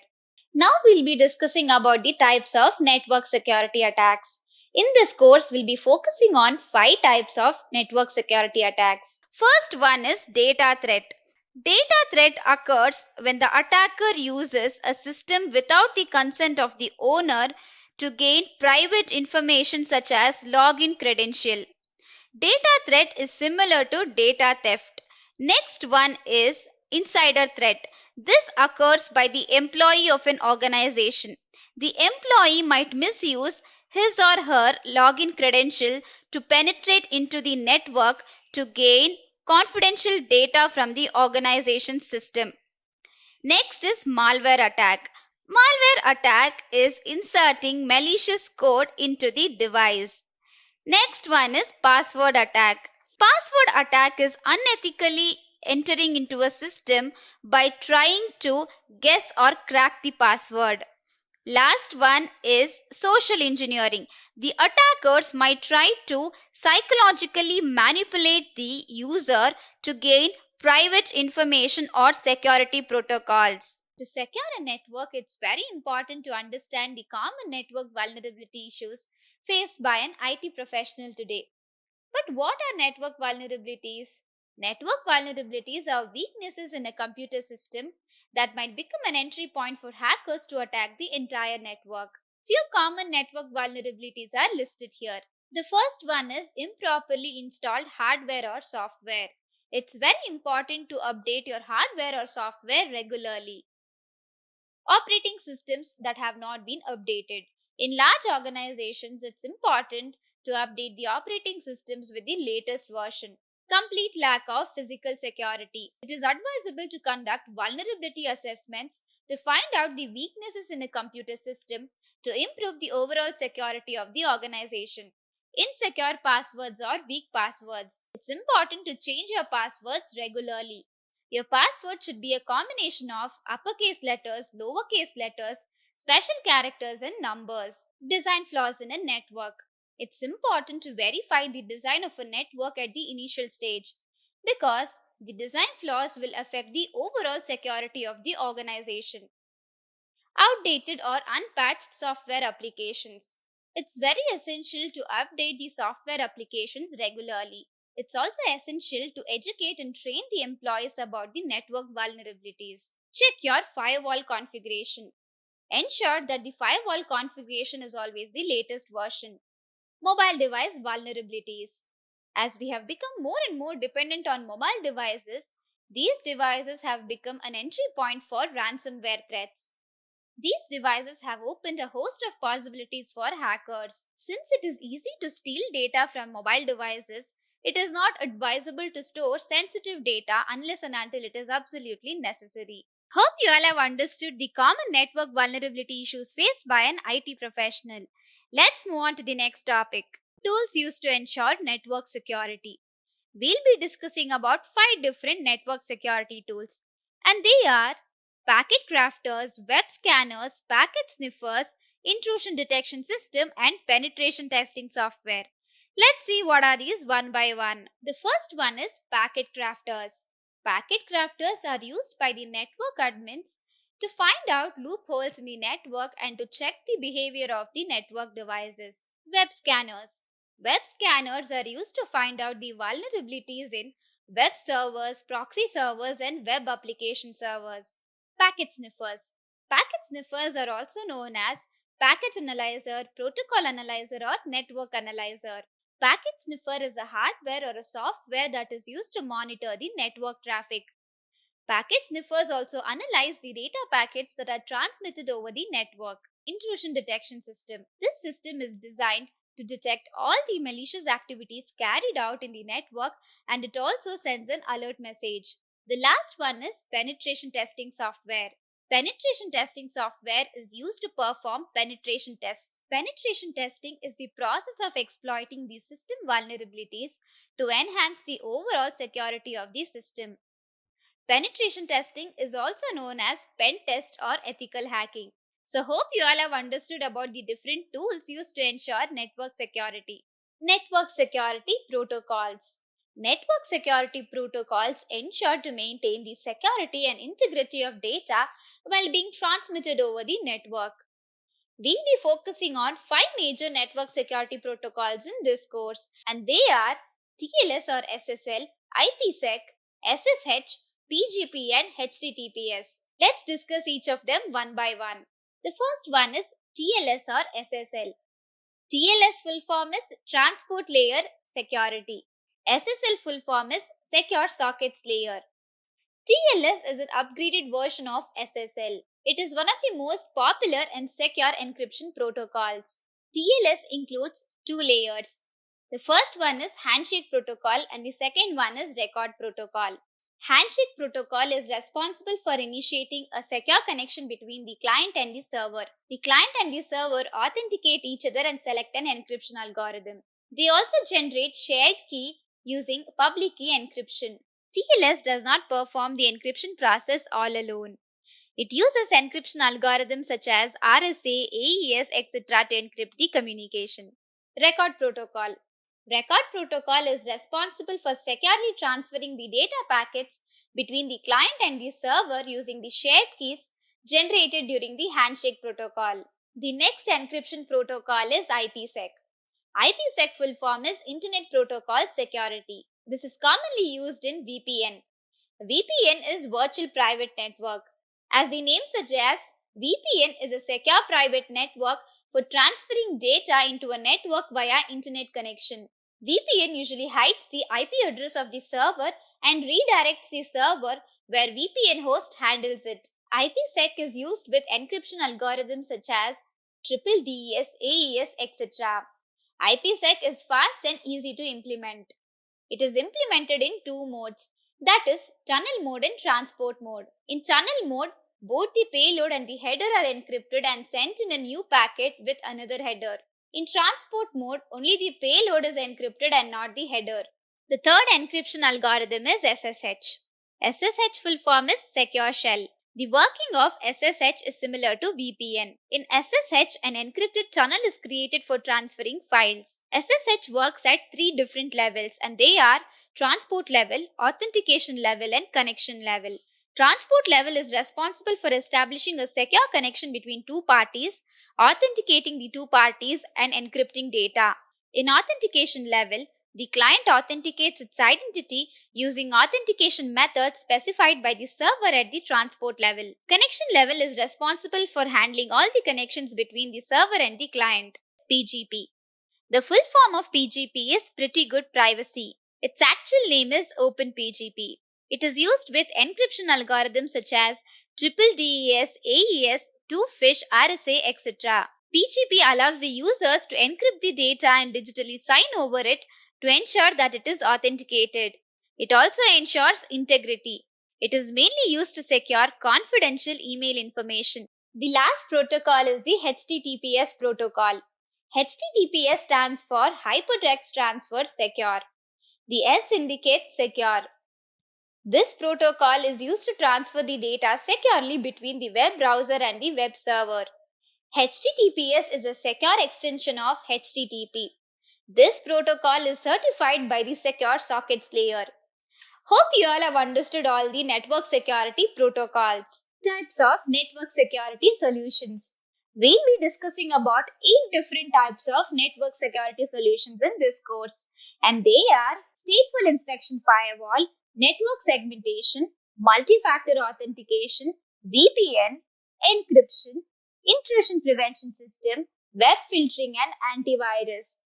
The first one is stateful inspection firewall. But before understanding what is stateful inspection firewall, all of you should know what is a firewall. Firewall is a network security device that monitors all the incoming and outgoing traffic and permits, blocks, or drops data packets based on a defined set of security rules. Firewall establishes a barrier between your internal network and the incoming traffic from an untrusted source such as the internet to block the malicious traffic such as viruses and hacking. A firewall can be implemented either as a software or a hardware device, though it is best to have both. A software firewall is a program that is installed on your computer to regulate traffic through applications or port numbers. A hardware firewall is a physical device that is installed between your network and gateway. A gateway is a networking hardware device that acts as a gate to form a passage between two network devices with two high-level protocols. When you learn about a new concept, it's very important to know the need for that particular concept. So similarly, you all should know what is the need for firewall. Firewall blocks unwanted traffic and malicious software. Malicious software is a malware that gets installed into the system when the user clicks on a dangerous link or an email. Firewall acts as a barrier between computer and outside network. It secures private information such as login credentials, employee details, etc. Firewall prevents ransomware and hacking. Ransomware is a type of malware that infects the computer and limits the user's access until a ransom is paid to unlock it. Hacking is gaining unauthorized access to an organization system by identifying the weaknesses in the computer to obtain sensitive information. Stateful inspection firewall. This firewall is also known as dynamic packet filtering. This firewall accepts or blocks the data packet depending on the state, port, or protocol information. All the session information like the IP addresses and port numbers are all recorded for better security. The stateful inspection firewall monitors each and every connection to check if the connection is genuine. This type of firewall is useful in business environment. The stateful inspection firewall verifies each and everything inside the data packet while filtering it. Network segmentation. Network segmentation is dividing the network into segments to enhance the performance and security. Multi-factor authentication. Multi-factor authentication is authenticating the user at multiple steps. I guess most of you would have heard about two-factor authentication. Most of the social media sites have two-factor authentication facility. If the user has activated two-factor authentication, when he or she logs in into an account from a new device, he or she needs to undergo the two-factor authentication each time. So, multi-factor authentication can be in multiple steps. Initially, you have to enter your username or password. In the next step, you have to enter the OTP that you received to your mobile phone. Later on, a fingerprint verification and so on. VPN is Virtual Private Network. VPN is a secure private network that allows the user to send data from a device to a network over the internet. What is encryption? Encryption is nothing but the process of scrambling data such that only authorized users can access the data using encryption keys. An encryption key is nothing but a string of characters that is used in an algorithm to convert plain text to ciphertext. Plain text is nothing but unencrypted data and ciphertext is encrypted data. Encryption is required to ensure confidentiality and integrity. Most of you would have come across the statement end-to-end encrypted on social media. End-to-end encrypted means that the messages sent between two parties cannot be accessed by anybody else except the sender and receiver. Even the service provider cannot access these messages. To encrypt these messages, various encryption algorithms are used. Encryption is the fundamental unit of data security. Encryption allows the data to be in the form of encrypted algorithm and then it is placed on the storage cloud. This ensures the protection of data. Even if the data is stored on a third-party provider, one can access the data safely with the help of encryption and decryption keys. Intrusion prevention system. Intrusion prevention system identifies vulnerabilities in a network. Web filtering. Web filtering is preventing the users from viewing certain websites that are blocked by the web browser. The last one is antivirus. Antivirus is a software that prevents computer system from malware. It's important to install antivirus application in your computer systems. Few popular antivirus applications are Norton, Avast, and Kaspersky. Hope you all have understood the different types of network security solutions. Let's move on to the next topic. Let's see what are the network security best practices for business. You can't improve network security without knowing the weaknesses. So the first step is to perform network audit. The goal of network audit is to identify the backups, open ports, antivirus and anti-malware softwares, the overall strength of firewall, the overall health of servers, softwares, and applications, the possibility of security vulnerabilities, etc.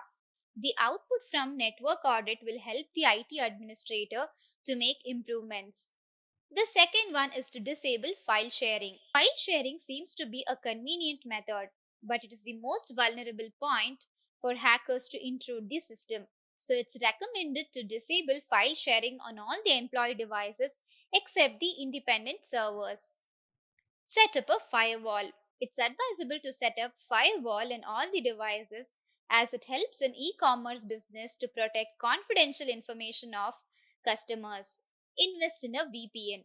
It is always good for companies to invest in a VPN as it blocks all the browser history, data, personal information from the hackers, and it also encrypts the data, which ensures the privacy of all its users. Securing your router is essential as security breaches can occur just by hitting the reset button on your network router. So it's important to keep your router in a more secure location rather than keeping it in an open or a common location. It is always advisable to update your network's name to keep your router confidential. To prevent unauthorized users from accessing your network, it's always recommended to use a private IP address for specific devices on your network. Always establish a network security maintenance system to perform the processes such as running activity reports, setting up a schedule for network name and password change, keeping the software up to date, and performing regular backups. It's important to educate and train the employees about network security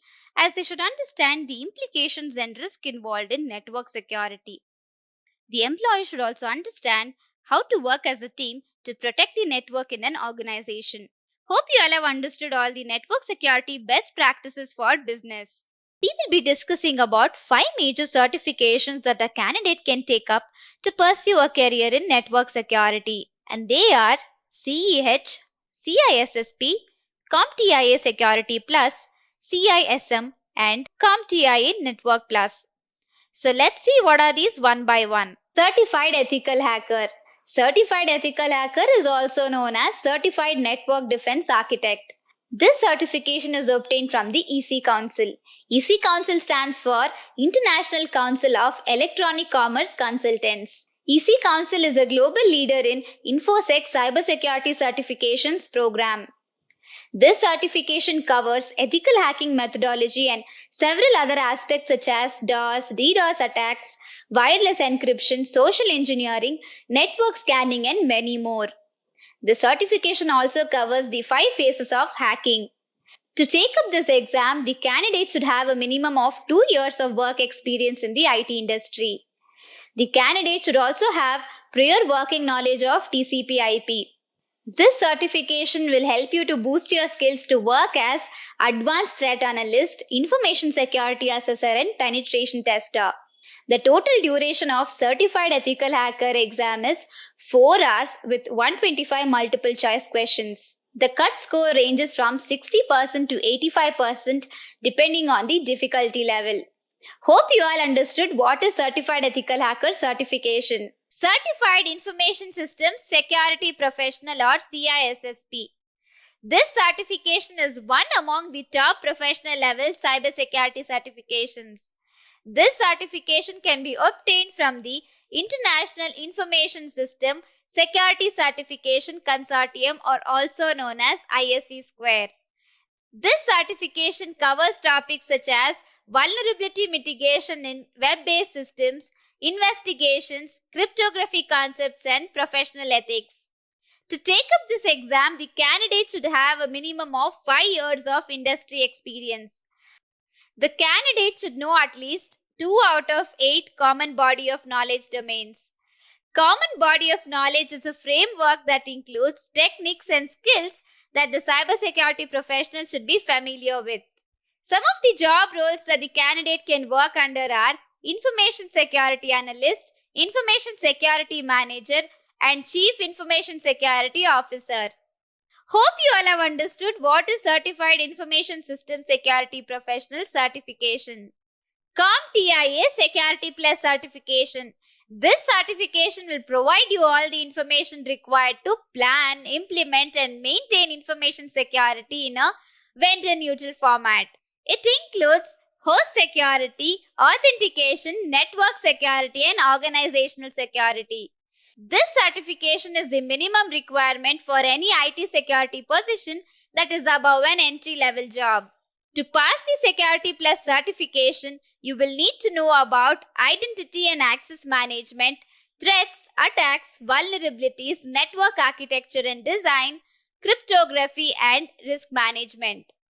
Some of the job roles that the candidate can work under are cybersecurity analyst, security engineer, and security consultant. Hope you all have understood what is CompTIA Security Plus certification.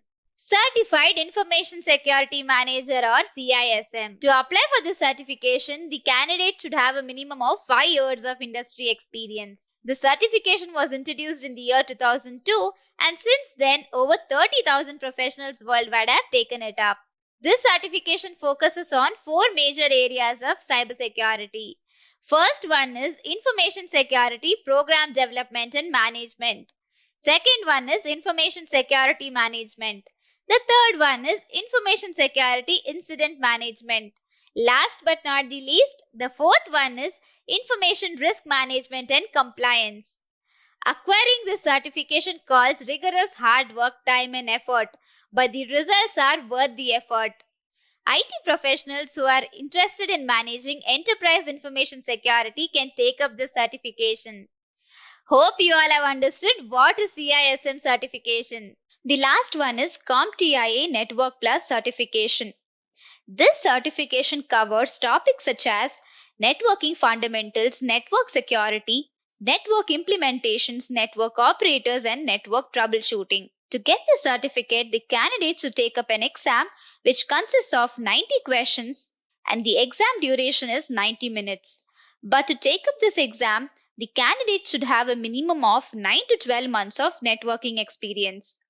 Hope you all have understood all the certifications that a candidate can take up to pursue a career in network security. Network Security Engineer.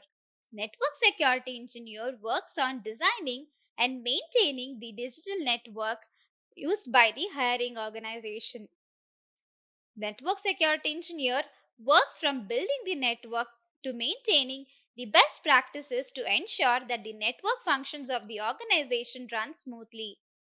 They also protect the network from falling prey to any kind of malpractices. Network Security Engineer performs security monitoring and forensic analysis to detect security incidents to mount an incident response.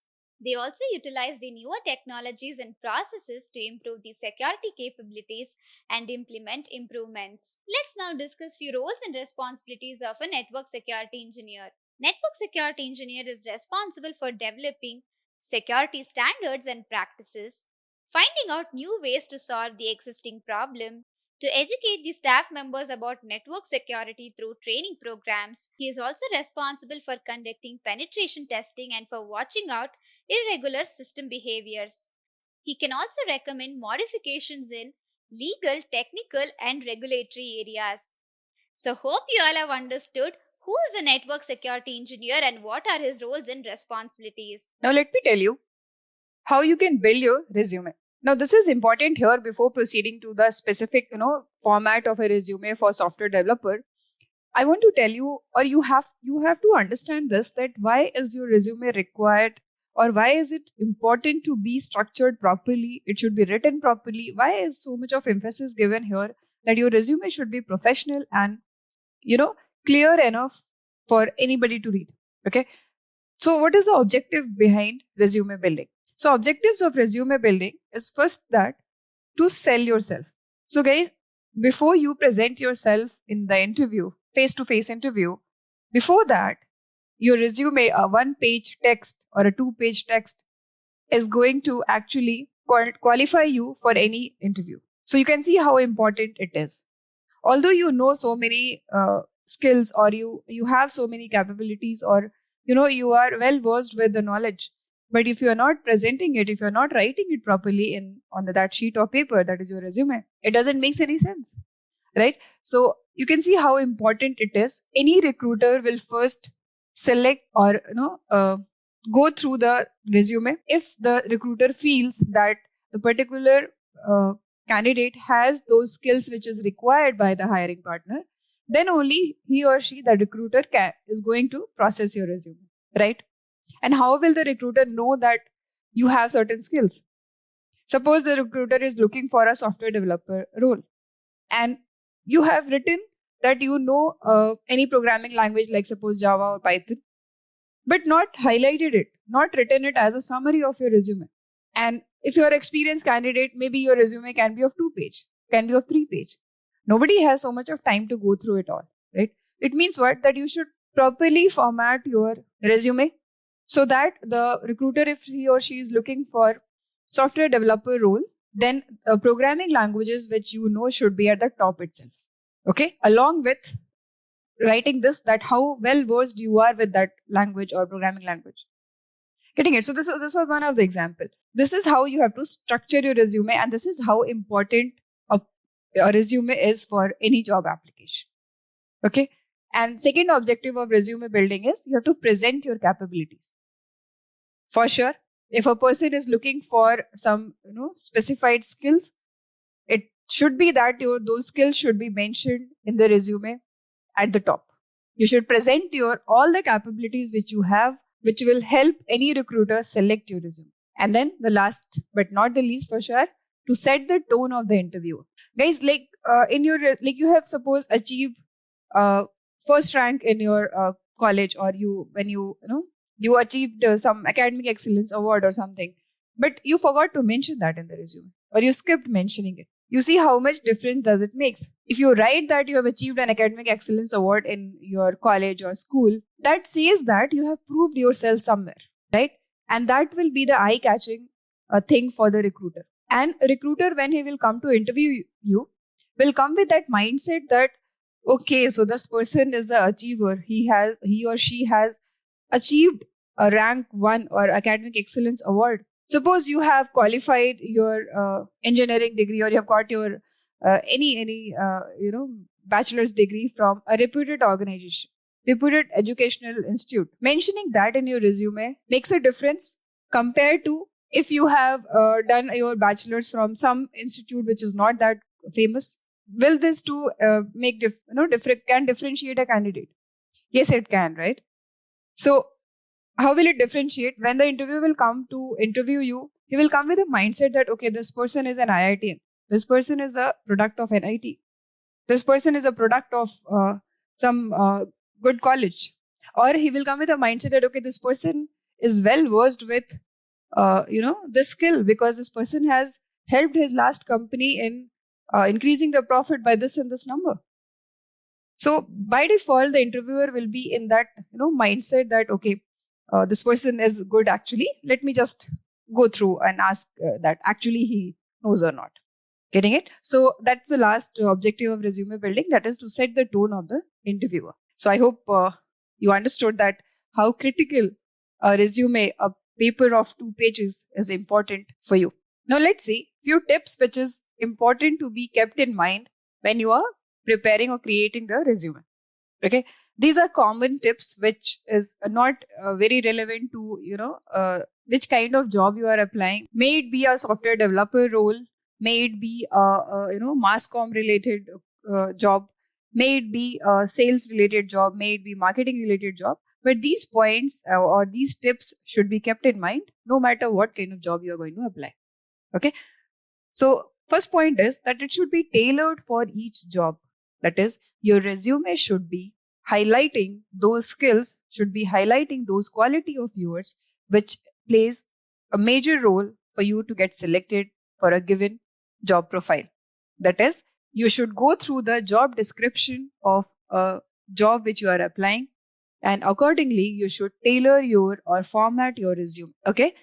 That is what is meaning of tailored for each job. In software developer itself, suppose you are applying for a web developer, you should highlight that you know the programming languages like HTML, CSS, PHP, and so on. If you are applying for a normal like no specific software developer, just a developer role, if you are applying, then you should highlight some programming language there. If you are applying as a developer in some networking related company, so apart from highlighting any programming language, you should highlight the network that you know networking concepts as well. So that's what is meant by tailored for each job. Okay, so your resume should be structured in that way. Next is include numbers. By including numbers or adding pointers, you can make your resume look clean. Okay, you can make it look concise, basically. Okay, so make sure you are adding numbers. Like suppose under achievements, you have to mention 3 things, and if you mention it in a paragraph, that doesn't look neat. Okay, nobody has that much time to go and read the whole paragraph. And if you have mentioned as numbers or as bullet points, then it is eye catching itself. Like it will be hardly 2 words or 3 words in each number or each bullet point, or easily read by the recruiter, right? So it will include numbers. Next is include examples to prove your skills. Now you should not include everywhere, but yeah, according to, as I said, according to the job profile, you should include the numbers, include the examples. Like it is a sales job, okay? And if you are applying for that, and the previous company you have helped, increase the sales by some number, mention that as an example. Okay, whenever you're writing that skill, you mention that as an example, right? Now, these are the 4 C's actually together that should be kept in mind whenever you are creating any resume or CV. That is your concise, correct, clean, and consistent. Concise meaning to the point. Okay, no extra information should be given. Correct, there should not be any spelling mistakes. Okay, grammar should be correct, because these all gives a negative impact on the recruiter when he or she reads it, right? Clean, it should not be cumbersome. Like you have created 2-3 columns and you are mentioning some, the text in first column, second column, third column, and just to, sometimes what people do is just to accommodate the complete text in one page. Your complete resume should fit into one page. They make the resume, that page look, tidy, right? It should be neat and clean. Let it be of 2 page, doesn't matter, right? But it should be neat and clean. Next is consistent. Consistent meaning if you are mentioning awards and achievements, suppose at some place, you should mention all the awards and achievements of yours there itself.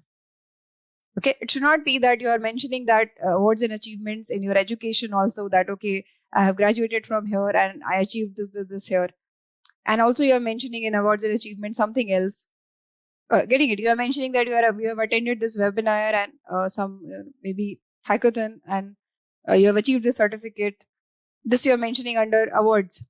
May mention all these under your skills to prove you that you have the skills. You can mention your certificates. You mention your other attended places, other conferences or hackathons which you have attended. Getting it? So it should be consistent. The information should not be scattered throughout the page here and there under different sections. Relevant with respect to the job you are applying. Now, it should not be that you are applying for a marketing job and you have not highlighted any of your marketing skills. You have highlighted that you are a good software developer, you have done this, that, all the skills, everything, but nowhere it's mentioned that you possess some skills which is relevant to a marketing job. Okay, so relevancy is very much important also here. These are the tips for which are common for any resume for any job profile you are applying. Now, few must have informations on resume. Okay, so first one is, I'll come to must not have informations later, but I want to just tell you first which are the must have informations on resume. Okay, must have informations is your name for sure. Okay, your phone number, your email address, your city, that is place. Okay, so just you can just write here in place, you just have to mention the city and the country, that will be enough. And then also you can mention your LinkedIn profile. Okay, so these are the must have informations on a resume. Now, what all points you should keep in mind for writing these, that I'll discuss a little bit later, but let me tell you what are the must not have informations on resume. This is more important. First is your date of birth. You should not include any such information on your resume which can lead to discrimination between candidates. Okay, so date of birth can lead to discrimination on the basis of age. Correct. So until and unless the job profile demands it, you should not include date of birth. Second, full address. Like I said, you should write the place right here. Place should include only the city name and the country name. It should not include your street name or your locality name or a house number, nothing. Religion. Again, religion can lead to discrimination, right? So you should not include religion. Gender also can lead to discrimination. So do not include gender as well in your resume. You should not include the professional email ID. For example, professional email ID, I mean that if you are working somewhere and that official email ID you have, right? Don't write official email ID in your resume. Always write the personal email ID which you have, which you use it for your personal work. Don't write the official email ID of your previous company. Okay, so these are the must not informations which you should keep in mind. Now let me talk about resume format. That is, what are the different aspects that comes under the formatting of a resume. Okay, so the first thing is resume template. So what kind of template you should follow? So if you are using some resume builder tool, there you will find so many templates, right? There can be different names assigned also to those templates, but you can follow any of those according to what you feel correct. But only one point you have to keep in mind is it should be the format which you are selecting, the template which you are selecting should reflect your information in a chronological order. Okay, so generally this kind of format is widely used, that here there will be a photograph of yours, and then here will be your name and as I said, the important informations, name, your email ID, phone number, your place, city and country, that's it. And maybe LinkedIn profile, if you want to, you give LinkedIn profile URL. And then on this side it will start from a summary. Okay, here it will be the summary, and after this down there will be the skills which you possess. Okay, hard skills, soft skills, both.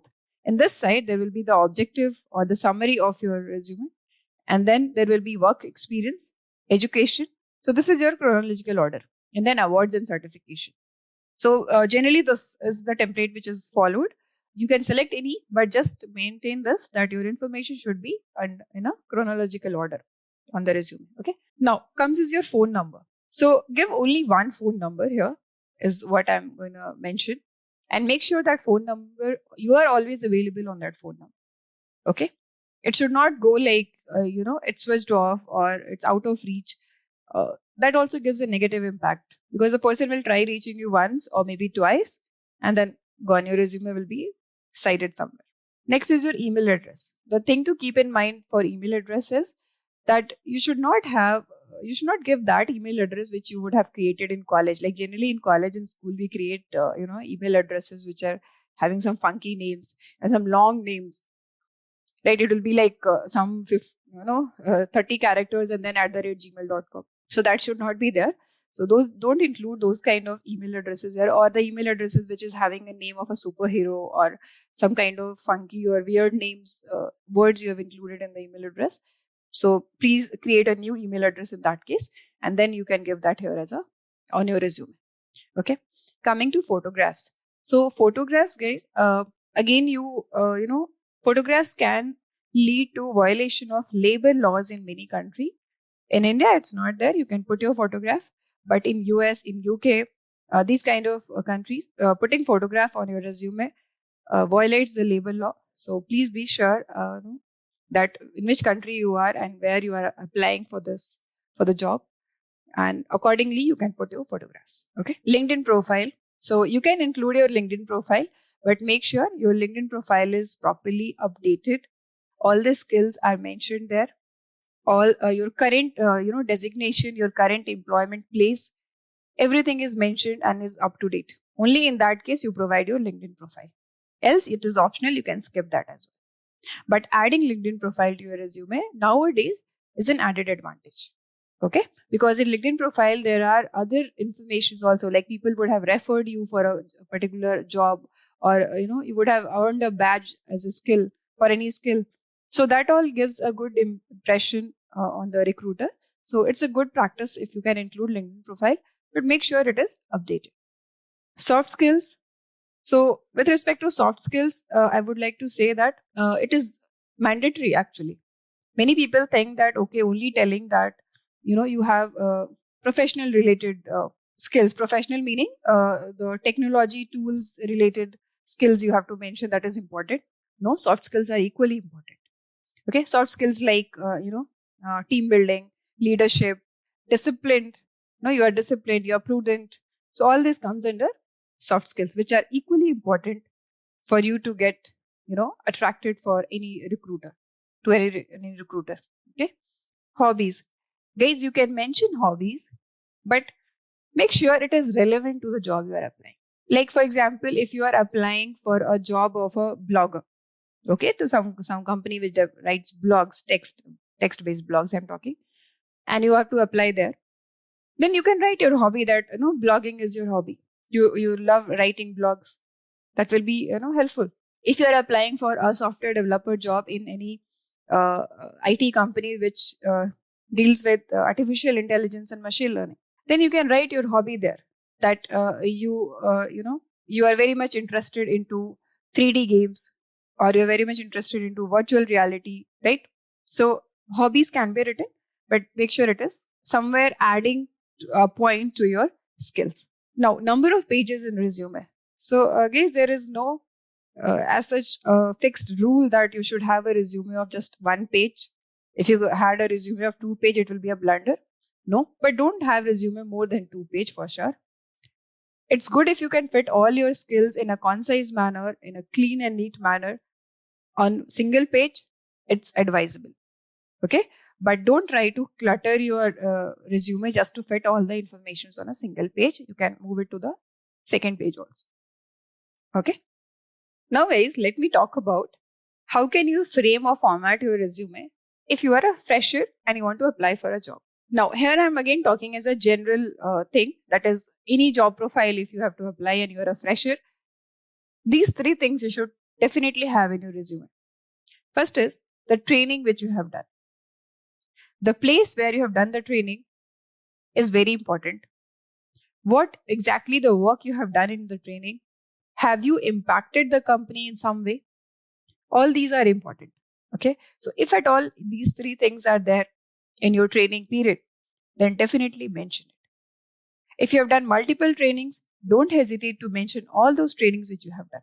Many people do the training for like 1 month or 2 months, and then maybe like suppose 4 years of engineering, if I talk, maybe from second year itself, student they do training of 1 month, 2 months, then 6 months also, depending upon how the structure is of the curriculum is. Mention all that, and also mention which tool you worked on. What was the duration of that training? Okay, more than duration, this is important, that what work you did there, what platform you worked on. Okay, certifications. Certifications is also important. If you have done certifications on, maybe you have done free certifications also. If you have done paid certification, doesn't matter. The point here is that you have completed a given course, you have knowledge of that, and you have earned a certificate at the end. Sometimes, some places when you do the certifications, you are not handed over with a certificate at the end of the course. Okay. In that case, you can provide the URL of the place from where you have done the certification. But having a certificate is a good thing, is advisable, because that actually proves that you have completed the course. Once you have completed the course, then only you get the certifications, right? After maybe clearing a test also sometimes. So mention those. And also, if you have those certificates, you can provide the certificate number if at all anything is there of that sort, or you can provide the link to the certificate. If it is, you can upload it to your Google Drive and you can provide the link. If the recruiter wants access of it, they will request for the access. And if you feel free or if you feel like giving the access, you can give for the recruiter to view the certificates. Okay. Coming to skills. Skills are also important as a fresher. So as a fresher, we don't have experience, right? That we can mention, we can have numbers that, okay, I have worked on this, I have worked on that project, I have worked with this kind of a team. So what added advantage you people as a fresher can have is that you can strengthen your resume by mentioning in detail these things. And if you don't, try to have some certifications. Okay, doing a certifications can take maybe 1 week hardly, if at all you devote your time properly. So make sure you have those. Okay. Skills. Skills can be like developing a project, a small mini project completely on your own is also a skill. You can mention that you know this programming language, you know this particular, uh, tool or particular technology because you have done a project on this. Okay. Uh, Not just with the respect to software developer, but any domain you are applying the job, skills you can mention there. Okay. If you have a relevant proof to say that, okay, how you say that you possess the skills, you can mention it, or you can save it as an answer when it is asked in the interview. Okay. So these are the points which has to be there on your resume as a fresher, because these are going to only highlight your resume from rest of the others. Now let me talk about resume building for software developers as freshers. Now specific to software developer, I'm going to talk how a fresher can frame or format the resume. Okay. As a fresher, the important thing is your education, right? From where you are doing the education. Okay. Suppose you are in the final year, you can mention that the CGPA also there, that you have scored this much CGPA till your third year, or if you've completed your degree, you can mention that after 4 years, or if it is a 3-year degree, you can mention that after 3 years, this is my CGPA. Okay. If your CGPA is really good, mention it. If it is really less, do not mention it. Okay. Because CGPA actually is optional. If it is really good, then if mentioning that can be eye-catching thing for your resume. But if it is very less and you're mentioning it, it can be a demotivating thing. So you can skip that in that case. Okay. So that's what about education. Okay. You can also mention like many colleges or many institutions, they have this facility of giving you option of doing certification, some extra courses, right? So if at all you have done that, at that apart from your curriculum or syllabus, if you have taken up some course, you can mention that while mentioning your education itself. Because in education, you have to mention your 10th from where you have done, right? What was the year of passing? And that's it, right? Two informations. And what was the percentage? And then coming to your 12th also you have to mention the same thing. Then your graduation degree. And if you're in a final year, in graduation you can mention your the college or the institution name, the place, from the year which you have started. And if it is continuing, you can mention from this year, and then you can mention in bracket third year student or second year student. Okay. And then you can mention the extra things, courses, like apart from syllabus, if you have done some you have learned any course, I'm talking about any subject, not certifications or those things. If you have learned any extra subject as an optional subject you have taken, you can mention that. Okay. Again, depending upon the job profile, you can frame it like that. For software developer, if you have done any extra course which is adding to the software developer profile, then you can mention. Coming to skills and certifications, you can mention the skills like programming languages, that is Java, Python, C++, .NET. These are very common ones. If you have done something else like Ruby, C, Perl, these kind of languages, if you have learned also, you can mention those as skills. Okay. Again, soft skills and hard skills both are important here. So as a fresher, what kind of soft skills you can mention? Like as experience, you can mention, right, a few things like team building, this, that. But as a fresher, what kind of soft skills you can mention? It can be that, like, suppose you have done a project in your final year, okay, and there you were the one who led the team. You can mention that leadership skills you have. And if asked, you can mention that you were the one who kept the team bounded and you led the team with an example. Getting it? So you can mention leadership there also. Just that you should have a valid point to prove yourself, to explain yourself. What other qualities you can mention in soft skills apart from leadership? Discipline, right? Timely completion of work. All the deadlines of submission of assignments, submission of projects were met by you. You can have you that as a proof, and you can mention that, right? So yeah, these are the soft skills also you can mention. So do not hesitate that soft skills are only these kind of things which you like, leadership and team building and teamwork, which you can only prove when you have some prior experience in the prior company. No, as a student, as a fresher also, you can mention these. Coming to certifications, so in software developer, if you have done uh, certification with respect to these programming languages which I mentioned. Also, guys, in hard skills, you can mention the tools, the softwares. A lot of tools are there. Like many companies, they work on those tools itself. So if you have learned any of those set of tools, you can mention that as well. Okay. If you have done a certification on those tools and softwares, you can mention that as well. Okay. So these are the mandatory points under skill certifications and education if you are applying for a role of software developer as fresher. Okay. Again, try to have quantified values. That is, try to put numbers as many possible in your resume. Numbers, when I say, when if you have written education, as I said, number is your CGPA. When you are writing certifications, number is your, the certificate link that you have completed the course. You have gained the certificate. You have completed the test. That's your number, right?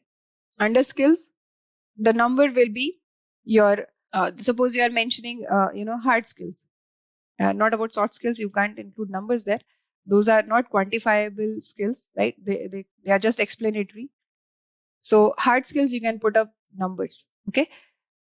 For example, if you are writing that you have a good knowledge of Java programming, you can write that you have the hard skills is Java programming, and you can put up a scale there that out of 10 you give yourself or rate yourself to 8. Okay. Out, if you know Python programming, you can write yourself that out of 10 you are achieved, like you rate yourself 6. But you should have a answer to it also, that why you are rating yourself 6. What you don't know, that you have not made it 10. Okay. These answers you should be having with you. Other than that, you can mention these numbers there. These numbers play a very good role. Okay. Like suppose you have mentioned that a soft, a tool like IntelliJ, Unity 3D, and you have mentioned that, okay, Unity 3D, you rate yourself 9. IntelliJ, you rate yourself 10 out of 10. Definitely, this is going to be eye catching. Then you will be asked questions also on that. But yeah, this will, separate or outstand your resume from others. So that's all the mandatory points about, when you are framing your resume for the role of a software developer, but as a fresher. Okay, guys. So now let us talk about how can you frame your resume if you are an experienced candidate. So first few points, common points I'll talk without keeping in mind that you are applying for a software developer role. So common things is that definitely to show your experience, you have to include these points. That is, what's your the work which you do, the achievements, the experience, and also the skills. So generally, what format it should be is, if I talk about that, so your job title should be there first. Okay. So like you have written here work experience tab, okay, or section. Okay. Inside this, first you should write your job title, the current job title. And yes, it should follow a chronological order again. The most current job which you are right now employed with, that should be first. Then before that, and then before that, and before that. Okay.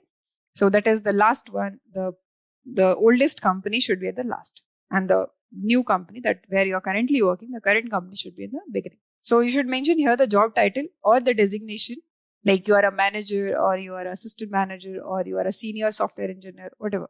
Then you have to mention the company name, where you are employed.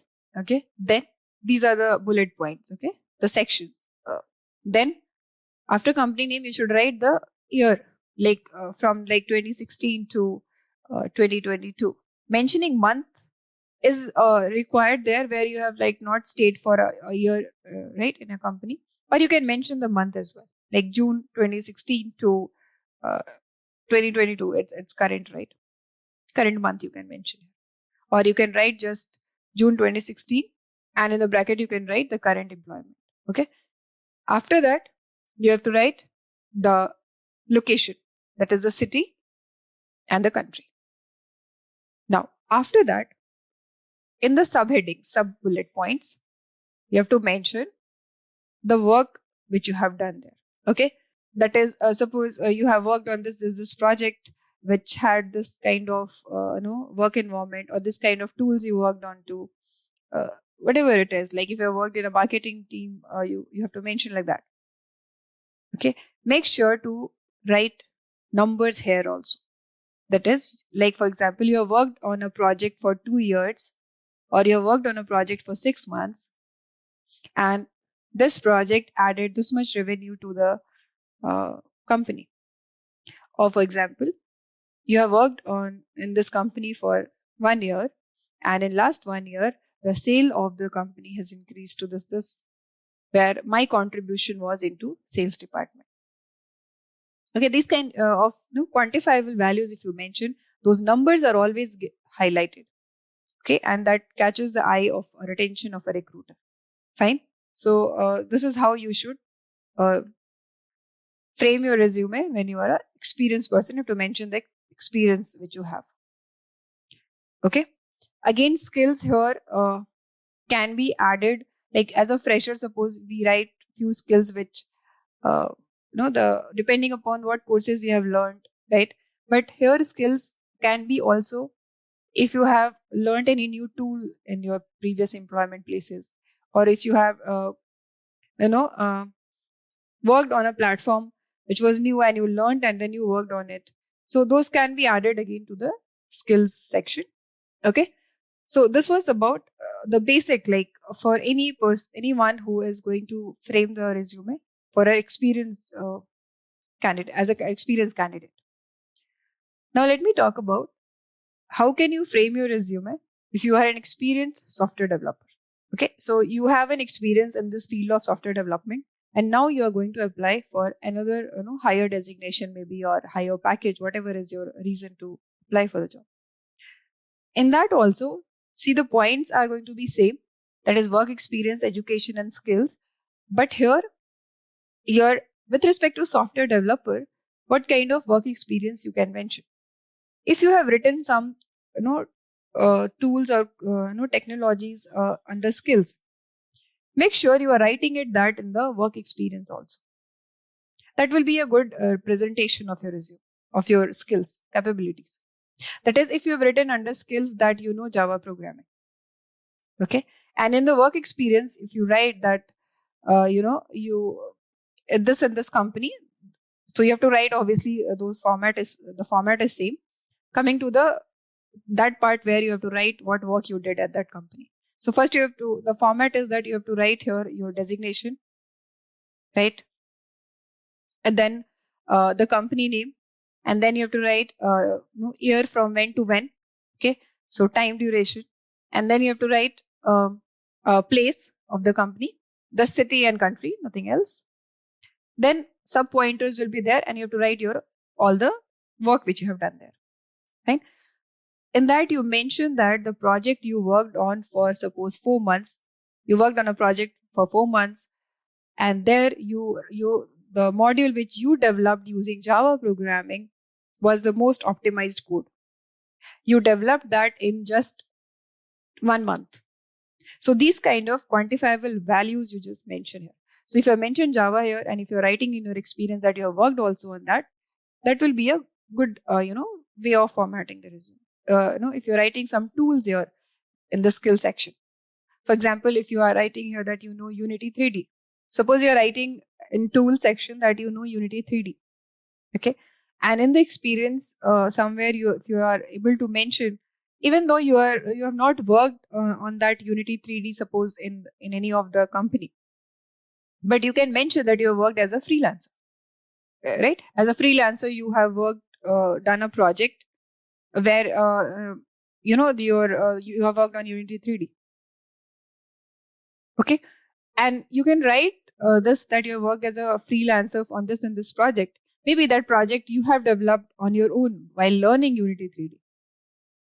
You can mention that you have worked as a freelancer, although the project was developed for you, but you have developed a project under Unity 3D. So for an experienced person, or for experienced candidate resume, this having a coordination between your skills and your work experience will be an added advantage, because you don't have to then just prove yourself that you know the skills, you possess the skills.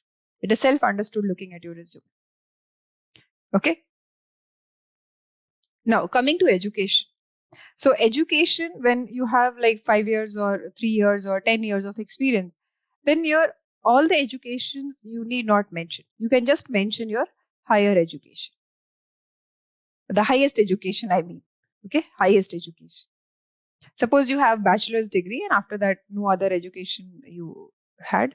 So just mention that bachelor's degree in a single line, just as one pointer.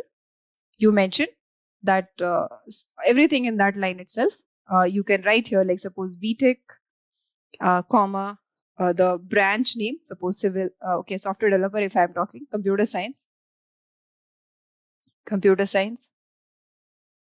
Okay, and after that you can mention the place, the university name first.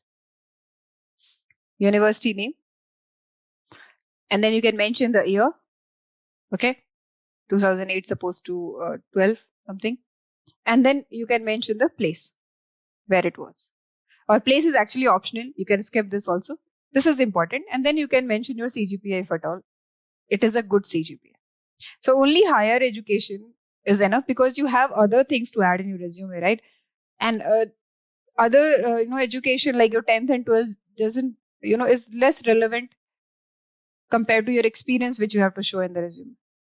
Okay, so you can just mention the higher education. So it's understood that if you have done bachelor's degree, definitely you have qualified 10th and 12th and then you have done bachelor's degree, right? Or your master's degree. And if you have done 2 masters, suppose, or dual degree you mention then both there. Fine. So that is all about your education for experienced software developer. Now let us talk about few websites which you can use online to format your resume or just get an initial template of your resume. So I have mentioned here the websites. I'm not promoting any of these websites, guys. You can explore it on your own, okay, and find out which one suits you. Okay, these are the few to mention which I came across.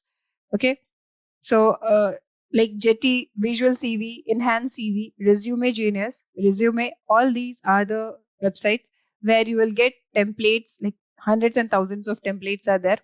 Okay, but for like Jetty, there is like you can create your resume online, but if you want to download in a PDF format or in a Word format, you have to take a subscription of it. Monthly subscription has some initial cost. Okay, similarly for Visual CV also, you can create a resume here online, but downloading and further, if you have to create a 2-page resume maybe or that kind, then you have to take a subscription. Similarly for Enhance CV and Resume Genius also, there are tons and tons of templates present there. You can select like you want a functional resume, or you want a chronological order maintained resume, or you want some skill based resume to be developed, anything of that sort. Then you can select those kind of templates. There are templates also specific to a job role, like you want to apply for a web developer role, you want to apply for a software developer role, senior software developer role, or experience resume of 10 years you want. So all these categories of templates are present there. But in these these 4 websites, what I found was there is a subscription needed. In Resume, this is resume.com. So yeah, the website name is also jetty.com, visualcv.com, enhancecv.com, resumegenius.com, and similarly resume.com. So resume.com was a free website. Okay, so this was only one free website where you can create your resume, as many number of resumes as you want. You can download as many number as you want. But others, you can create just one resume. The second one, if you want, to create, like you have to frame your resume depending upon the job role, right, which you are applying. So more than one resume if you want to create, then these had some paid subscriptions which has to be taken monthly or yearly, depends on which website you're using. Again, I'm not very sure with all these websites how they work. It depends on you again to explore and find out which one suits you. Okay. So whenever a placement opportunity comes to your college or when you're looking for a vacancy in a company, we quite often start looking for the technology stack the company wants. And that's where you decide whether to attend that company interview or not. Let's keep it very simple. If you're a fresher, you must know the basics of these programming languages: C, C++, Java, and Python. Yes, in the current era, most of you must be knowing that Python is the most demanding language. So knowing the basics about Python will be a great advantage for you. I have used the word basics a lot many times. What does it mean? Basics of a programming language actually covers all the logical and programming concepts, such as variables, operators, functions, conditional statements, looping, tokens, OOPS concept, and much more. You don't have to deep dive into the programming languages. As for freshers, the basics is what interviewers are looking for. The reason behind this is you're going to get trained for first 2-3 months by the company itself for the same domain. So they don't want you to know deep concepts. Now, from where to prepare for these basic concepts and how to know the general questions that an interviewer can ask? The answer to these questions are always available with your best friend. That is Google. Researching and Google is must for every freshers who are going to start their career, as it will become a habit when you move to a company and start working as a developer or a programmer. Later in the video, I have covered a section on what technical questions can be asked and how should you answer them. So stick to the video till the end. Yes, there are many interview preparation websites available for freshers. Some of the good ones which I followed when I was a fresher were Geeks for Geeks, W3 Schools, IndiaBix. Nowadays, we have a lot many more websites and platforms who are providing a wide range of courses and interview questions for free. Some of my personal favorites are Glassdoor, HackerRank, LeetCode, AmbitionBox, Quora, and as I mentioned in the starting of this video, the Great Learning Academy. Check out these websites because all of these websites are different from others and thus stand out from the crowd. Glassdoor and Quora comes with the real reviews written by the interview attendees and a detailed information about the rounds of interview and technical questions asked during the interview for a particular company. Going through these interview reviews will make your preparation 50% easy and you will feel more confident because you will get a clear idea on what type of questions can be asked. HackerRank and LeetCode comes up with a variety of scenario-based programming questions to practice, which is the same way as in interview 2. Clear the levels and earn the badges. It adds in value if you put it in your resume. Interviewer will be amazed to see that you have cleared the levels and scored some badges. And you will be standing out from the crowd who are there with you for the interview. Remember, when you're preparing for an interview, prepare for it smartly rather than doing hard work. Let's give you an example to make you clearly understand. Learning all the concepts and understanding every bit of a programming language is not important. Before you start the preparation, go through Glassdoor and Quora. Research about the reviews, list down the questions asked, and understand the level of questions the particular company asks for. Then starting from basics, begin preparing for one of the programming language up to the level of questions that you have listed down. In this way, you don't have to waste time in such topics which is having 0% chance of being asked in that particular company interview. Let's move to our next item, which is asking yourself whether you are the suitable candidate or whether you are fit for this job role. Let's see how will you know about it and what steps you can take to be more confident in getting an answer to this question. First of all, you should research about the job role. A software developer and a graduate engineer trainee are two different job roles and has many differences. That's why always go through the job description very closely and do not skip reading the roles and responsibilities. These are the list of responsibilities which you will be handling in the organization. It gives you a full view of what actually you will be working on and what new things or technologies you'll be learning while working with the company. Find more details about the job role by Googling and researching. Your motto should be to find out what exactly your work will be in the organization. And will it help you in building your career? Because goal is not just to get inside a company, but to also secure your future. And in technology field, it can only happen when you grow with the technology. Well, decision will become much easier if you search about the company too and understand what is that particular company work upon. Is it a healthcare domain or a product based company or just a startup working towards financial stuffs? It doesn't matter whether the company is a MNC or a startup. Both equally stand out for a fresher. In fact, a startup is much better option for freshers to learn and grow. But the most important point to notice here is what actually this company works upon. What's their sole purpose? Whether it fascinates you, whether the company idea and approach towards reaching their purpose amazes you, because these things will build up more confidence towards preparing and cracking the interview. And these answers will give you a clear idea whether you are a suitable candidate for that company's interview or not. An important point to share here is compare your skills with the skills mentioned in the JD. If it's not matching, you can attend the interview to just get an experience, but do not expect to get selected as they are looking for candidates from a totally different domain. Taking an experience will gain you more confidence, so do not skip any interview. Attend each one of them even if it doesn't mean for you. If the skills are matching, then you are the suitable candidate. Next step for you will be start preparing. And that leads us to our next item from the agenda, which is start preparing. Now, as I mentioned before, the first step is to know about the interview questions asked in a particular company, which you can easily get from Glassdoor and Quora. The next step will be to search the company in LinkedIn and follow them so that for time being you'll be keeping yourself updated about the latest news about the company. Do pull out the company details from Google like who is the CEO of the company, where this company is based upon, and what's the revenue of the company last year. These are some informative questions which can be asked by the interviewer while giving the interview. Now, a very famous question every interviewer loves to ask that why you want to join this company. People generally answers it in a very normal way, saying this company was my dream company and I have a great future ahead in this company if I get chance. Remember here that interviewer wants to actually know why you are attending his company interview.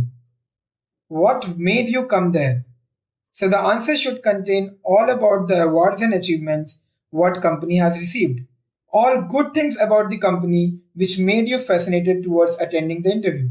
So always go through the company's website, awards and declaration page the night before the interview. Make some 2-3 pointers and deliver it in structured manner.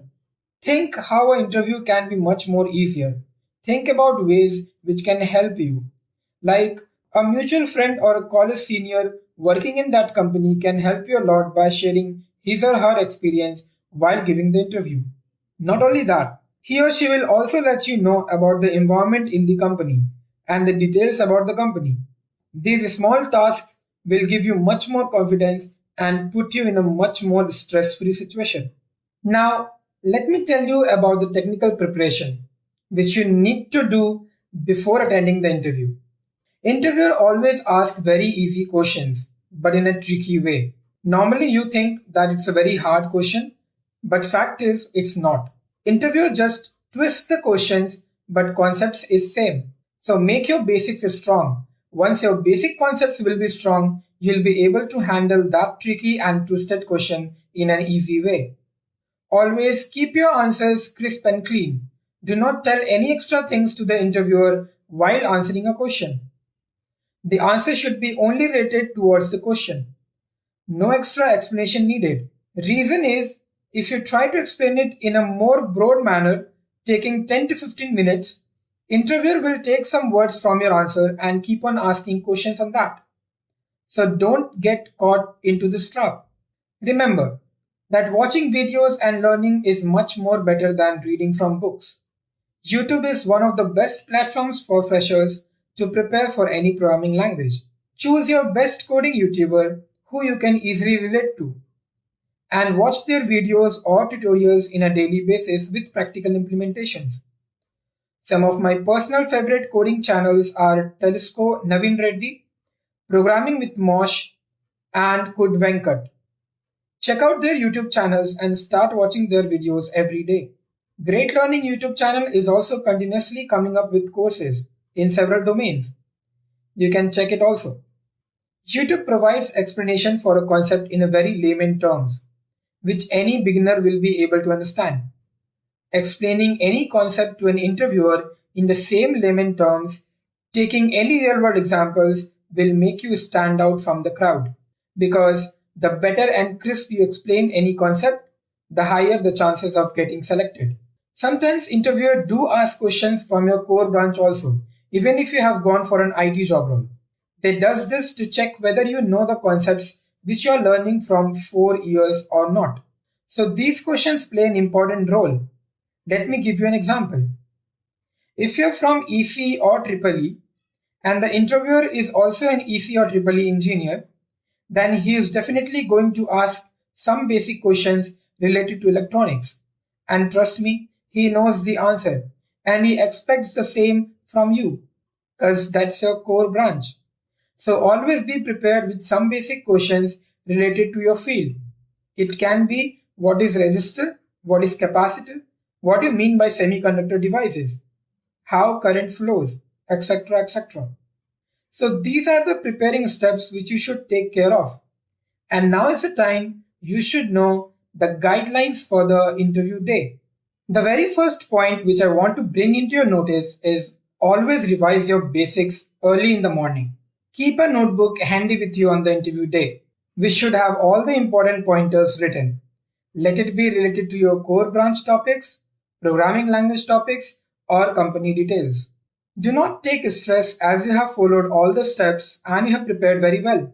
Never be alone the interview day. It makes the situation more stressful for you. So be with your group of friends and discuss something about the interview. When the interview is done, do ask some questions to the interviewer. Don't get afraid that asking a question will reject you. Instead, it actually indicates the interviewer that you are interested in his company and wanted to get more details about it. Questions can be anything related to job or personal. Some of the questions which can be asked are, what will I be working on once I will be deployed in the company? What is the probation period? What is the next procedure? Personal questions can be, what are the challenges you faced in the journey from where I am sitting and where you are sitting? These type of questions will not only bring a smile to the interviewer, but he or she will come out of the interview zone and would love to share and talk to you in a friendly manner.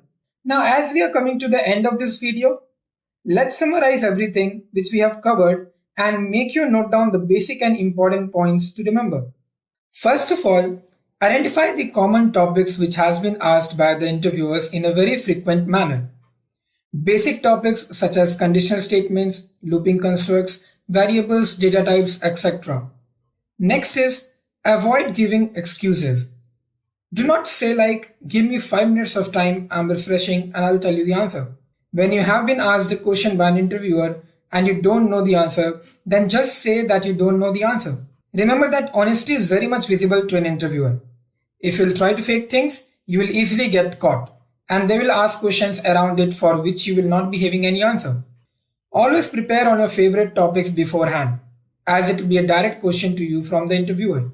Do not introduce any new topic to the interviewer for which you have no idea, as they will start asking questions based on those new topics and you will not be able to answer it. Your resume should be very clean and crisp. It should contain only those information which you want the interviewer to look upon. So keep it very precise. If you know Java basics, then please write basics of Java in your technology skills. Do not mention Java. Otherwise, interviewer will be keep on asking you questions from deeper topics of Java, which you will not be able to answer. 80% of the questions will only be coming from the resumes. So design your resumes very carefully. Lastly, but not the least, know about your projects and internships very well, because that is the only one practical implementation you have done in span of 4 years. Interviewers will be asking a lot of questions around it. So prepare for your projects and make key pointers for it. So guys, remember these points, keep it handy and start working on yourself. I hope now it will be very easy for you to prepare for an interview clearly with planning. Here's a quick recap of what we covered in this video. We began with tips on transitioning from a non-programmer to a programmer, followed by a comparison of C, C++ and Java. Next, we covered data structures, algorithms, and Java interview questions to strengthen your technical foundation.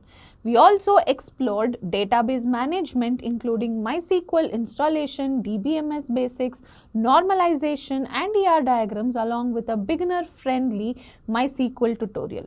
Then we discussed network security essentials, tools, and best practices. Lastly, we shared expert tips for building strong resumes and cracking technical interviews with confidence. Thanks for watching. Don't forget to subscribe for more insights and see you in the next video.